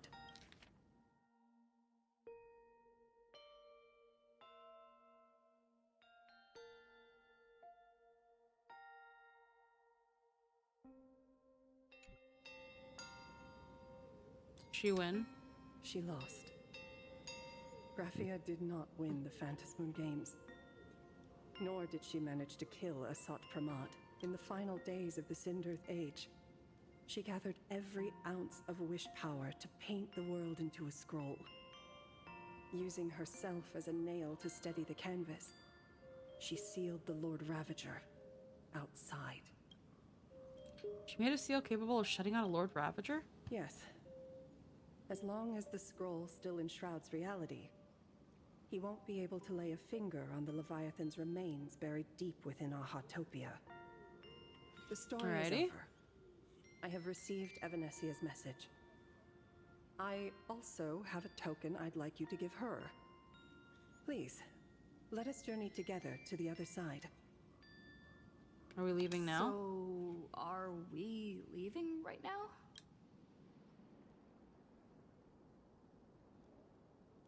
No, there is no need to rush.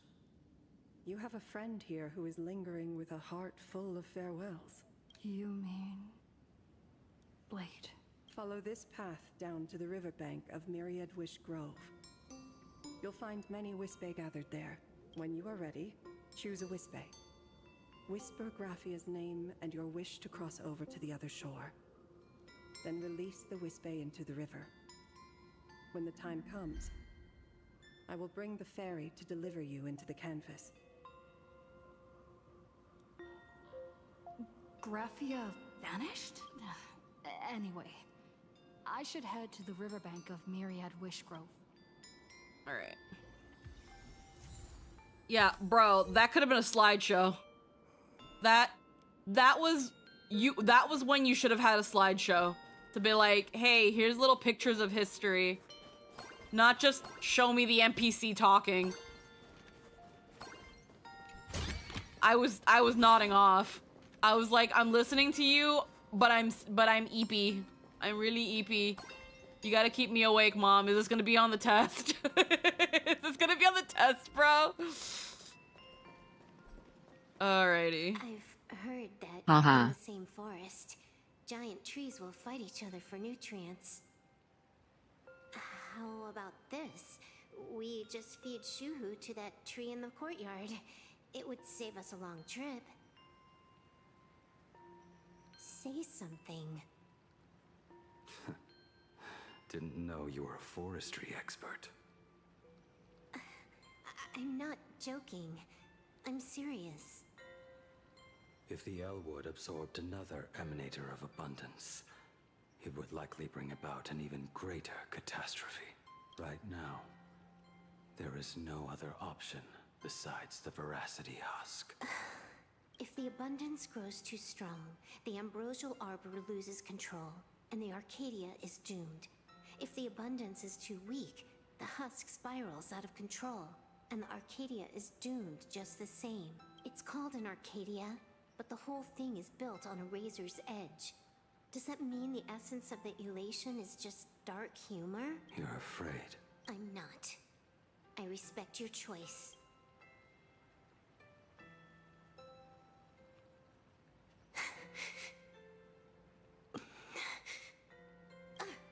Fine. You're right. I'm afraid. So what? You don't think I know what that Xianzhou person Also, meant? yes, One in the 10 elation was chance? born of dark humor. There's no chance at all. Listen, I just can't stand by and watch one of my kin sacrifice himself. Kin. What else?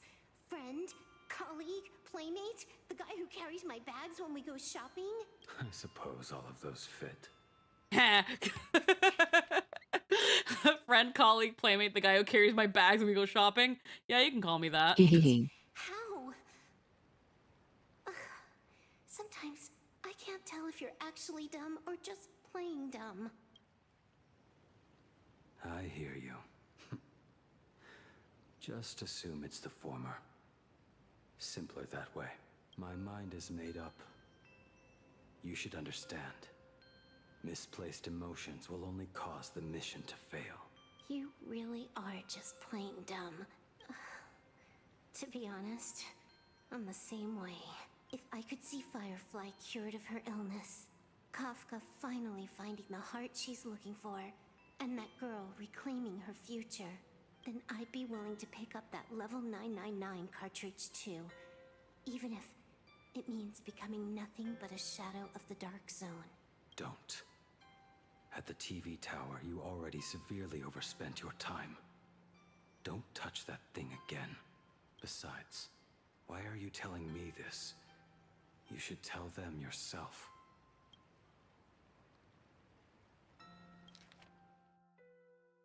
Yeah. Because just like you, I'm a total, stuck-up softie. Happy now? Feel better? No. Unless you give me a sincere apology and a proper goodbye, we're not settled. Not settled. Is that right? Fair enough. Whether as Ying Xing or as Blade, my journey has reached its end. Before the final verdict, I should say a proper goodbye to my kin. Who's there?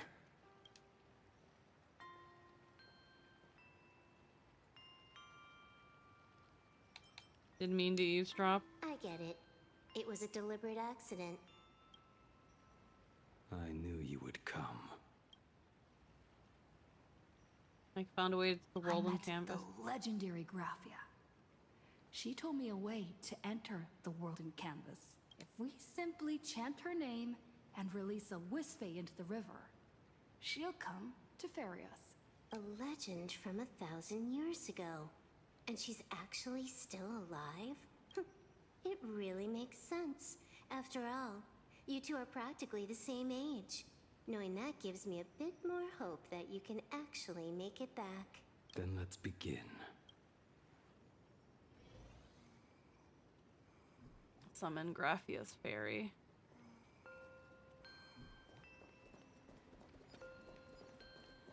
Grab this treasure chest. I feel like there's gonna be a pick-upable around here. Usually, yep. Oh, a thingy. Grab that. Barrett, Ballad of Myriad, Wish Grove. Oh, another puzzle. Raug.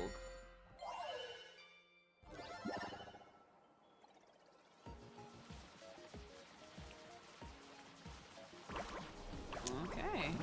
I might have more shit to pick up.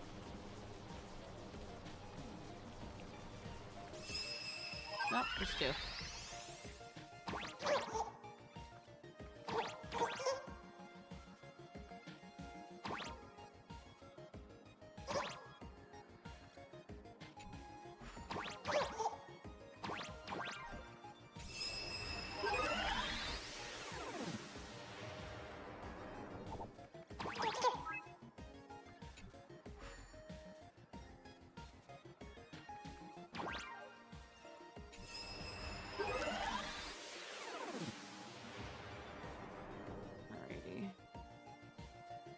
There.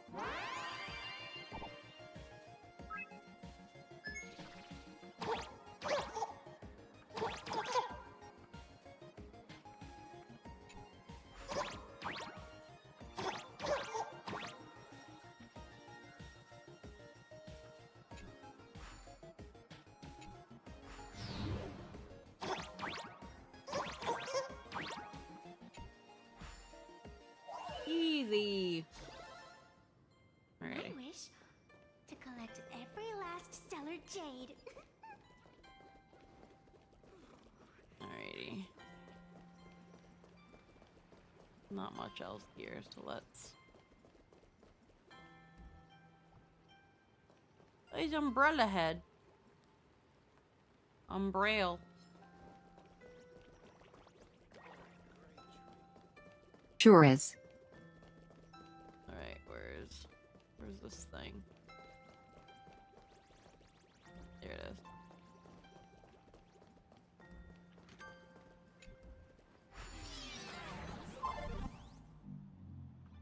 Alrighty. Beep beep, training coming.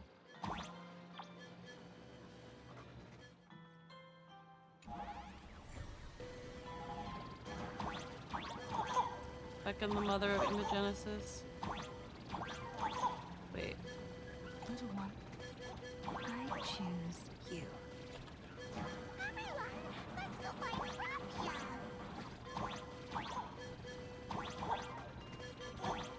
World in canvas, here I come! That should do it. Right?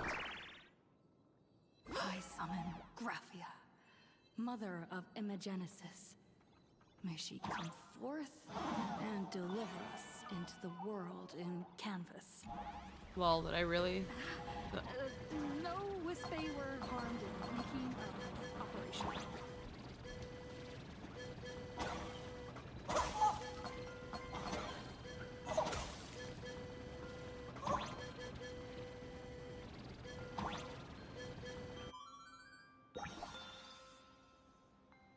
Alrighty, draw the curtain, step 2.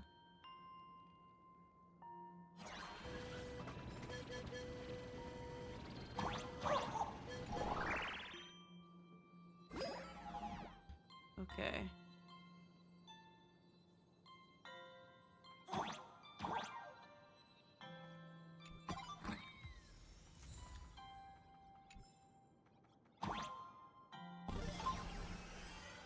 Raffia!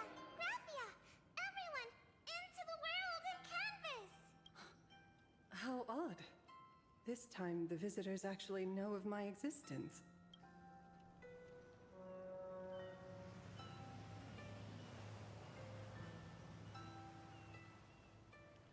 Strange. Why is the boat coming from downstream?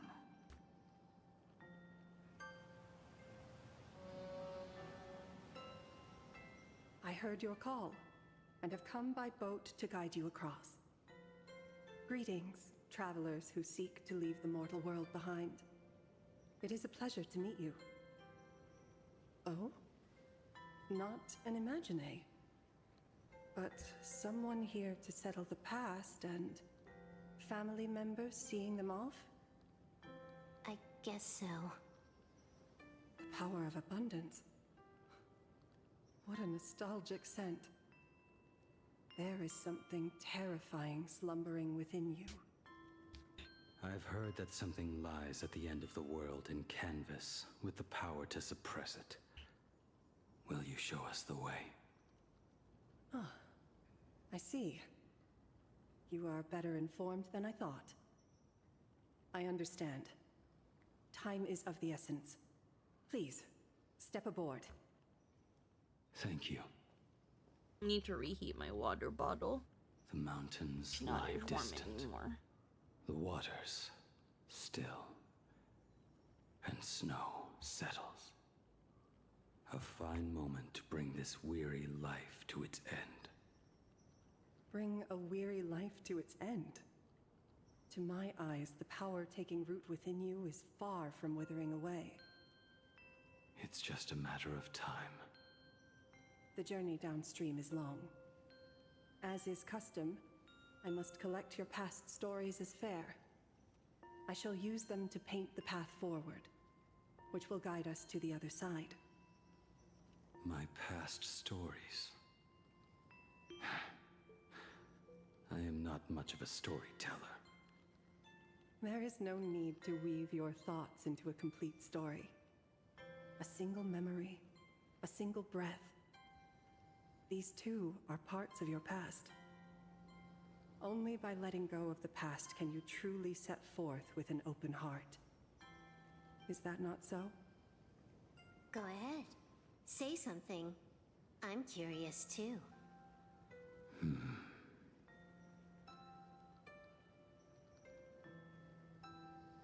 Alright.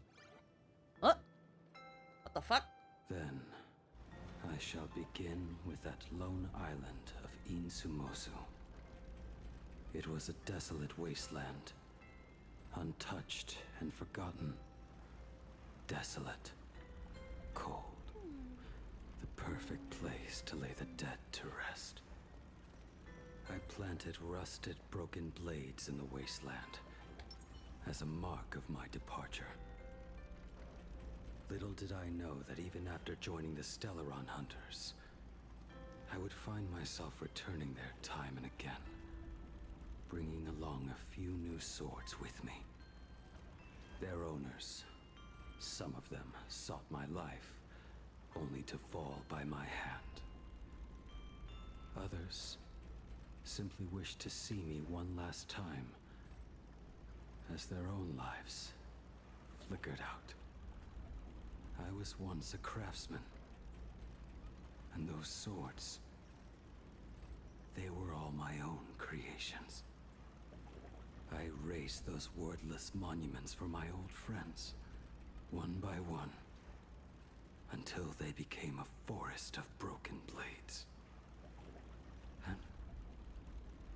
And what about me and my sword?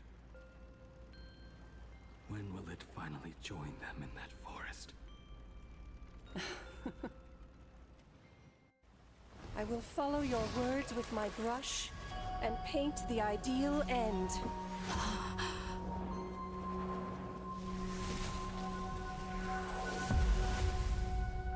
Sword barrier.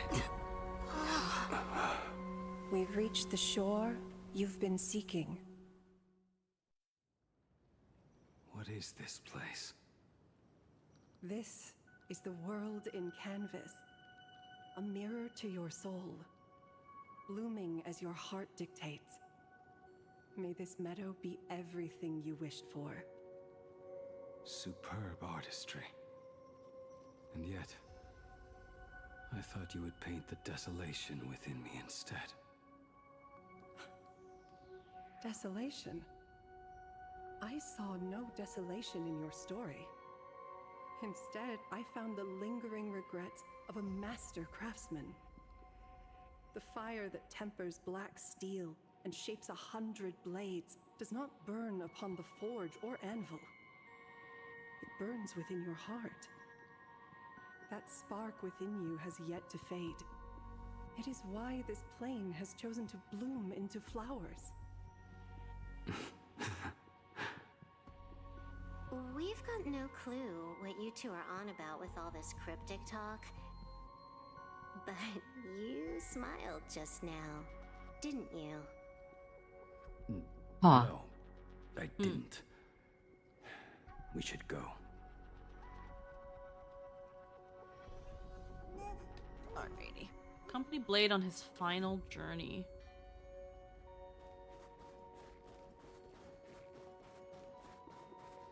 Alrighty.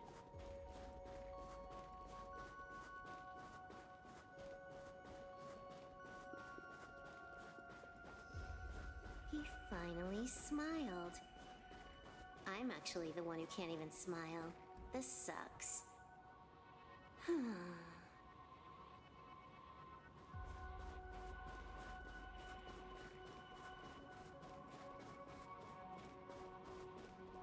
Meadow on the distant shore.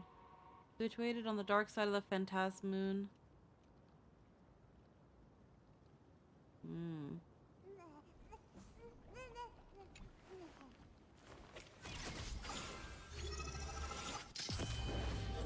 Truth and lies are a hair's breadth apart. Only the heart can judge.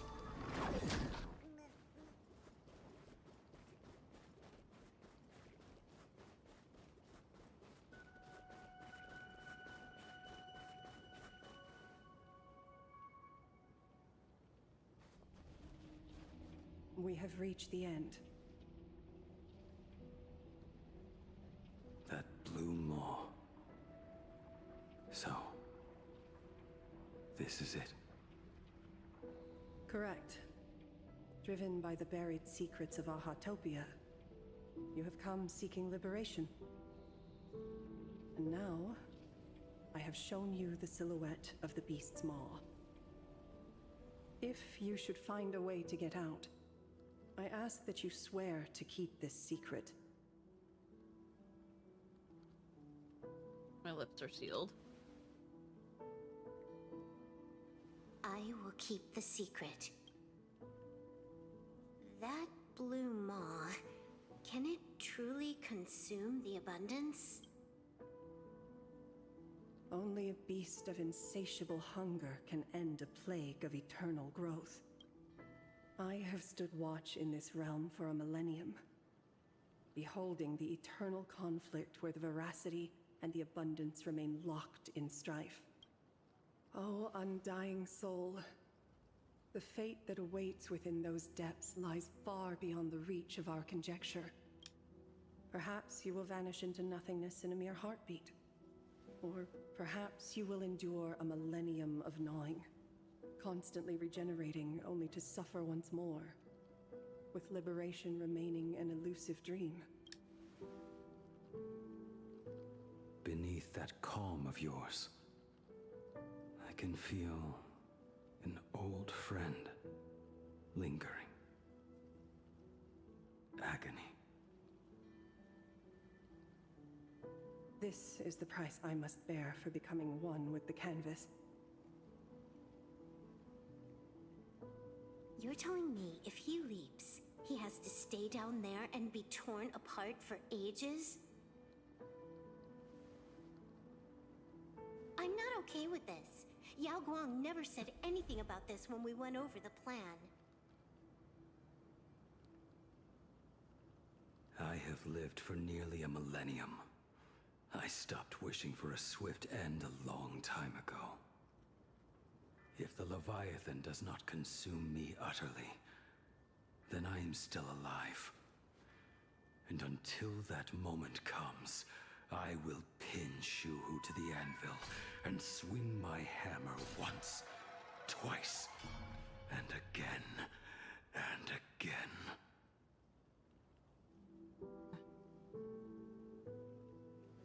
Is there really no other way?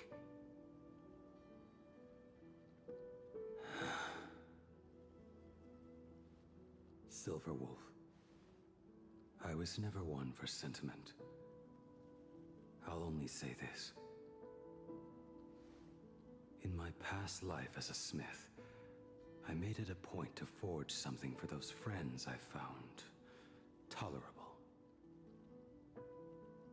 But ever since I joined the Stellaron Hunters... Oh right, I get it. You want me to go back and take apart that box Kafka uses as a footrest, right? Okay. You already took it apart? A long time ago. Quite a few treasures in there. A master-crafted blade, a game controller, and a portable reactor. That's the armor core, reforged from the remains of the Glamoth Queen. Oh, and a cat scratching post. When did you find out about these items? You? You mean we. We all found out. Think you hid it that well? Please, give me a break. We're a pro team, you know.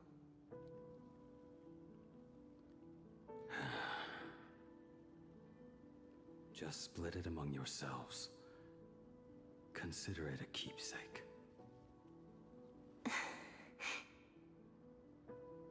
Kafka should be the one saying this, but... You are the most perfect blade the Stellaron Hunters could ever have. You were the best chair a girl could ever sit her face on. Well, the best face a girl could sit her ass on. Just a broken blade. That is all. You were the best chair. Blade, you're actually quite gentle and kind. I didn't know you had a sentimental side. You fake the ending. You see, you're actually gentle and kind. You talk too much. I actually don't. That's the whole point. Before you go, you have something to say to her, too, right? To me? Don't take offense. It's just a few words. I love how Blade has gone from emo king to team dad as the game has gone on. Oh yeah. Again, but he will always first and foremost be Kafka's chair. Before joining the Stellaron Hunters, I once lost myself. Unable to see the future, yet unable to reclaim the past. Just like you when you were first reborn. Whether we chose this path, or were forced onto it. Leave no room for regret. And never deny the path you've traveled.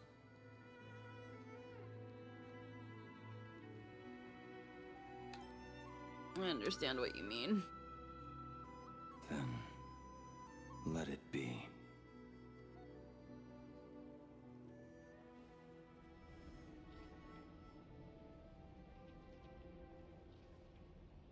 It's time.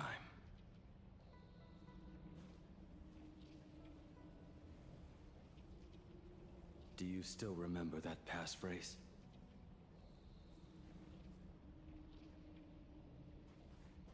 No need to step forward. Just recite it in your head. 3 of a kind. Two pair. Ace. Ace. Go.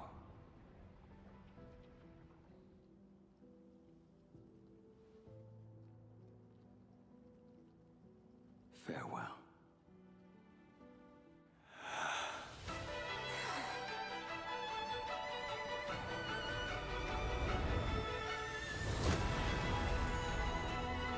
Let everything end.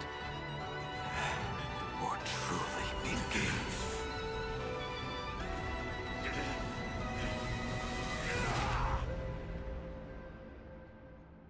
Oh. In the final moments of your life, what will flicker through your mind?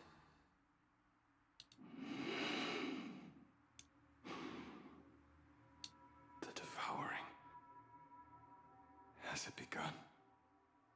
How much time has passed?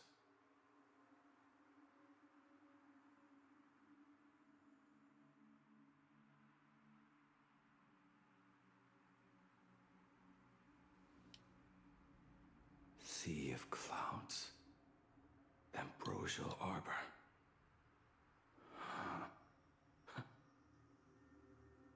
To think that with death so close, this is the scenery my dreams would conjure. My heartbeat. It's barely audible now. Shuhu. Are you still alive? Am I still alive? Finally woke up, Yingxing? Huayan. Master. I am sorry. You have the wrong person. I am not Yingxing. Huh. A lad your age, yet your head is more muddled than mine. You're talking nonsense in your sleep, boy. It has been ages since we last met. Tell me, have you let your craft go to waste? Your master wishes to see what you can do. Not a sweet dream of toasts and laughter, nor a nightmare of clashing steel. Instead, it is a dream of returning to the very beginning, to confess my sins before the master who taught me everything. Typical. This is a standard issue sword I forged for the Cloud Knights, back when I first began my training. View the Cloud Knight's sword. Looking at it now, it is a crude piece of work. Senior Frater, are you truly from a short-lived species? Why do you ask? I mean, no offense. I just wondered, why would you come all the way to this Yanzhou to learn the craft? My home became a grazing ground for those boars and beasts. My parents, they're fertilizer. Unlike you, I won't live to see them wiped out. But my blades will. Look at this blade. Fresh from the forge today. I made it. That is so cool! Stop flattering me. This is just a standard issue sword for the Cloud Knights. According to the template, its name should be New Blade 01. Senior Frater! How could you so thoughtlessly name your own creation? The very first assignment Elder Huayan gave his disciples is what defines a blade?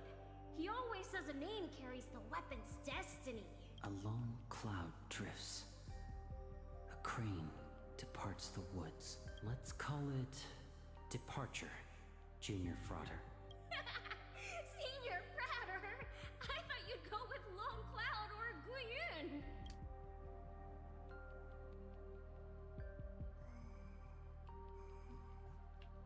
I love how I can hear the fucking pet snoring.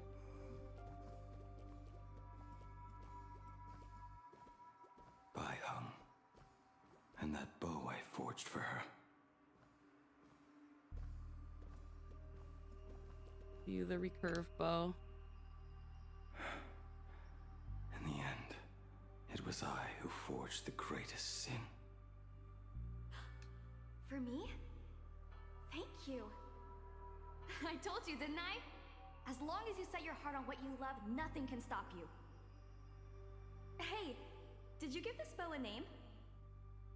I named this bow Lure after a mythical steed from the primeval Imperium. Legend says it was one of the Emperor's finest mounts, a divine beast that could tread over any chasm and lead its master back from the brink of death. How did you get so off track? Why pick a name meant for a horse? That won't do. It does not suit me at all. I'm gonna call it Recurve Bow. That sounds terrible. It's like my mother naming me Human. At least change it to something elegant, like Winding Stream. Fine. Have it your way. No, I'm gonna name it Bo. Skilled with both the pen and the sword. You really should not be trapped in this flame-lit Yep. forge for the rest of your life. Hey, perfect timing! I have a few friends getting together on the Lafu. Wanna come along? Friendly reminder that Bai was a nameless. Place your whole life. Yep. That won't do.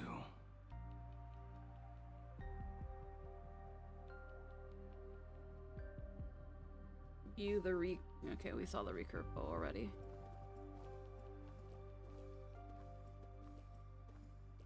Jing Yuan's Devastator Glaive. The weapon I promised to forge for him all those years ago. Starfall Reverie. Old friends have drifted across the stars, but he remains. A genius. I suppose Master Jing Liu's swordplay should be no trouble for you then. You little rascal. Do not try to act like my senior just yet. I am from a short-life species. Xianzhou's swordplay takes hundreds, even thousands of years to master. I simply do not have the time. I heard your bold claim. I'd rather leave this world in a blaze than live until the end of time. It seems you think little of us Xianzhou people, then? My, the future sword champion has sharp ears. It was just drunken rambling. Don't take it to heart. It would be a waste to throw my skills away on the battlefield. You go to the front, and I will forge the divine weapons for you. It is a promise. Alright, deal. Then I want a Devastator Glaive, 4 meters long, decorated with green silk, and you should engrave the blade with cloud patterns. Or maybe lightning. Wait until you have grown a bit taller. Then it is settled. When the time comes, you shall arm each of us with a weapon of our own. Let us face the fires of war in your place, and handle all that tedious business on your behalf. Come, Come, friends, drink up. We five come from all walks of life, but here and now, we are one. Together, we shall bring glory to the Cienjo, and peace to all who dwell beneath the stars. By the rainbow and the 10 lords, if I betray our bond, let all of existence hunt me down.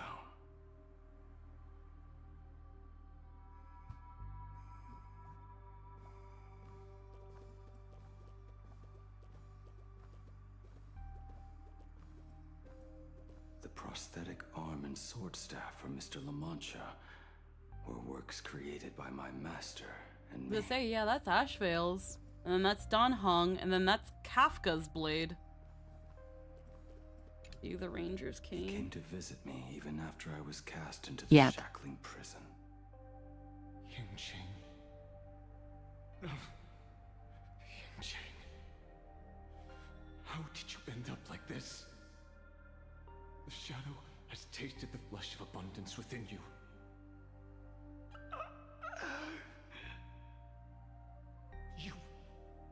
You cannot even speak anymore. Ying-Ching, look at me. Lift your head. It was only thanks to you and your master that the shadow of veracity was sealed. I owe you both a debt of gratitude. So I have but one question. Do you want out? If so, just nod. There is always a way out. Just give the word, and I will carve a bloody path to get you out, right now.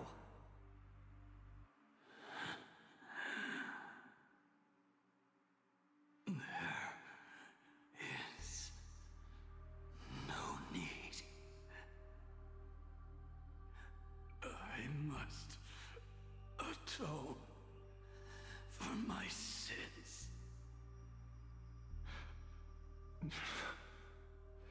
Perhaps if I had taken you away from Flamewheel Forge back then, your fate would have been entirely different. I respect your choice, just as I did all those years ago. Pity. So much in this world does not go as we wish.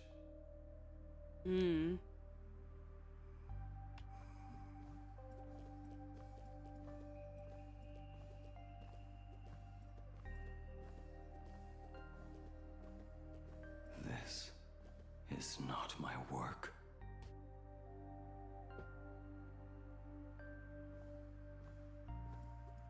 You, the Hunter's blade. This was where my life as Blade began. So you're Blade. You sound like quite the expert on swords. Oh, good timing. What do you make of the sword she's carrying? The blade itself is fine, but the technique is wrong. Swordsmanship is no song and dance. Power starts at the feet. Only when the eyes and mind follow through will the strike land. Can't believe Bai Hung adopted an introvert. Yeah. My oh my, Bladey. You really are the ultimate blade critic. Since you have so much to say, Master, why not forge a legendary blade for each of us? Last time I did that, it went bad. Don't. The last time I did. Put down the hammer a long time ago. My hands cannot do what my mind wants anymore. Fighting with a weapon that does not suit you is just a quicker way to die. From now on, if a sword is needed, let it be mine. This shell of mine is the only blade there is. He didn't make Kafka's. He just misses. He's just like, man, I'm gonna miss being her chair. A weapon given by Ying-Ching to an old friend. Cloudpiercer. But we are no longer who we once were to each other. Who I am does not matter. What matters is, do you remember this weapon? I don't understand what you're talking about. All that happened. You think you can just walk away from it all? You would do well to keep Cloudpiercer by your side. Or, next time we meet, I will be the end of you. What a pity. In the end, we still cast our weapons aside.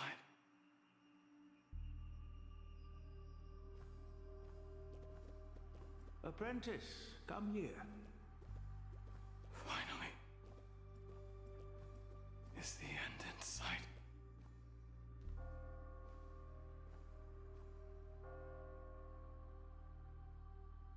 I am here, Master. Good. I have waited a long time for you. You have seen every blade I have forged in this life. Fine work. Somewhat flawed, perhaps, but their edge is undeniable. The marks of a true master.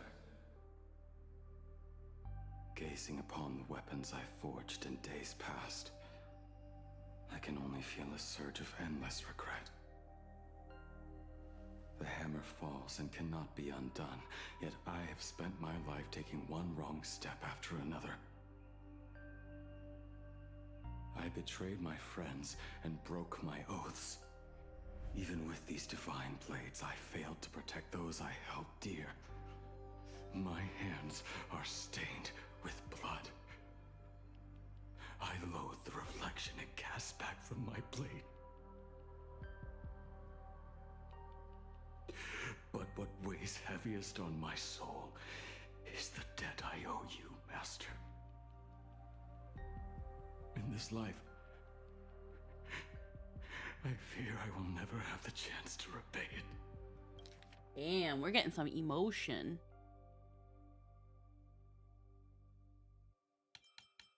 Like, we're getting emotion here. Gazing upon the weapons I forged in days past, I can only feel a surge of endless regret.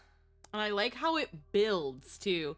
He starts talking like normal, and then line by line just becomes more human. Hello, Wolvexus. The hammer falls and cannot be undone, yet I have spent my life taking one wrong step after another. Like, yeah, like the first line is very normal blade. Gazing upon the weapons I forged in very days slow past, and straight. I can only feel a surge of endless regret. I'm doing any better? It's gonna be sore for a while, but the scabs are coming off. I had it in a sling, but it was starting to get a little stiff, so now I just kind of have it free falling. But aside from the soreness, it's recovering pretty well. The hammer falls and cannot be undone, yet I have spent my life taking one wrong step after another. Right after that, he starts talking more like a normal person. He starts sounding like a normal person, someone who is, like, actually talking. I betrayed my friends and broke my oaths. It's great. Even with these divine blades, I failed to protect those I held dear. My hands The performances are wonderful. with blood. Mm-hmm. I loathe the reflection it casts back from my blade. And then now you start hearing the voice shake, like he is going to cry. But what weighs heaviest on my soul is the debt I owe you, Master. Very much so. In this life, I fear I will never have the chance to repay it. What's really good too, and I'm not gonna go too into tangents because I've talked about it many times before. What makes Star Rail's voice acting so good and feel a lot more immersive is those little breaths and those shakes and that little bit of mouth that makes it really feel like someone's talking.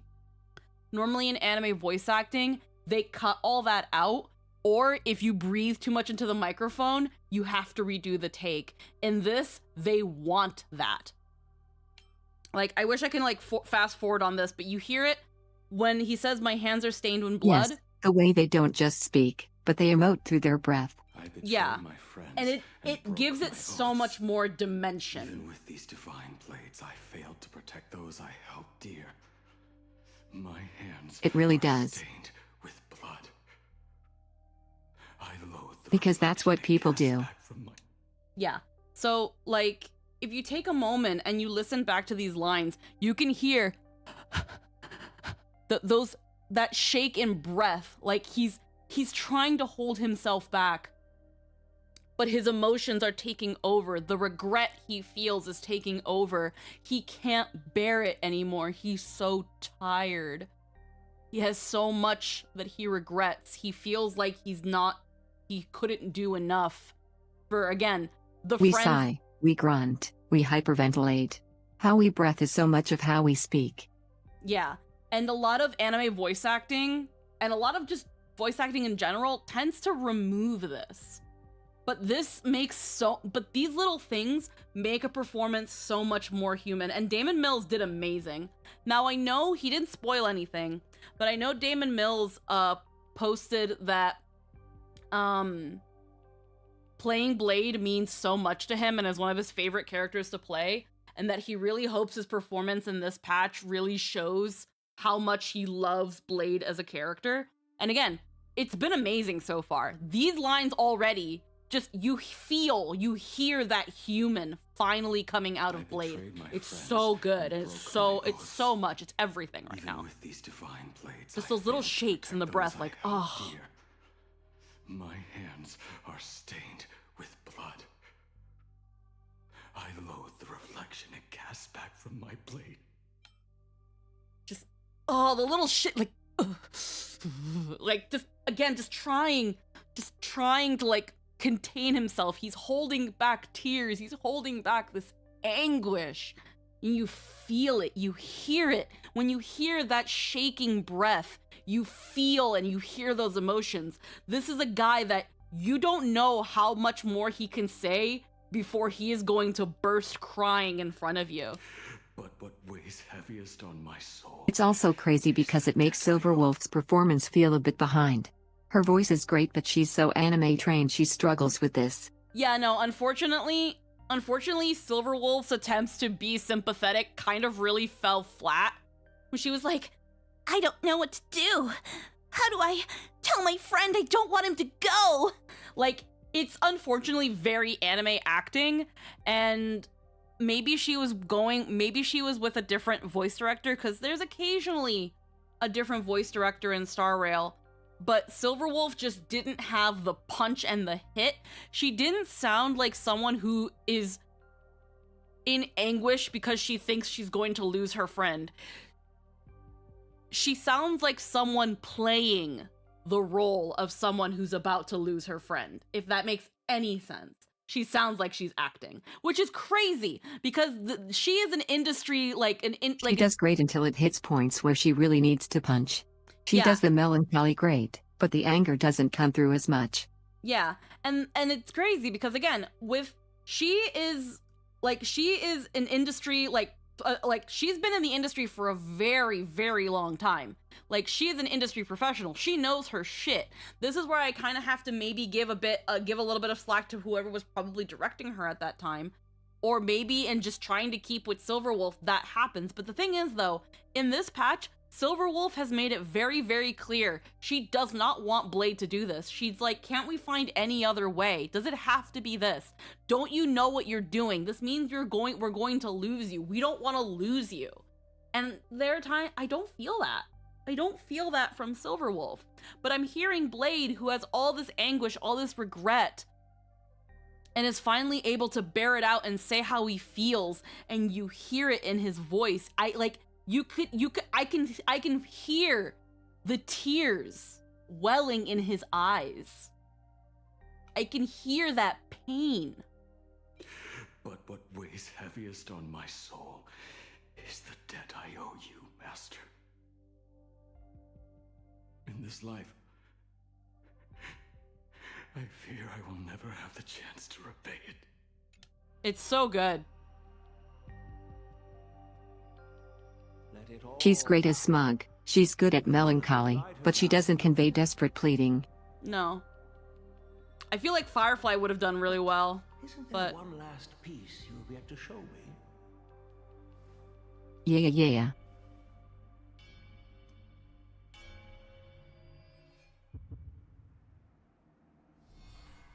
It is yet to be named, has it not?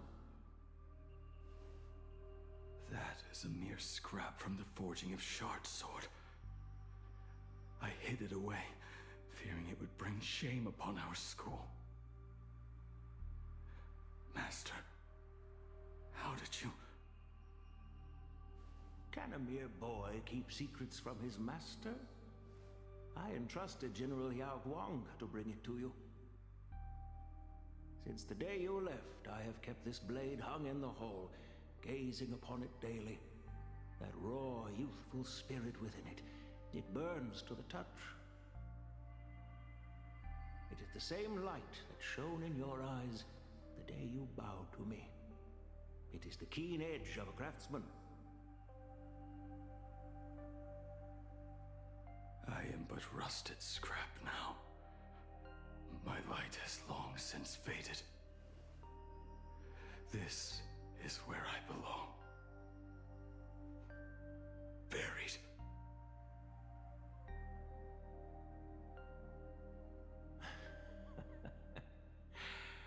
Crushed ore, old materials, rusted iron. As craftsmen, we spend our entire lives in such company. Waste not the bounty of the world, but perfect it through craft. To take what is useless, to take every failed scrap and forge it anew.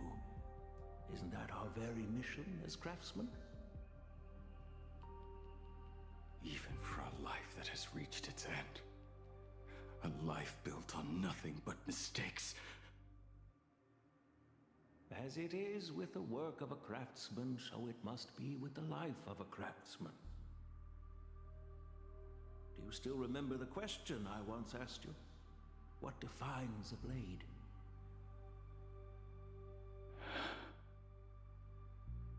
The answer already lies within you. Go now, and forge it anew.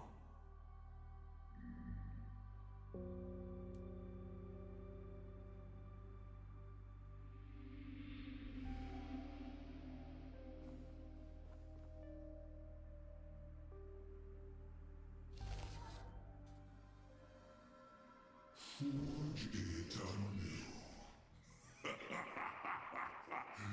Interesting. Now I wish more than anything that I could just live a bit longer.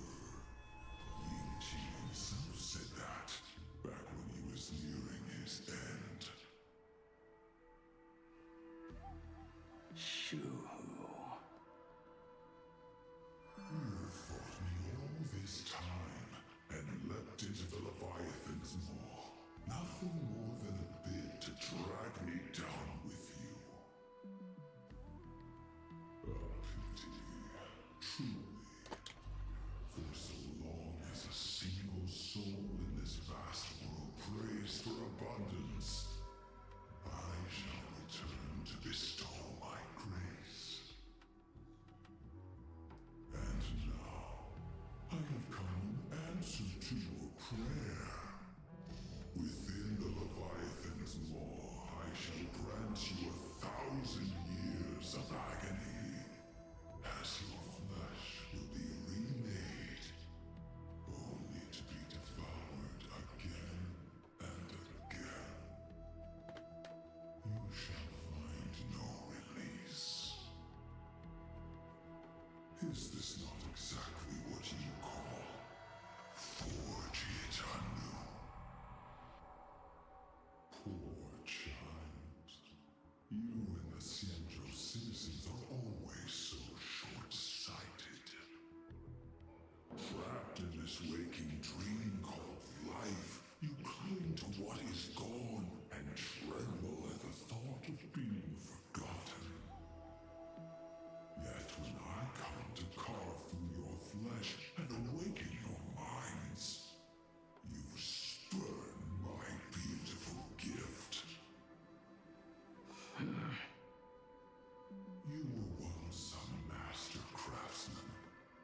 should know best about the beauty of shaping. I can grant you the power of reshaping life and death, bringing those you loved and lost back to life. Let your friends return to this world again and again, giving you the chance to right every single wrong. Righting wrongs. You mean by carving out more walking husks like me? Things that crave an end they can never reach? That is but a fleeting pang, a necessary tempering on the path to eternity. If you persist in spurning this gift, this law shall become your prison for all time. Your body will churn for millennia, caught between being digested and reborn. Every inch of your flesh will remember the agony of being ground to pulp, until your very will dissolves into nothing, leaving only a hollow husk that can cry out my name. Are you done talking? Do you truly believe that I am the only prisoner here, Shuhu? You are the one bound most tightly by your chains. For so long as a single soul in this vast world prays for abundance, I shall return to bestow my grace. You are nothing but an echo of them, a slave trapped within your mission of compassion. You mock our obsessions. You are Yao Shu's most pathetic prisoner. Are you trying to provoke me? No. I am pronouncing your sentence. I never dove into this abyss for the sake of a mutual end. I came for forging. As long as you cling to life, you must keep reshaping this body to fight back the gnawing from the veracity. And that struggle is exactly what I want. Let the maw of this Eon husk be the furnace. Let our undying flesh be the iron.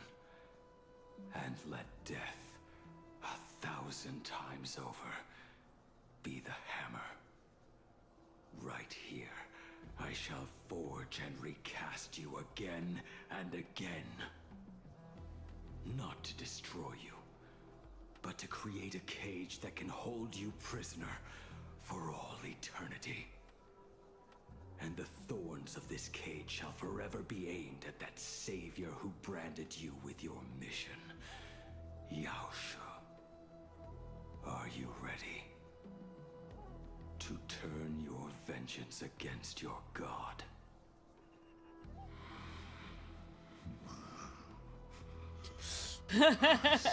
I'm not stuck in here with you, you're stuck in here with me, ass. This is how you forge it anew. Very well. Let us see how this duel between the condemned unfolds. This forging within the furnace. In the end, which of us shall forge the other into a blade?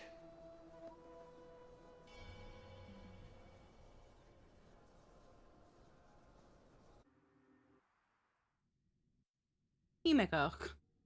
A while ago in the Astral Express. No, no, no. I won't be dying forever in here. We will be dying forever in here. Have fun clinging to life in my body. Yep. Will weep and embrace, whereas 59% will exhibit indifference or outright rejection. Yet, choosing to conduct a covert investigation instead is entirely unheard of. You harbor suspicions regarding Mr. Ryusuke. Why is that, Miss Himiko? Before Star Rail Fest began, I stopped by his office to look for the family's records on the Phantom Moon games. Out of concern, or perhaps curiosity, I leafed through his portfolio. The artwork was magnificent, with each piece serving as a microcosm of a different planet. That was when it suddenly dawned on me. 5 of the worlds he captured in these paintings are now gone, lost to the fires of war waged by the Antimatter Legion. Just as you suspected, Mr. Ryusuke's travels have been highly suspicious. In the year 1969 of the Arcadian calendar, he traveled to the Delcor Ring to sculpt a statue for the Doctors of Chaos. 2 years later, the IPC received word that the last local resistance group had rejected all aid and launched a suicide charge against the Legion. Also, in 1984 of the Arcadian calendar, he traveled alone to the planet Goliath's Shepherd. After a century of resistance in the fires of war, the planet was officially declared dead 9 years later. Both incidents point back to a single culprit. The Lord Ravager Assad Yeah. However, there is also evidence suggesting that Mr. Ryusuke was still in plain Arcadia when Assad Pramod appeared. Additionally, the IPC recovered a commission he received.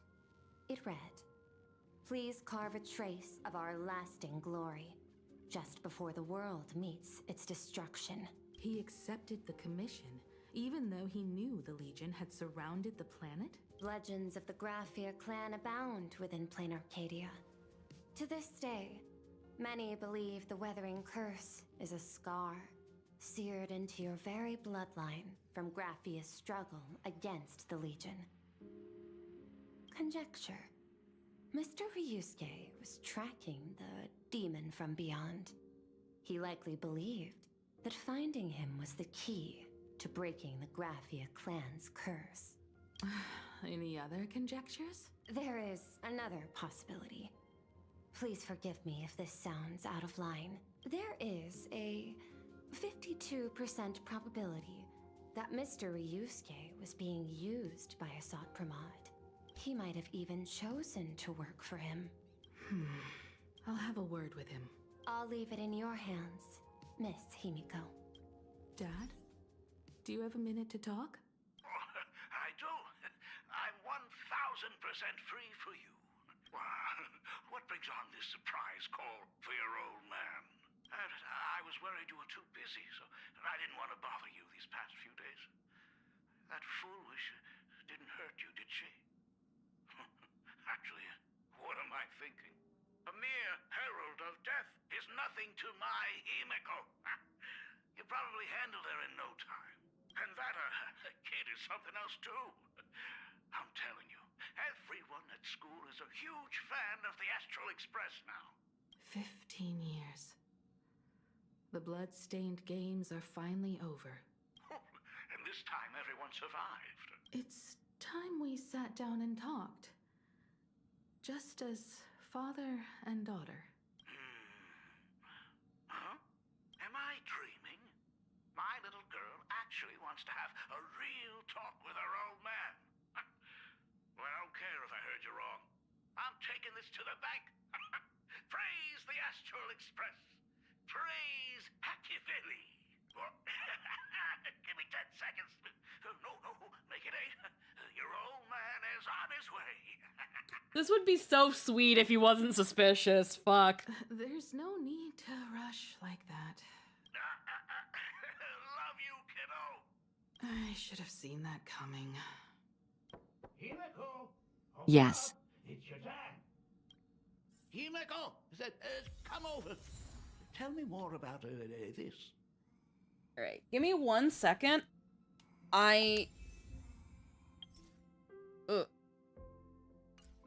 Give me 1 second. I'm gonna grab a little bit of snackage. It turns out we're not having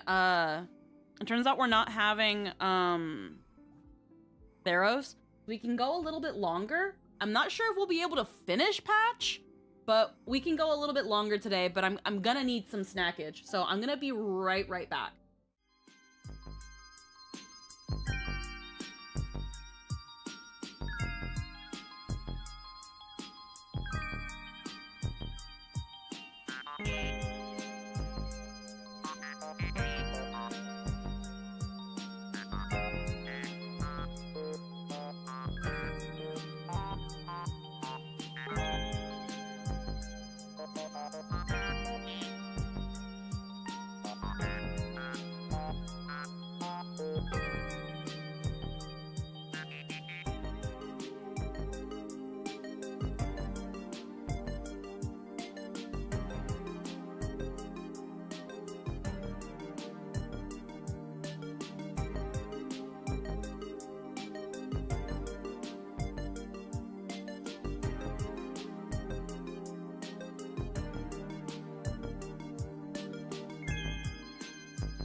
Alrighty, we are back. I just had to set up the rice cooker. I got my water bottle loaded up with water, with hot water Hooray. again. And I got some veggies to snack on while I wait for Jester to get home. I originally planned for us to meet at the school. Look at him there with his arms wide Since you're open. already here, Yep. Let me show you around the express. Oh, there you go. Auto. Oh, I would love that. I was in such a rush last time. I really want to get a good look at the place where you spent the last 15 years. Who could have imagined it? The thing that connects this nearly infinite universe is not some distant godlike sheep, but a single express. I have met many artists who dreamed of boarding the express just to get a closer look at the legacy of trailblazing. So I am curious, how will the great artist Ryusuke evaluate it? Say your father's name right! Me? Well, I'll give it my all. I was only joking. There's no need to be so serious. There's actually so much interesting stuff on this express. Okay, I might have filled this with too much water. It's too bloated. I can't rest my arm on it. That was better Give me than one last second. time, but still bad. A little full of water.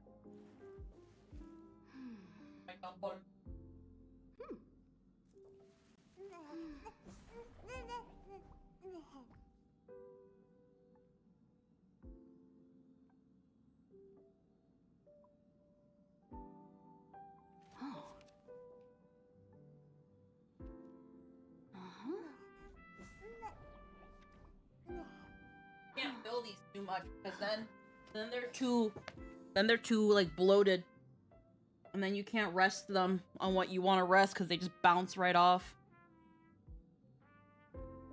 Okay.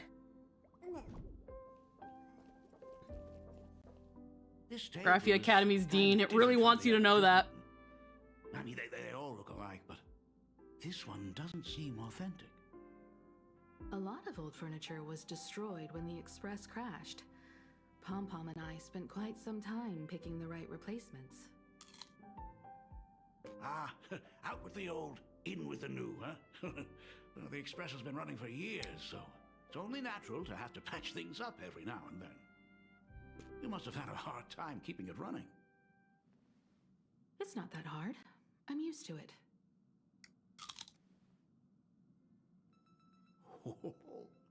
Just as I thought. The Astral Express looks amazing inside. These chandeliers. I wouldn't call that a chandelier. The designer used the skeleton of a void song whale as a reference. They say it's been here since Dolly's days on the Express. It catches the eye of many people who board. But the light seems a bit dim in here, doesn't it? It's always been this way. Oh, well. Have you tried swapping in a polarized conductor? Or rinsing the light units in an alkaline solution? Are you an artist or an electrician, Dad? I am just speaking from experience. Don't forget, your dad was once the one who set up all the lighting in those classrooms. Is it there? Oh, let me see. I also did all the plumbing. It's bigger on the inside. Oh, the phonograph also has music from all sorts of worlds, just like the versions I've heard before. Oh, it's a shame I didn't get to see the legendary infinite ice cream machine. Dad, you actually believe something like that exists? I thought only kids would fall for it. A long, long time ago, such a thing did exist on the Express. When the Express passed the desert planet Talon, Granholm left the machine there. Now, it has become a popsicle planet. Like, no, we had that. Pop Mom remembers. Long time no see. Your fur looks a lot smoother than last time. Really? Thank you very much. Hey, my daughter Himeko finally opened up to having a heart-to-heart with me. What a special moment! Pom-Pom will leave you to it then. They say family is one of the most precious treasures. Pom-Pom believes we should cherish them. Pom-Pom can't understand any of it, but Pom-Pom knows it's important. See? I told you. This time, Dad wins. Oh, Himiko, you may be a fully capable navigator now, but sometimes experience still beats youth.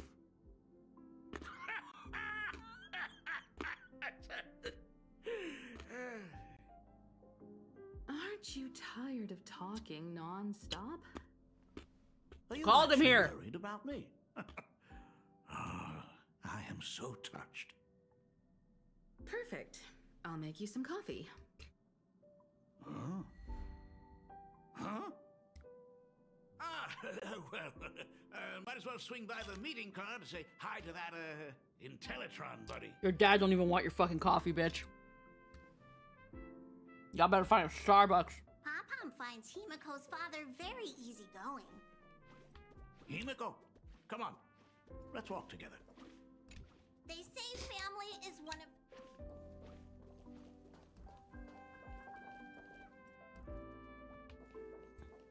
Party car.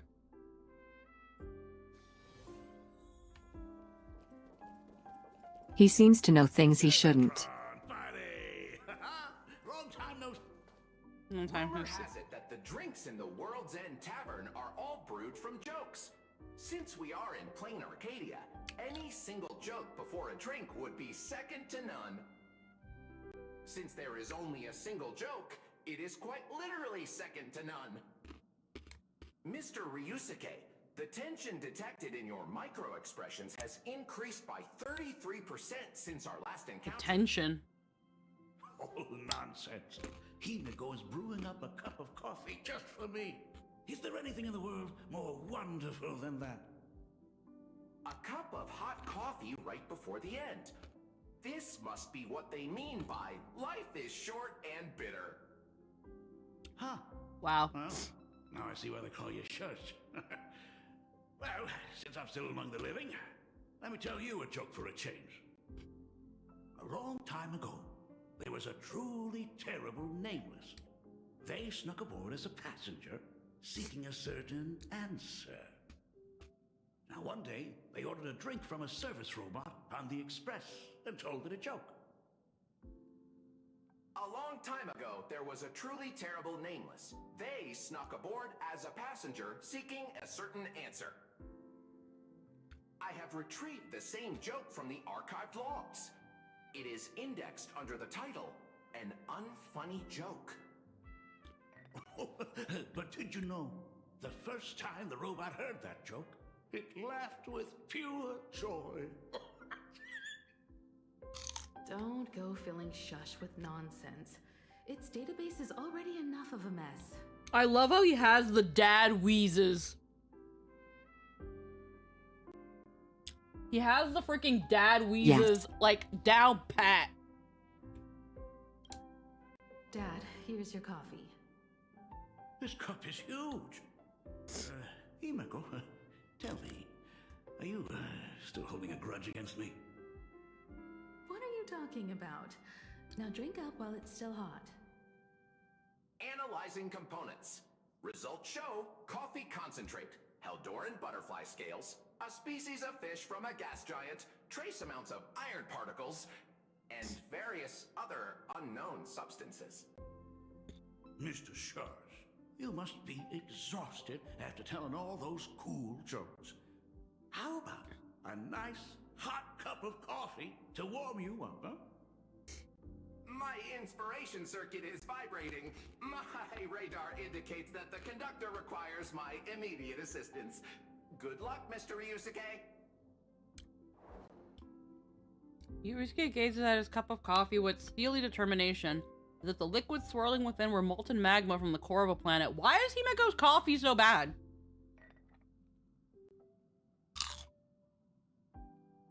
Oh, Himiko, if I do not make it out of here, please deliver my resignation to Miss Good Collins. question.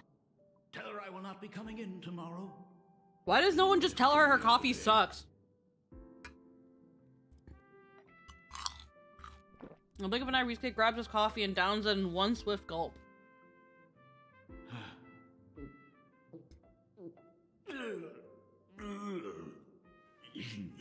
The coffee tastes like heaven. Yup. Want another cup? Himeko, Miss Dahlia told me that back when you were a school assistant, you used to bring a massive pot of coffee for everyone every single day. They still talk about it to this day. The irritable bowel syndrome you gave everybody was written down in history. Myself, I simply must bring some back for the other teachers to sample.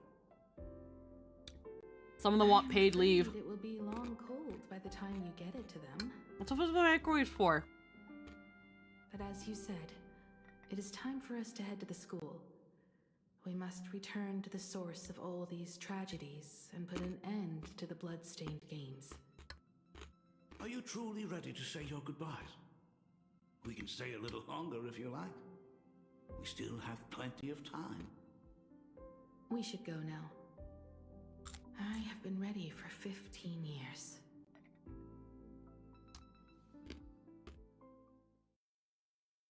It has been 15 years. Those ghosts have been repeating their final day over and over, trapped inside the classroom you imaginated. Even if they are merely shadows of the past, they deserve to be set free. This is really fucked up, Dad. Oh, you're right. Let us use one final goodbye to close the chapter on the Herald of Death incident.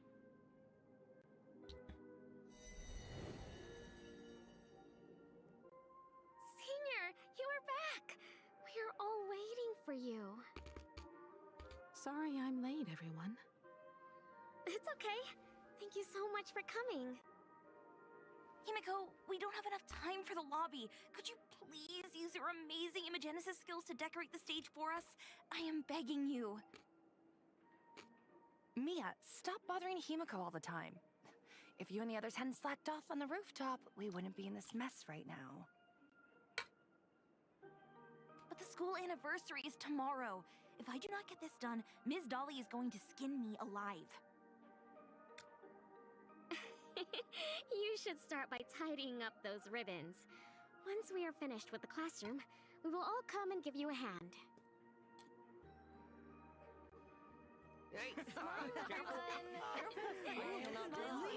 After fills the classroom with the living know the truth. It'll all happen again, just like every single day for the past 15 years. Did you hear that?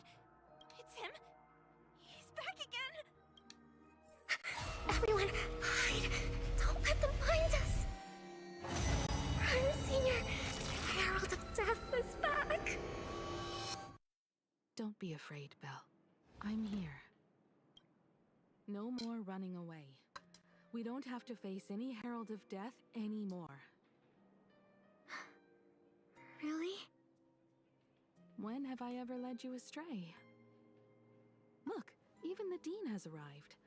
Let us run through the anniversary program one last time. Right now? But we still have so much left to do. The decorations are nowhere near finished. Oh, it is all right. We have plenty of time. This sunset will linger for a very long while. Just long enough for us to finish our celebration. I hereby declare that the Graphia Academy anniversary and the graduation ceremony of 1984 has officially begun. Since the other grades are not with us today, we shall keep the proceedings simple. According to our school motto, every student must truly understand their purpose before they depart from these grounds. 1984 sure was a year to choose. Yep. Have you all discovered who you wish to become? Why so serious? It's only a rehearsal. Well, in that case, I'm going to be an artist. And not just any artist. I will be even better than you, Senior. Jasper just came home. Oops, excuse me. I'm gonna turn on the rice cooker now.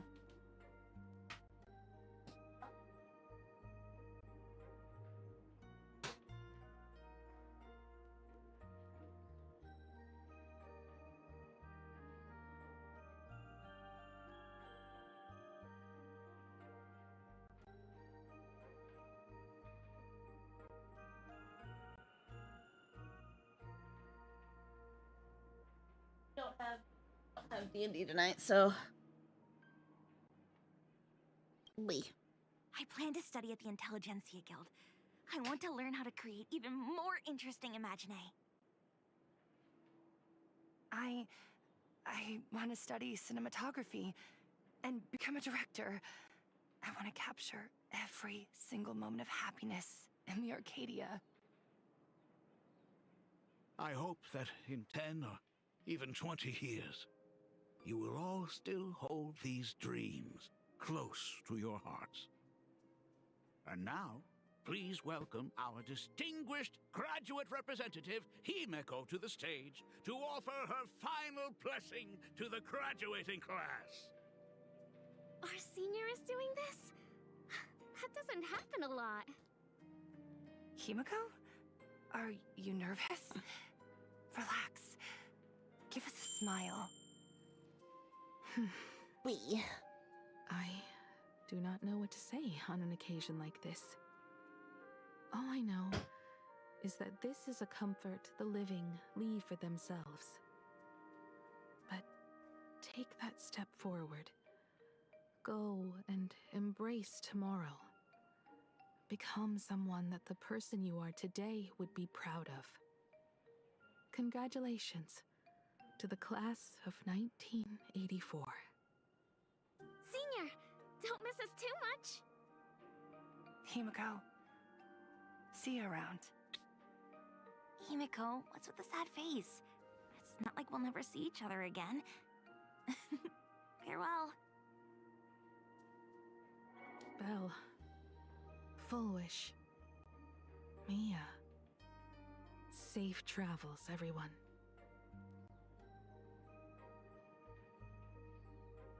15 years. The blood-stained games that altered the course of so many lives have finally come to an end. If only I had not lost myself in my own grief. If only I had looked after that child properly. Well, perhaps everything would have been different. It was not only the herald of death that pushed her towards that abyss. Full Wish said that it took Plain Arcadia 15 whole years to kill her. Will this world ever get better, Dad? I don't know, but I'm willing to believe in it. Dad, all these years, just what have you been doing? Is that concern I hear in your voice?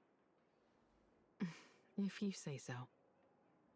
After the blood-stained games, I traveled to many different worlds. Every time I set foot on a new planet, my thoughts always returned to you. Until one day, I happened to see news about the Astral Express.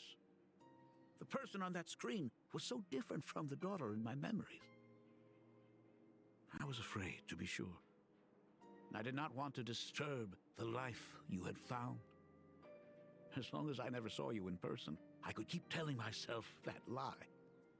My daughter had fulfilled her dreams to soar among the stars. Von Walk? Owenly? New Londinium?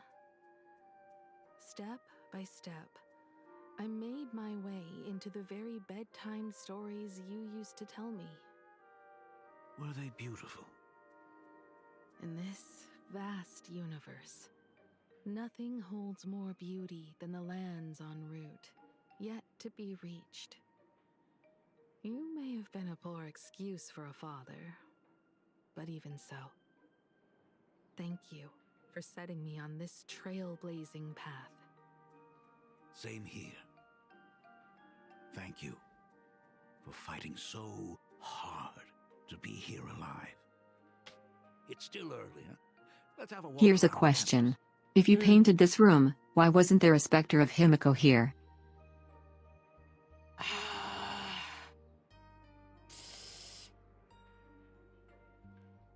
If I try to think about it from the perspective of a father, I don't think he'd want to see his daughter die over and over again, because she didn't die here. It would be very hard, yeah. Like, if we continue to give Ryusuke any benefit of the doubt, and maybe not that he's evil or that he's working with a Sot Pramod, maybe he's being tricked by a Sot Pramod in some way. He's just a dad. If we give him benefit of the doubt, the dude's just a dad. And if he, like, I can't remember what he said was his reason for imagining this classroom 15 years ago, but I can only think of the reason he wouldn't imaginate a form of his daughter is because he knew she was out there. He knew she was alive. Why would he imaginate a form of her that is going to die over and over and over again and suffer? Why would he want to imagine his daughter that way? That's sick. It's weird that he does that with her friends and her classmates. It's very weird. It's still a cause of concern why he imaginated this place in the first place. But I can understand he thought why she was dead and only found out she maybe wasn't much later after painting that room. Yeah. But still, I think even if at the time he knew that she was dead, I can understand it would be too sore a point. yeah, I think it'd be too... Again, it's weird that he did it in the first place. But I also think it would have been weirder if, even if he knew she was gone, imagining a scenario where she dies over and over again in what is possibly considered the cruelest and most traumatic way ever.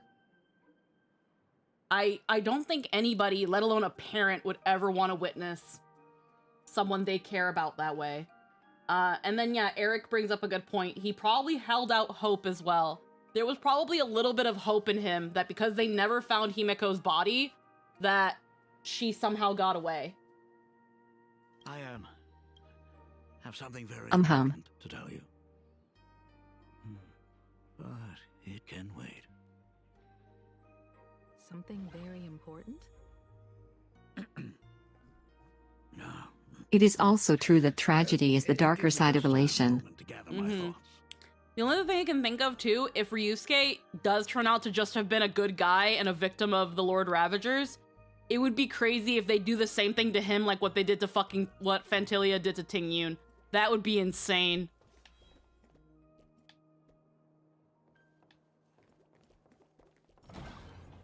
Yeah. Nice weather today. Not to mention, it would probably hit me a little bit harder because at that time when I played the Xianzhou, I did not care for Ting Yun. So when she was suddenly dead, it was like, oh, okay. She was also being a little bit weird near the end there too. And then, and it was like, oh, well, you know, she was kind of meh anyway. Yeah. Where this one, it'd be like, no, bro, he was just happy to see his daughter again. It would have been fucked. But let's see what's going on here. Oh my god, it's her!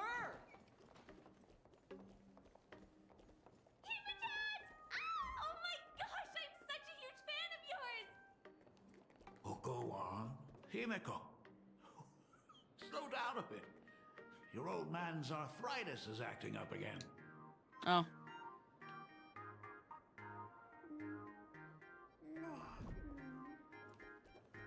Himeko. Oh.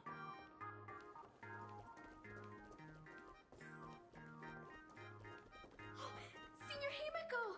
Oh wow, she actually looked at me! Her navigator aura is incredible!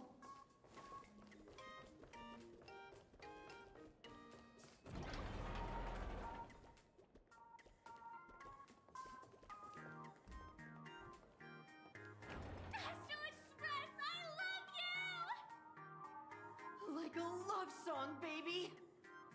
Baseball Raccoon didn't come? Oh, Himeko is so pretty. It gladdens me that my daughter is so popular.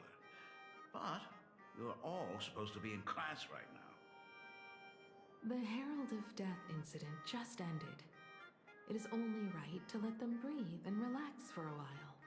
There's literally two of the same NPC. To think that it all happened only yesterday. This one? People really Yeah. do This have a one. way of returning to their carefree Come on, selves guys. so quickly. Oh, there's another one right here and right here. This one. And the come on, guys. Another one. Oh, come on, guys. This is just as bad as Emphorius was. There are a lot of twins. Holy shit. Come on. I suppose it is because they believe the Astral Express will always be there to save them. They literally, like, filled one half of the scene with NPCs, click, dragged, copy pasted, and hit reverse. Outshine even the brightest. Copy paste flip. That is true. The very first Imagine I ever brought to life was modeled after the rocket atop the Phantom Moon's head. That little fellow had quite a temper. It was so determined to fly higher and higher. To this day, I still wonder if it ever truly reached the moon. Dad, do you still remember it? How could I ever forget? That thing came crashing down and poked a hole right through Miss Seadrake's tail. I had to take you to apologize in person. I ended up redrawing the tail myself to make it right.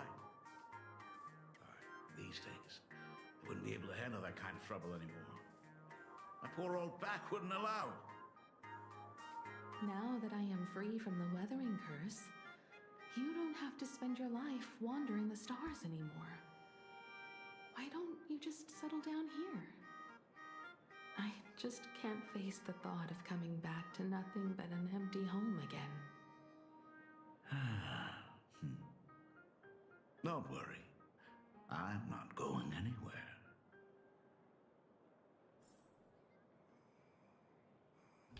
Take a look at the Imagenesis classroom now.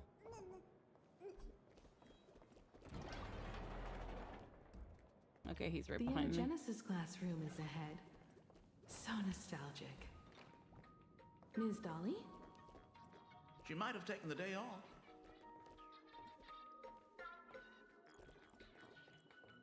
I never noticed it before, but on closer inspection, this classroom is so much bigger than it used to be. It must be because of that incident. As the culprit behind it all, you haven't forgotten, have you? Of course.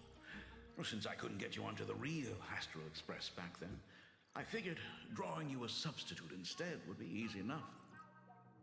The principal himself imaginated an express and went tearing across the campus with his daughter in tow.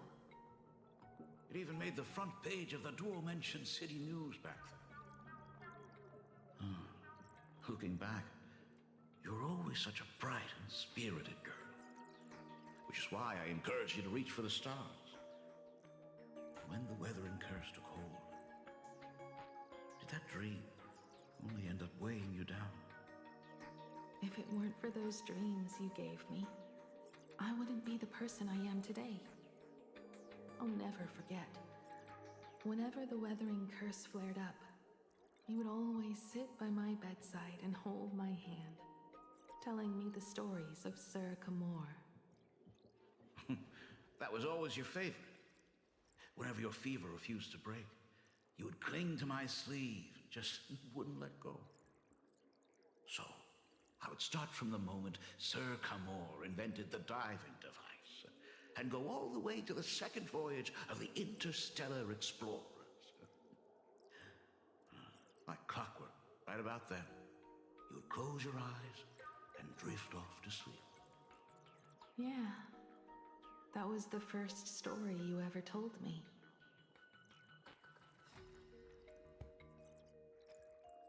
And the very story that helped me make up my mind. Even if I could never leave this place, if fixing the Express meant sending just one soul to the stars, that would be enough for me. Yet before I knew it, I'd already traveled far beyond anything I ever imagined as a child. I think I understand how you felt back then. Perhaps one day, I'll set down my duties as the navigator and come back to this place too. What about the Astral Express? A crew of the most incredible nameless will keep the Express sailing on. Like a teacher watching their student, or a father his daughter. I understand that feeling. Then your dad will always be here at home waiting for you. So, what is this important thing you need to tell me about? Yeah. That important thing. Dad, are you hiding something from me? I knew I couldn't hide it for long, Himiko. I am sick. What? This isn't the right place for this discussion. Let's go to my office. It's terminal, Himiko. I've got Ligma. It's the weathering curse. I know what you're about to ask. Hey. I do not share the graphia. I've got Ligma. Find the demon from beyond and save you and your mother. Your coffee gave me Ligma, Himiko. Just a useless man who couldn't save his wife or daughter.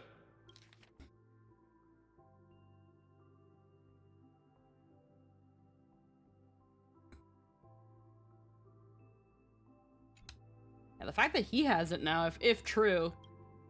Griffin himself. Tell me, what happened in the past 15 years? You've seen my portfolio, haven't you?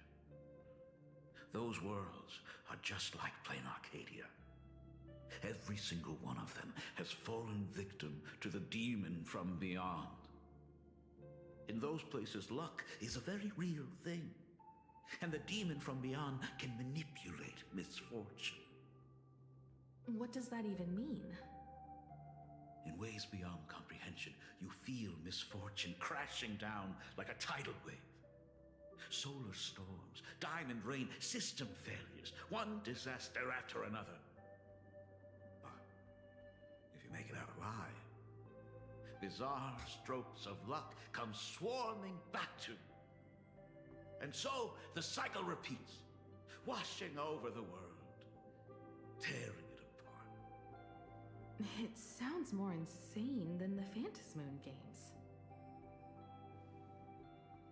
The universe is sheer madness, beyond all reason. I survived over and over, yet my body has become as fragmented as Graphia once was.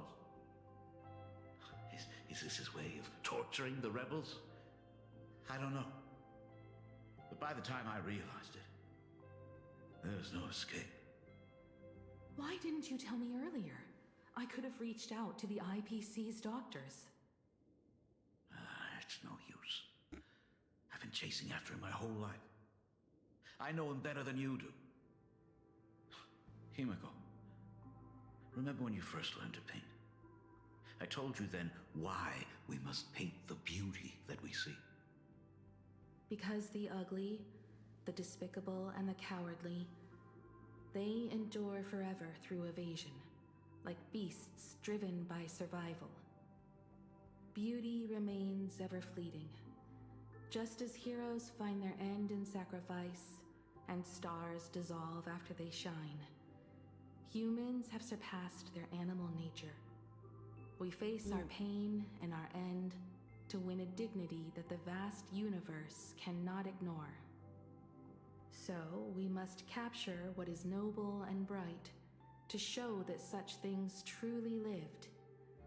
As for the barbaric and the low, they will endure regardless, needing no witness to their existence. But Himiko, you are no longer the one who paints. You have become the very splendor that I strive to capture. Fate works in mysterious ways. I'm so glad to see you once more in my final moments, watching you fulfill your childhood dream.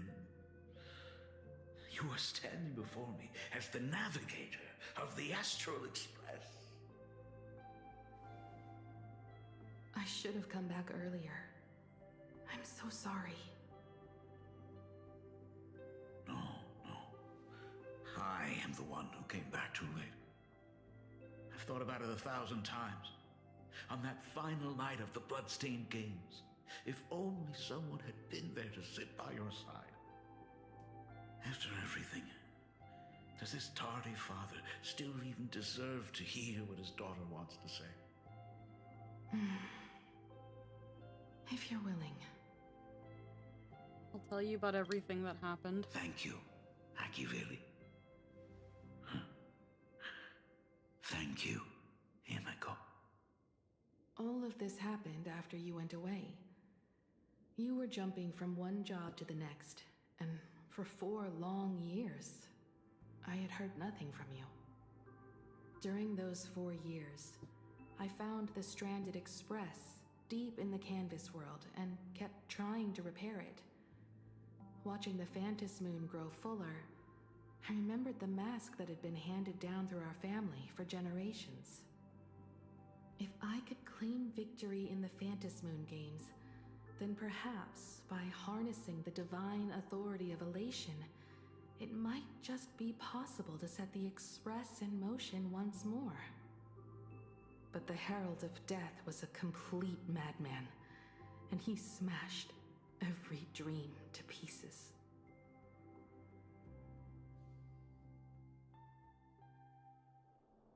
$15 ago.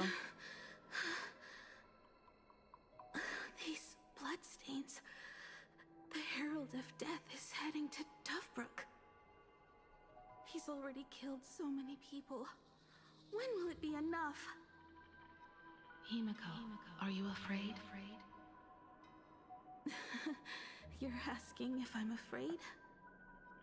Of course I am. After seeing all that carnage along the way. Belle, Mia, everyone was splattered everywhere. Like spray paint. Twisted and crushed. They watched themselves turn into... while they were still alive.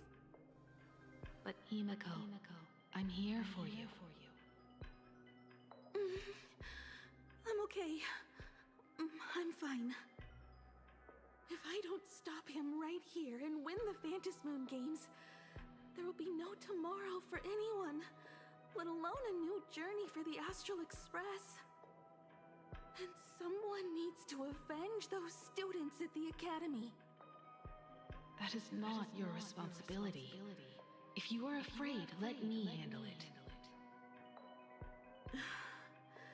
I know hunting down the Herald of Death isn't my responsibility. If I turn around and walk away, no one will blame me. But I am already here. I can't let him get away. This is that sort of shit that makes me still angry that we never got a Treebios model. Yeah. I'm not really scared anymore. Really. Don't run. Yeah. If I turn back now, there's no one else to hold that demon back. Or a proper one for Mortis. Yeah. Warning. Rogue supplicant has entered Dovebrook district.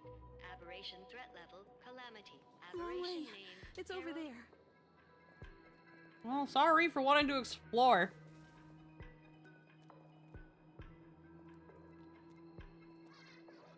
The suppression squad sent by the Department of Aberration Defense. They're all gone. Completely wiped out.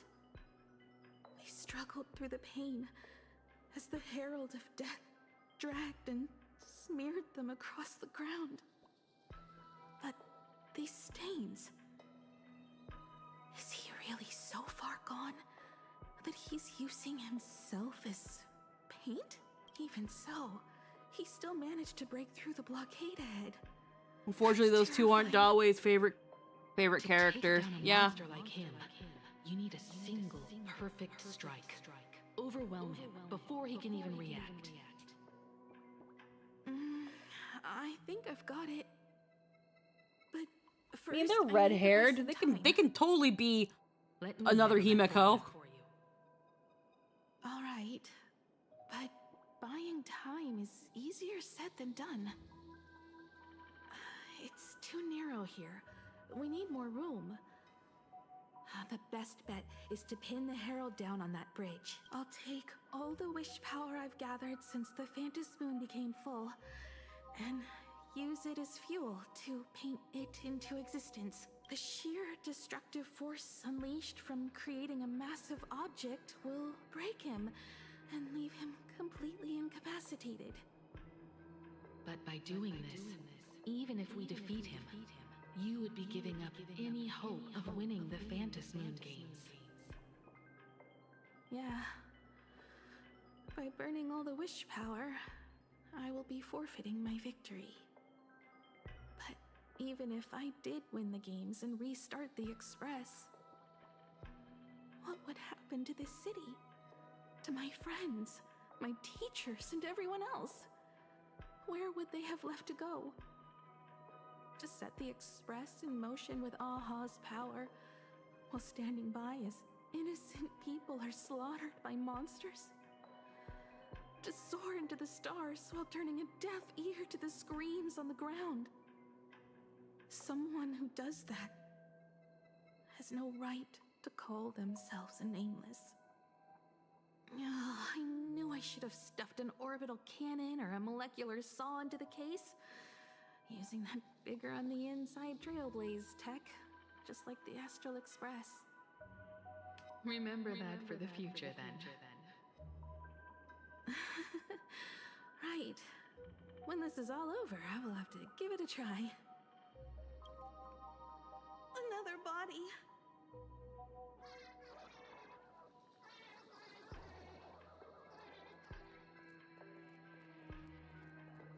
Warning. Warning. Rogue Supplicant has entered Dovebrook District. Aberration threat level, Calamity. Aberration name, Herald of Death. By order. Black Birch. Defense. All units Guess he must was after the Herald as evacuating well. Civilians from the surrounding area Black immediately. Birch, the Warning. masked fool? Warning. Rogue The Supplicant one has who entered turned Gotham Dovebrook City District. upside down not Aberration long threat ago? level, Calamity. Only Aberration 2 name, supplicants are Herald of left in the Death. games By now. order of the Department of Aberration In other Defense. words, All units we must begin are the last evacuating hope for civilians victory from the over him. surrounding area immediately. Just like those legends I grew up with. A hero confronting a monster to protect everyone. Now that responsibility falls to me.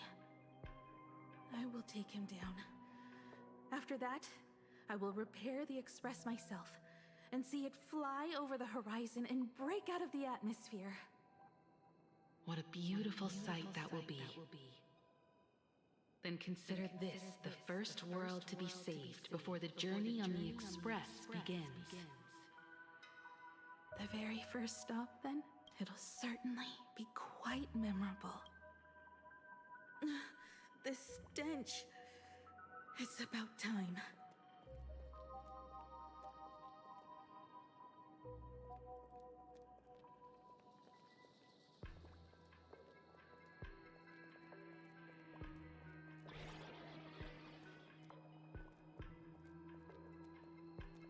There is something unsettling about seeing these little emojis still here while everybody is fucking dead. Long way. It's over there. Yep.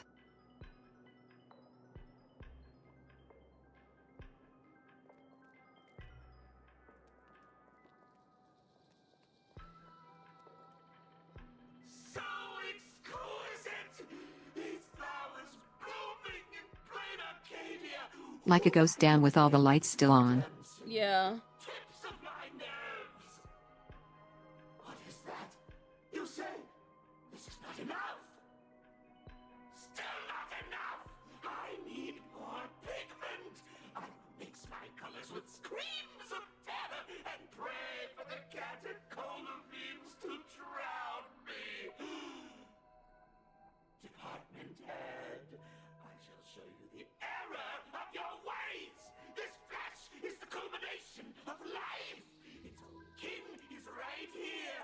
The giant tree running through our heartopia. I shall become her. We will be as one. No, I will surpass her. I will devour her and become the one and only existence.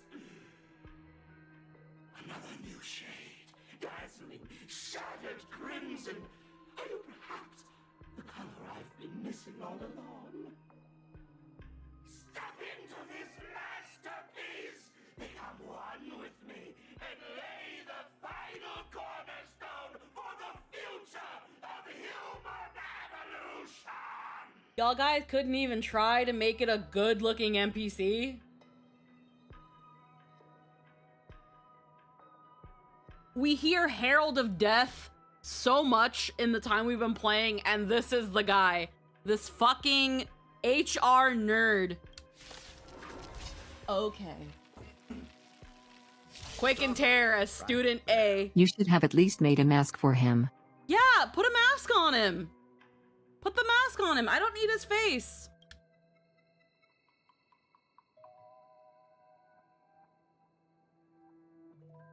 Hello? Okay. I was like, So, you actually conquered the Herald of Death and set the Astral Express in motion once more at the end of the Bloodstained Games. Here, Michael. I believe in your bravery. When confronted by death, you will undoubtedly choose to resist. But you were so frail and sickly. How could you possibly defeat the Herald of Death, who slaughtered every single... oh yeah, no, it was a cool transition. And how could you hope to repair... You think you're about to get a battle and then it's like, no. Express? Well, the answer is clear. It would be impossible for you. That is, unless you had another person helping you. Don't deny it yet. I've been tested by you enough along the way. So now, give your father a little room to breathe. While I was gathering your belongings, I found some of the manuscripts you left behind. There were 2 distinct sets of handwriting upon those pages. Every trace in that house proves that 2 people once shared a life there. Legend says that during the Canvas Age, the grand artist Whitebow painted his late daughter onto a scroll and breathed life into her. Just suppose, that my brilliant daughter created a likeness of herself, a self-portrait so perfect that it breathed and moved with her. If that is the truth, then every mystery is explained. During that night of the Bloodstained Games, a girl at death's door and an imagination she created followed the trail of the Herald of Death all the way to Dovebrook. As a monster bearing Shuhu's flesh and a supplicant lost to madness, Marcus Antali defeated the pair before him without lifting a finger. Driven by pure instinct, he slowly closed in on them. He intended to use their very lives as pigment to paint a new bloody bloom. Little did he know that he was walking straight into a trap of their design. Lol.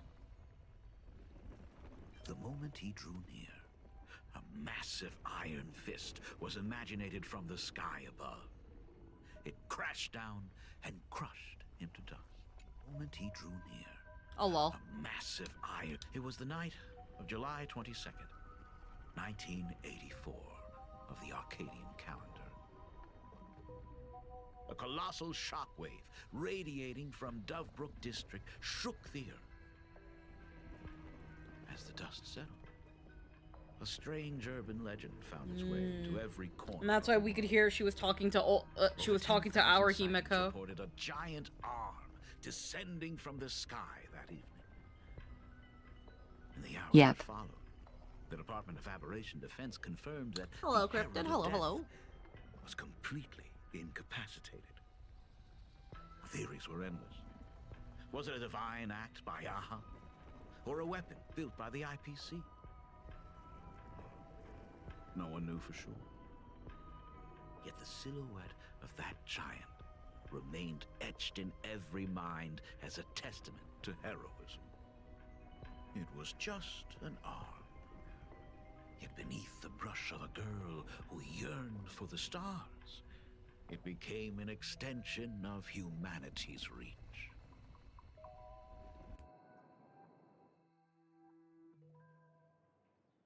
The girl achieved her dream, and the stars set sail once more. Truly a most romantic fairy tale. And It was a now romantic story. Like none ever pulled before. I have to destroy this fairy tale myself. You don't believe me? I have no idea who you truly are. But that little girl who roamed for trailblazing, my frail and sickly daughter. From the very beginning, Himeko never left Plain Arcadia. That is not something you should joke about. You know better than I do whether I'm joking or not. By the way, things outside aren't looking good. The Arcadia is drowning in problems. Is it really wise to stay here instead of helping the younger crew members? Those kids are all grown up now. They can handle their mission. And as for myself, I am staying right here to deal with the biggest problem of all. So, if we're understanding right, our Himeko is an Imagine, but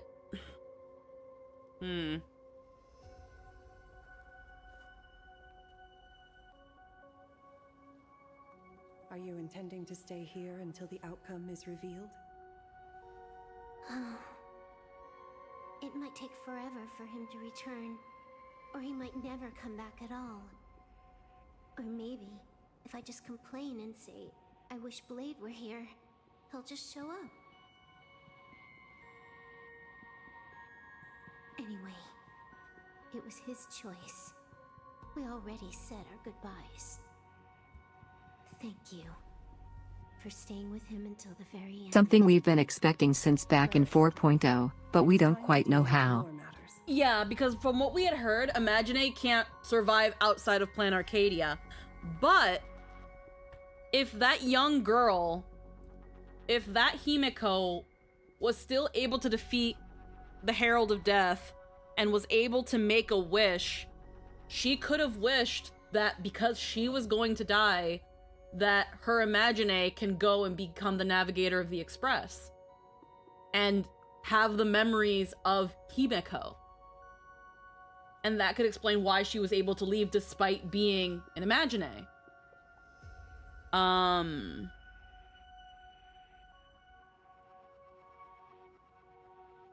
We already knew in 4.0 that there was definitely going to be something really suspicious. It's also suggested that an Imagine can leave if they impersonate a real person. Yeah. And the thing is, like, again, we had all these little things and we kept trying to figure out what was going on with Himeko. When the first thing we see with Ryusuke was, my daughter's dead. Who are you and why are you calling yourself Himeko?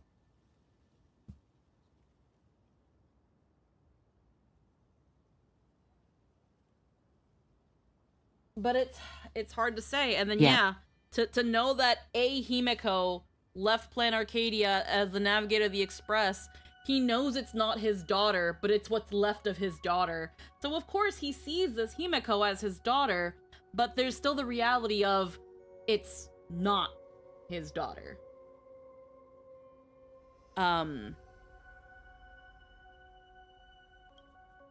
Gray-haired girl, you seek me out with her token in hand. What is it that you desire? It's her legacy, but it's not her. Yeah. I've already told you why I'm here. Already told me? Our first meeting was just before we took the boat here. I only answered the call of wish power because of that mask. The one painted by Evanesia. Without it, I would not be here. So, who is this me you speak of? Me, of course. Not you again. A meanie will always be a meanie. Yeah, I saw that coming. Yeah. Misfortune and I share one thing in common. We both enjoy dropping in uninvited. A reunion after 1,000 years. Graphia, it has been a long time. Asat Pramad. I knew it. This was much deeper than I thought. So you finally show yourself, Lord Ravager. What you heard was only half the story. 1,000 years ago, amidst the ruins of Ahatopia, I found a baby girl on the verge of death. Her cold Directly spoke of the enemy impersonating friends. From that moment I was like, that's an extremely suspicious thing to mention given how you arrived here. Yeah.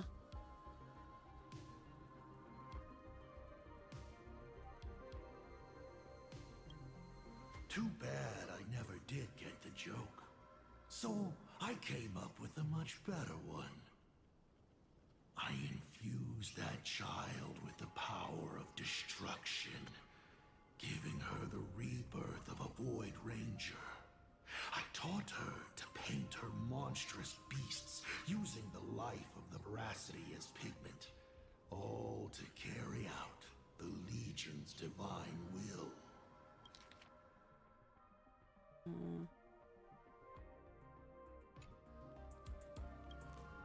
Graphia, your name was your commission, to paint the world and carve a trace of our lasting glory just before the world meets its destruction. You were doing so well, right up until you saw that express crash. It gave you ideas, Graphia. Unrealistic, foolish ideas. Since that day, I have had nothing to do with you or your destruction. Your failure began the moment you tried to destroy the Express. All you did was turn the spirit of the Nameless into a rallying cry for rebellion. I took the power you forced upon me and used it to save the innocent. You commanded me to record the end of worlds, but instead, I created a sanctuary. So, you think putting on a human mask makes you one of the Trailblazers? How amusing. Look at yourselves. That weathering curse is still eating away at you and your kin. It is the inescapable price for being a child of destruction who dares to betray her fate. World and canvas, a total disaster. Yet you still try to dress it up as a victory. Do you know why I haven't spared Ahatopia a single glance for an entire millennium? Because you bore me.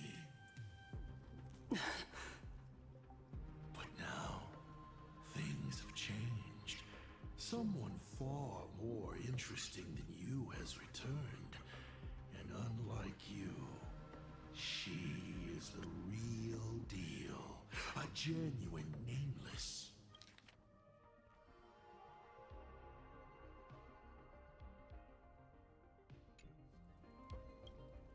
That is why I have returned. Simply to tell you all this.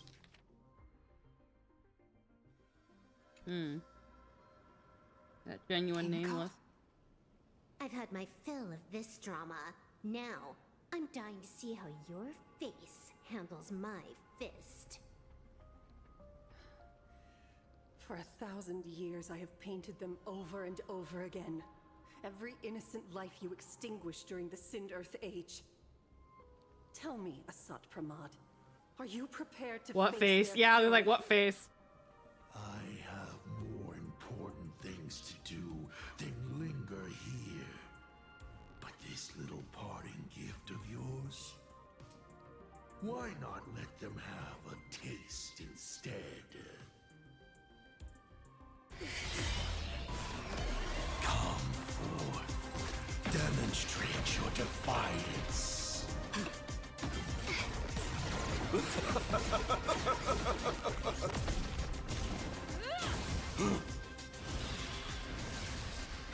Is it over? Watch out! Pity. Such a clean strike. But the odds of success are 0. He's a D20, bro. He rolls with advantage. The restraint check failed? Yeah. A 1 in 10,000 chance. The moment I cast the dice, He's a loaded die. is fixed. Yep. Remove the mask, protagonist. It doesn't suit you. As for you, your end is decided. Farewell. Sorry. I have failed. Okay. They red herringed us. It looks like Himiko, but it's Graphia. I will drive you all from this world. We must force her back to her senses. It looked a lot like Himiko, so I was like, is that Himiko or Graphia? It's a wonderful design, though. Murata Graphia, founding artist. Earth shatters, heaven trembles. Left, humanity's in. Yeah, that's very pretty. Yeah, they know that design was absolutely a red herring. And she's on the train.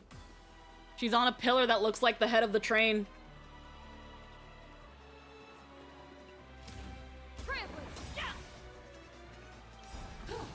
Sure is. All eyes are on you. The game is fixed. Fury of the dead. Do we have to go full force? Yep. Of course not. That is exactly what that meanie wants. Yeah. Don't think.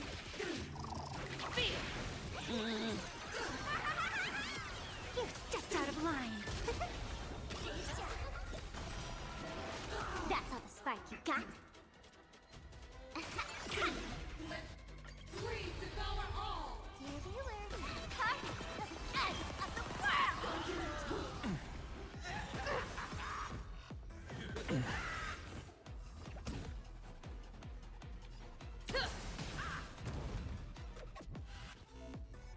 Targets inflicted with Grudge Ablaze must select Endure Flames or Extinguish when taking action. Skips a turn, gains the Fortitude effect, has the chance to immediately dispel, and takes fire damage when not dispelled. Cheat.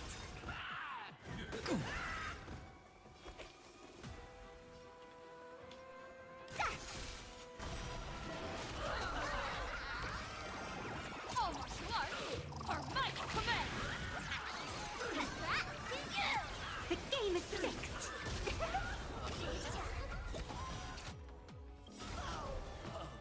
Do your worst, Master Fox. I decide the rules of the game. You not playing yet? Spirits. Call me the Galactic Twin Cleaver. Game's on. Want a battle?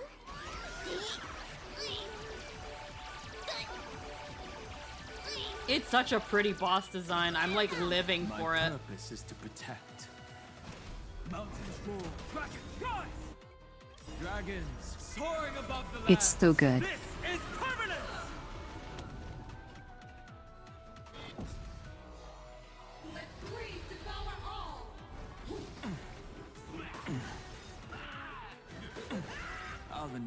The flow of the hair and dress is such a wonderful pin-up spread style too. It really is. Again, it's purposely made to look like Himiko. Absolutely cannot let you touch this place. Astral Express, Department 4. We need to finish this fast and catch up to Asat Pramod. Looks like I have to use level 999 one more time. It kind of also Okay, mirrors that was Himiko's. great. It mirrors Himiko's alt. Let it be mine. Hit us with the loading screen. Yep.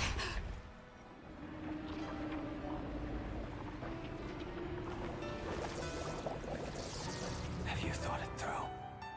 What defines a blade?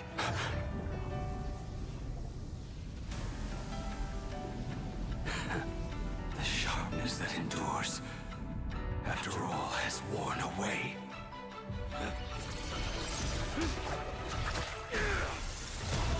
Get back in there. I shall take veracity as my forge, and abundance as my iron.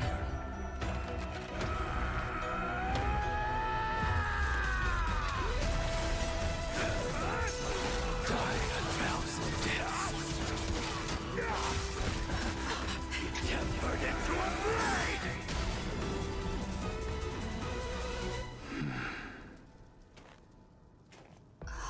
What? Not even a welcome back? Hat. Laughter with humanity's anthem. Don't hesitate. Slay her inner demons with this forged blade. Serve as the tempering fire! No way! Blade!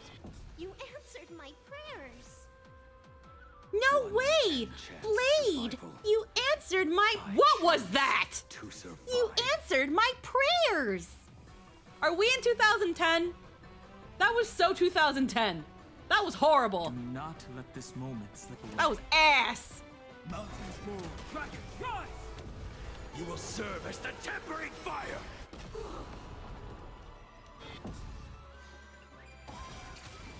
Game time! Lead alike.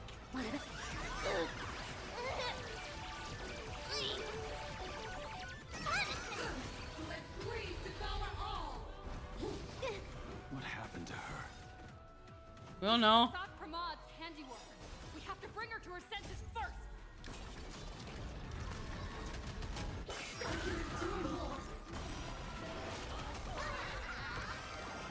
So much love. Our might commands.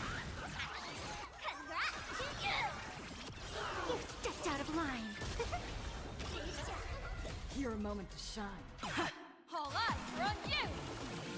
Viewers, party to the end of the world! The game is fixed. Call me the Galactic Twin Cleaver. You will serve as the tempering fire! I can endure more. Hilarious. Dragons soaring above the lands. This is permanent! Let blood be hate. See you later! I can endure more. Do your I decide the rules of the game! Absolutely cannot let you touch.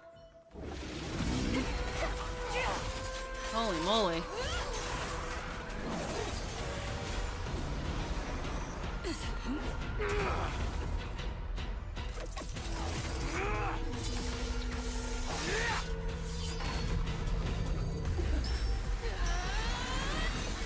Oh, her earring is even the pass. I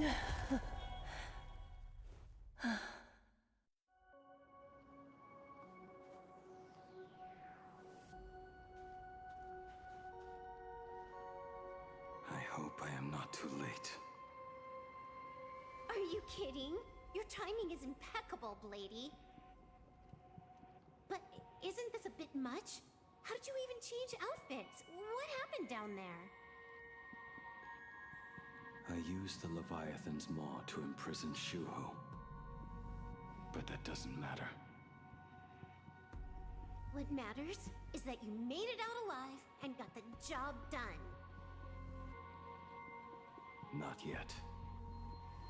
I have made a decision. This time, I will stay and become a supplicant. I am joining the Phantas Moon Games. What? You're going to stay here and poke your nose into this world's business too? Let us settle this first. Are you okay? Thank you. All of you.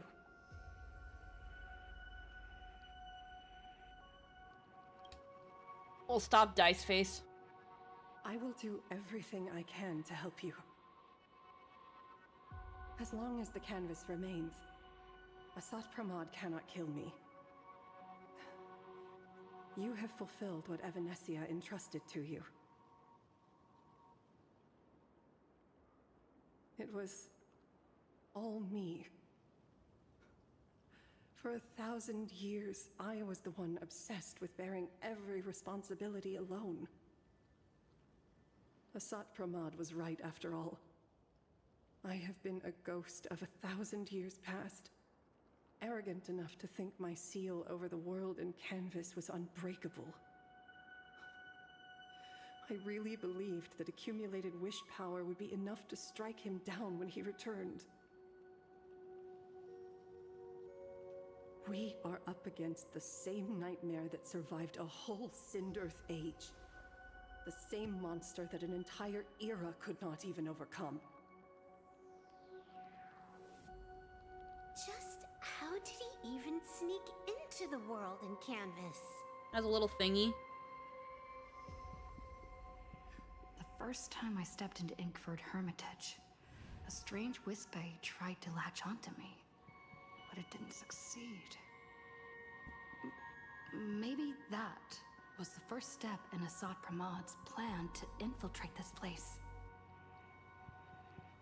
Then, he took on Graphia's form to tamper with my mask, and even taught me the way to summon the real Graphia. In the end, he got what he wanted. So, this guy has only been after one thing this whole time.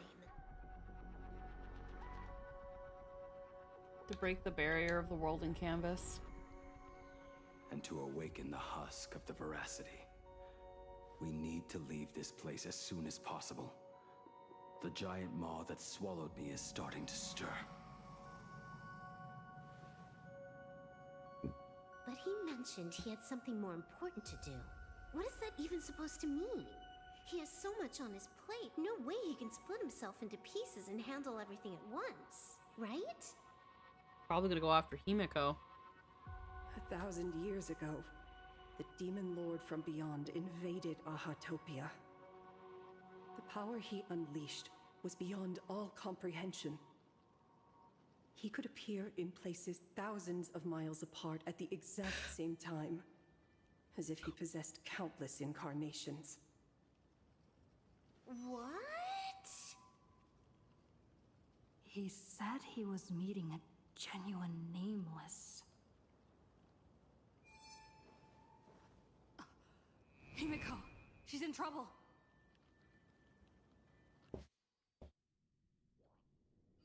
The biggest problem? Do you mean me?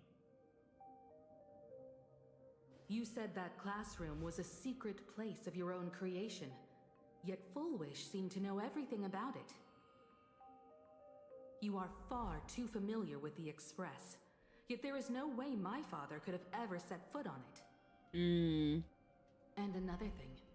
When we first met up earlier, you said it had been 15 years.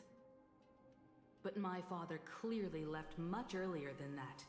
Your story is riddled with holes. Or rather, you never even intended to pretend. You are the only person I can never seem to lie to. And about that last point, it was just a slip of the tongue. Stop this pathetic act. You are not him. You who dare to impersonate my father, show your true self. It seems our pleasant little father-daughter chat has come to an end. Buying time, keeping me pinned down. Oh, you played your part well along the way. If I proved to be more dangerous than anticipated, you would be right there to shield your companions. But, Navigator, you still overlooked one possibility. The most fatal one of all. Why don't you try to guess at what exact port did I take Ryusuke's place? Can y'all say his name right? God damn it. Nobody can say this fucker's name right. What the fuck is wrong with y'all? Director, these. Like 5 minutes ago. It's another Ting Yun incident. Happened on the day that man, in his desperate search for the source of the Get a weapon weeb in the room. to save his family, was destroyed by me.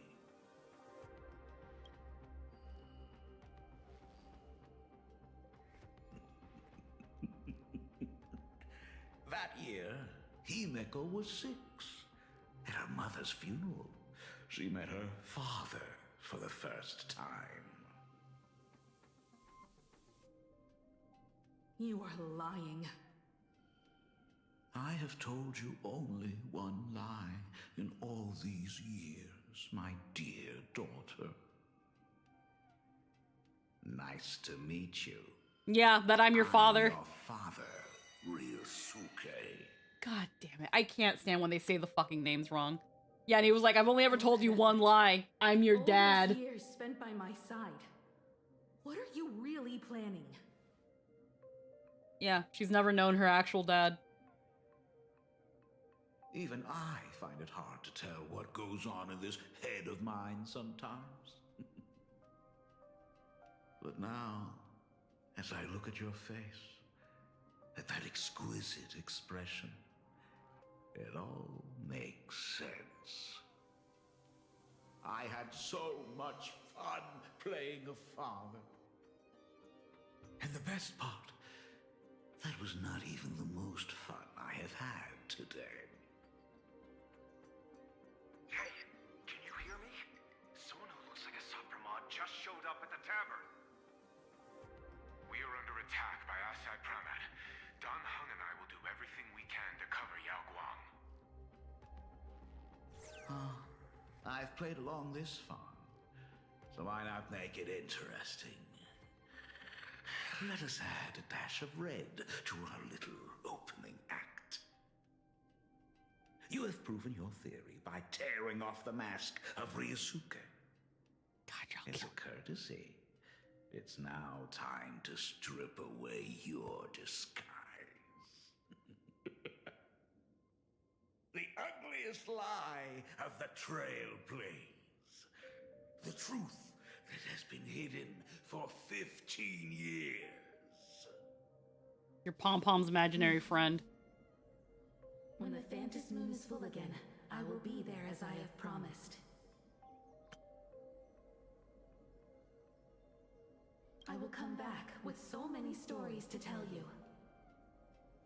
The girl looked up at the stars, but in her heart, she was terrified of setting out. She was afraid of the universe, and even more, she was afraid of the weight of responsibility. It's her like cone, but a little different.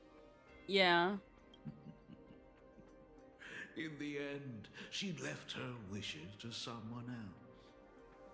As for her, she chose to lie in a grave and stay in the Arcadia. Asshat Pyramid. Yo, it's Asshat Pyramid. Ryusuke. Come on, y'all. It's killing me. Fucking, yeah, I'll call him Asshat Pyramid, sure.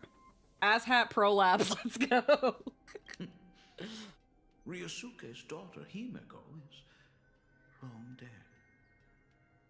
When she saw how vast the stars really were, She ran away.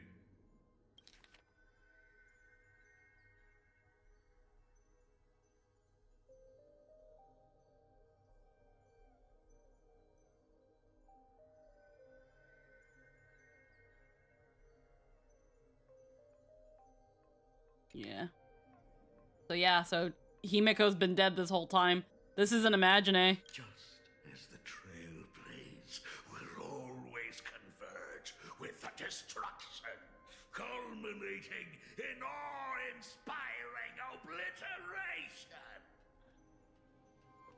And that's why Himiko's a fire element. Not only was she the new, like, setting forth a new age of the trailblaze, but she's a new version of the actual Himiko.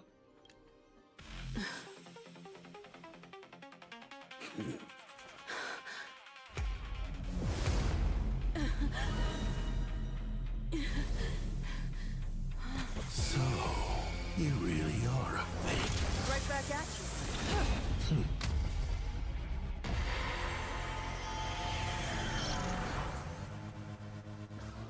O denizens of this Arcadia, lost in its splendor. Once I beheld the Astral Express rise again towards the stars. Since then, you have known 15 long years of unbroken peace.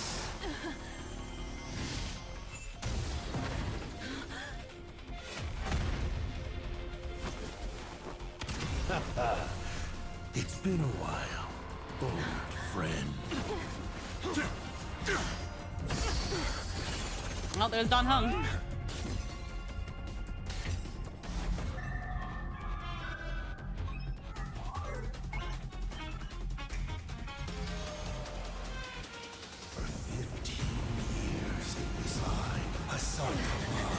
Who delivered every promise of beauty to this Arcadia in advance.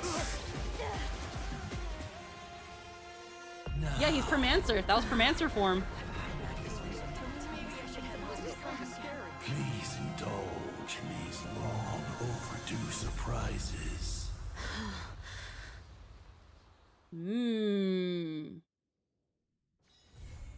Oh, that's it. Look at that. Stay tuned to find out what happens in the next upcoming installment. Oh, yay, thanks. Oh, yay. Hey, do you want to do it for Bob? No. Didn't know he could do that. Yeah, yeah.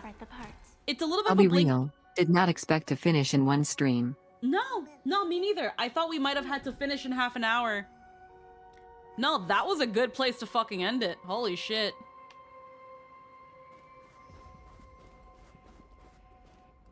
Alright, fine. I'll check the fucking for Bobos. It clearly wants me to.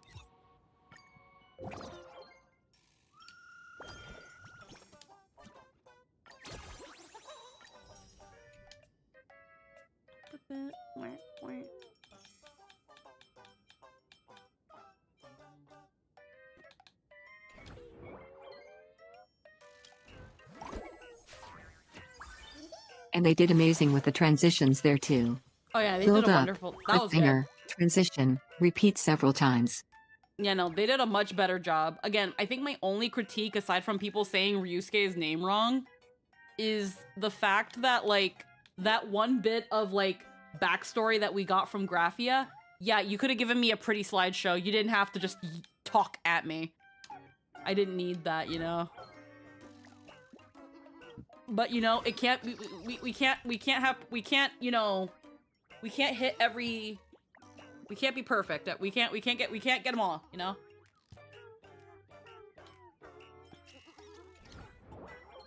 Yep. Alrighty. But yeah, no, we were all surprised, but just like March can tap into her little jellyfish memo sprites now, Don Hung can go into Permancer. Head to the tavern, investigate clues about Asat Pramod. Summon Graphy using the method from a promise. Witness Blade's journey. Blade has found his answer. Adjust that fades into the void. Bear witness to Asat Pramod's I think he mentions he can't do it very long, but he can do it. Mm-hmm. Use an escalator once and plan Arcadia. Or that it's not as powerful as it was or something. Yeah. There's some kind of restriction to it. Or just maybe it's just not as powerful as it was when he was in Euphorius. But either way.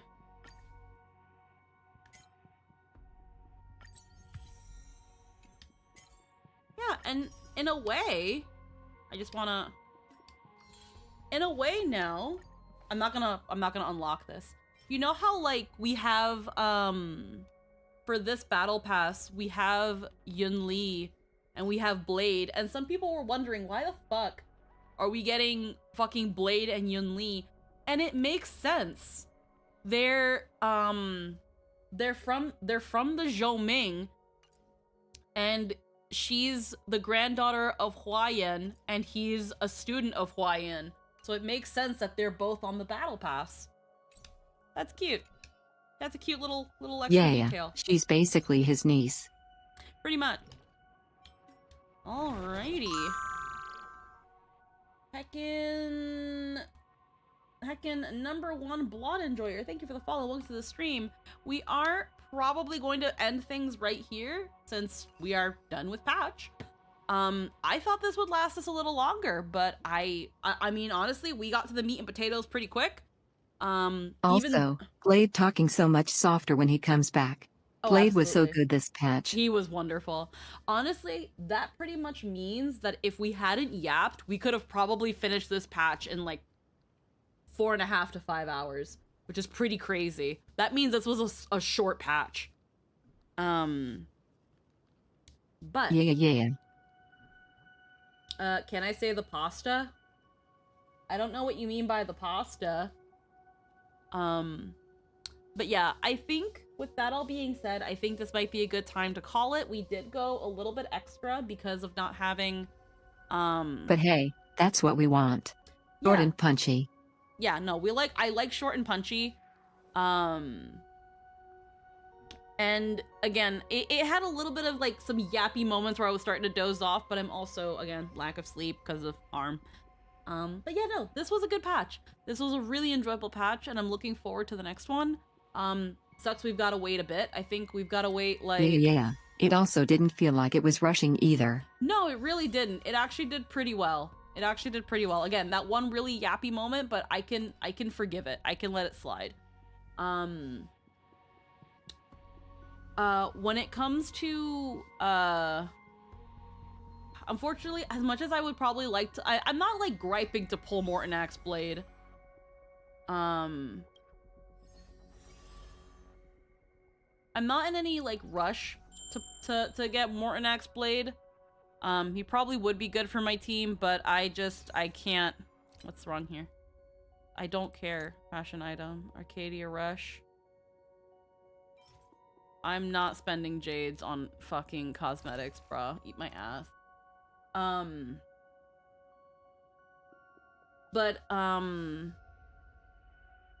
sorry, my brain's shutting down now that we're done. But yeah, no, this was a really good patch. I very much enjoyed it. I thought it was gonna be a little bit longer, but I can honestly forgive this. Hand physics? Huh? What do you mean? Oh, well, either way. But I think there's not much need to dilly-dally much longer. I think I am going to head out. I think I'm gonna take some time to relax and get some actual food in me. Maybe I'll take something to help me relax.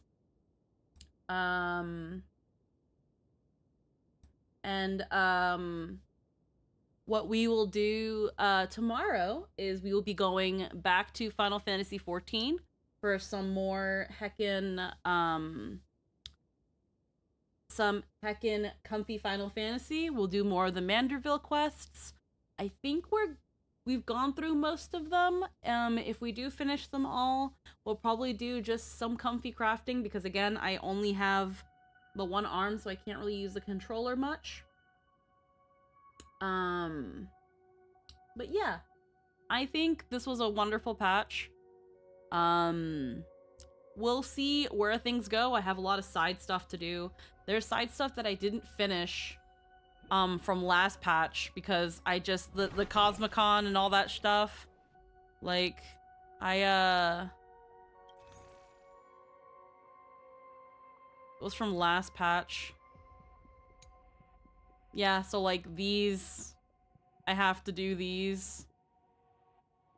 I have to do that. And yeah, I gotta get into this sort of stuff, but I don't know. They can be hard to get into when you don't care, but the jades are there. But yeah, I will see you all later. I hope you had a wonderful time. Thank you so much for spending it with me. I will see you all tomorrow, and I hope you all have a good one. Mwah! Bye-bye, everybody. Waiting. Bye-bye. Yay! Alrighty.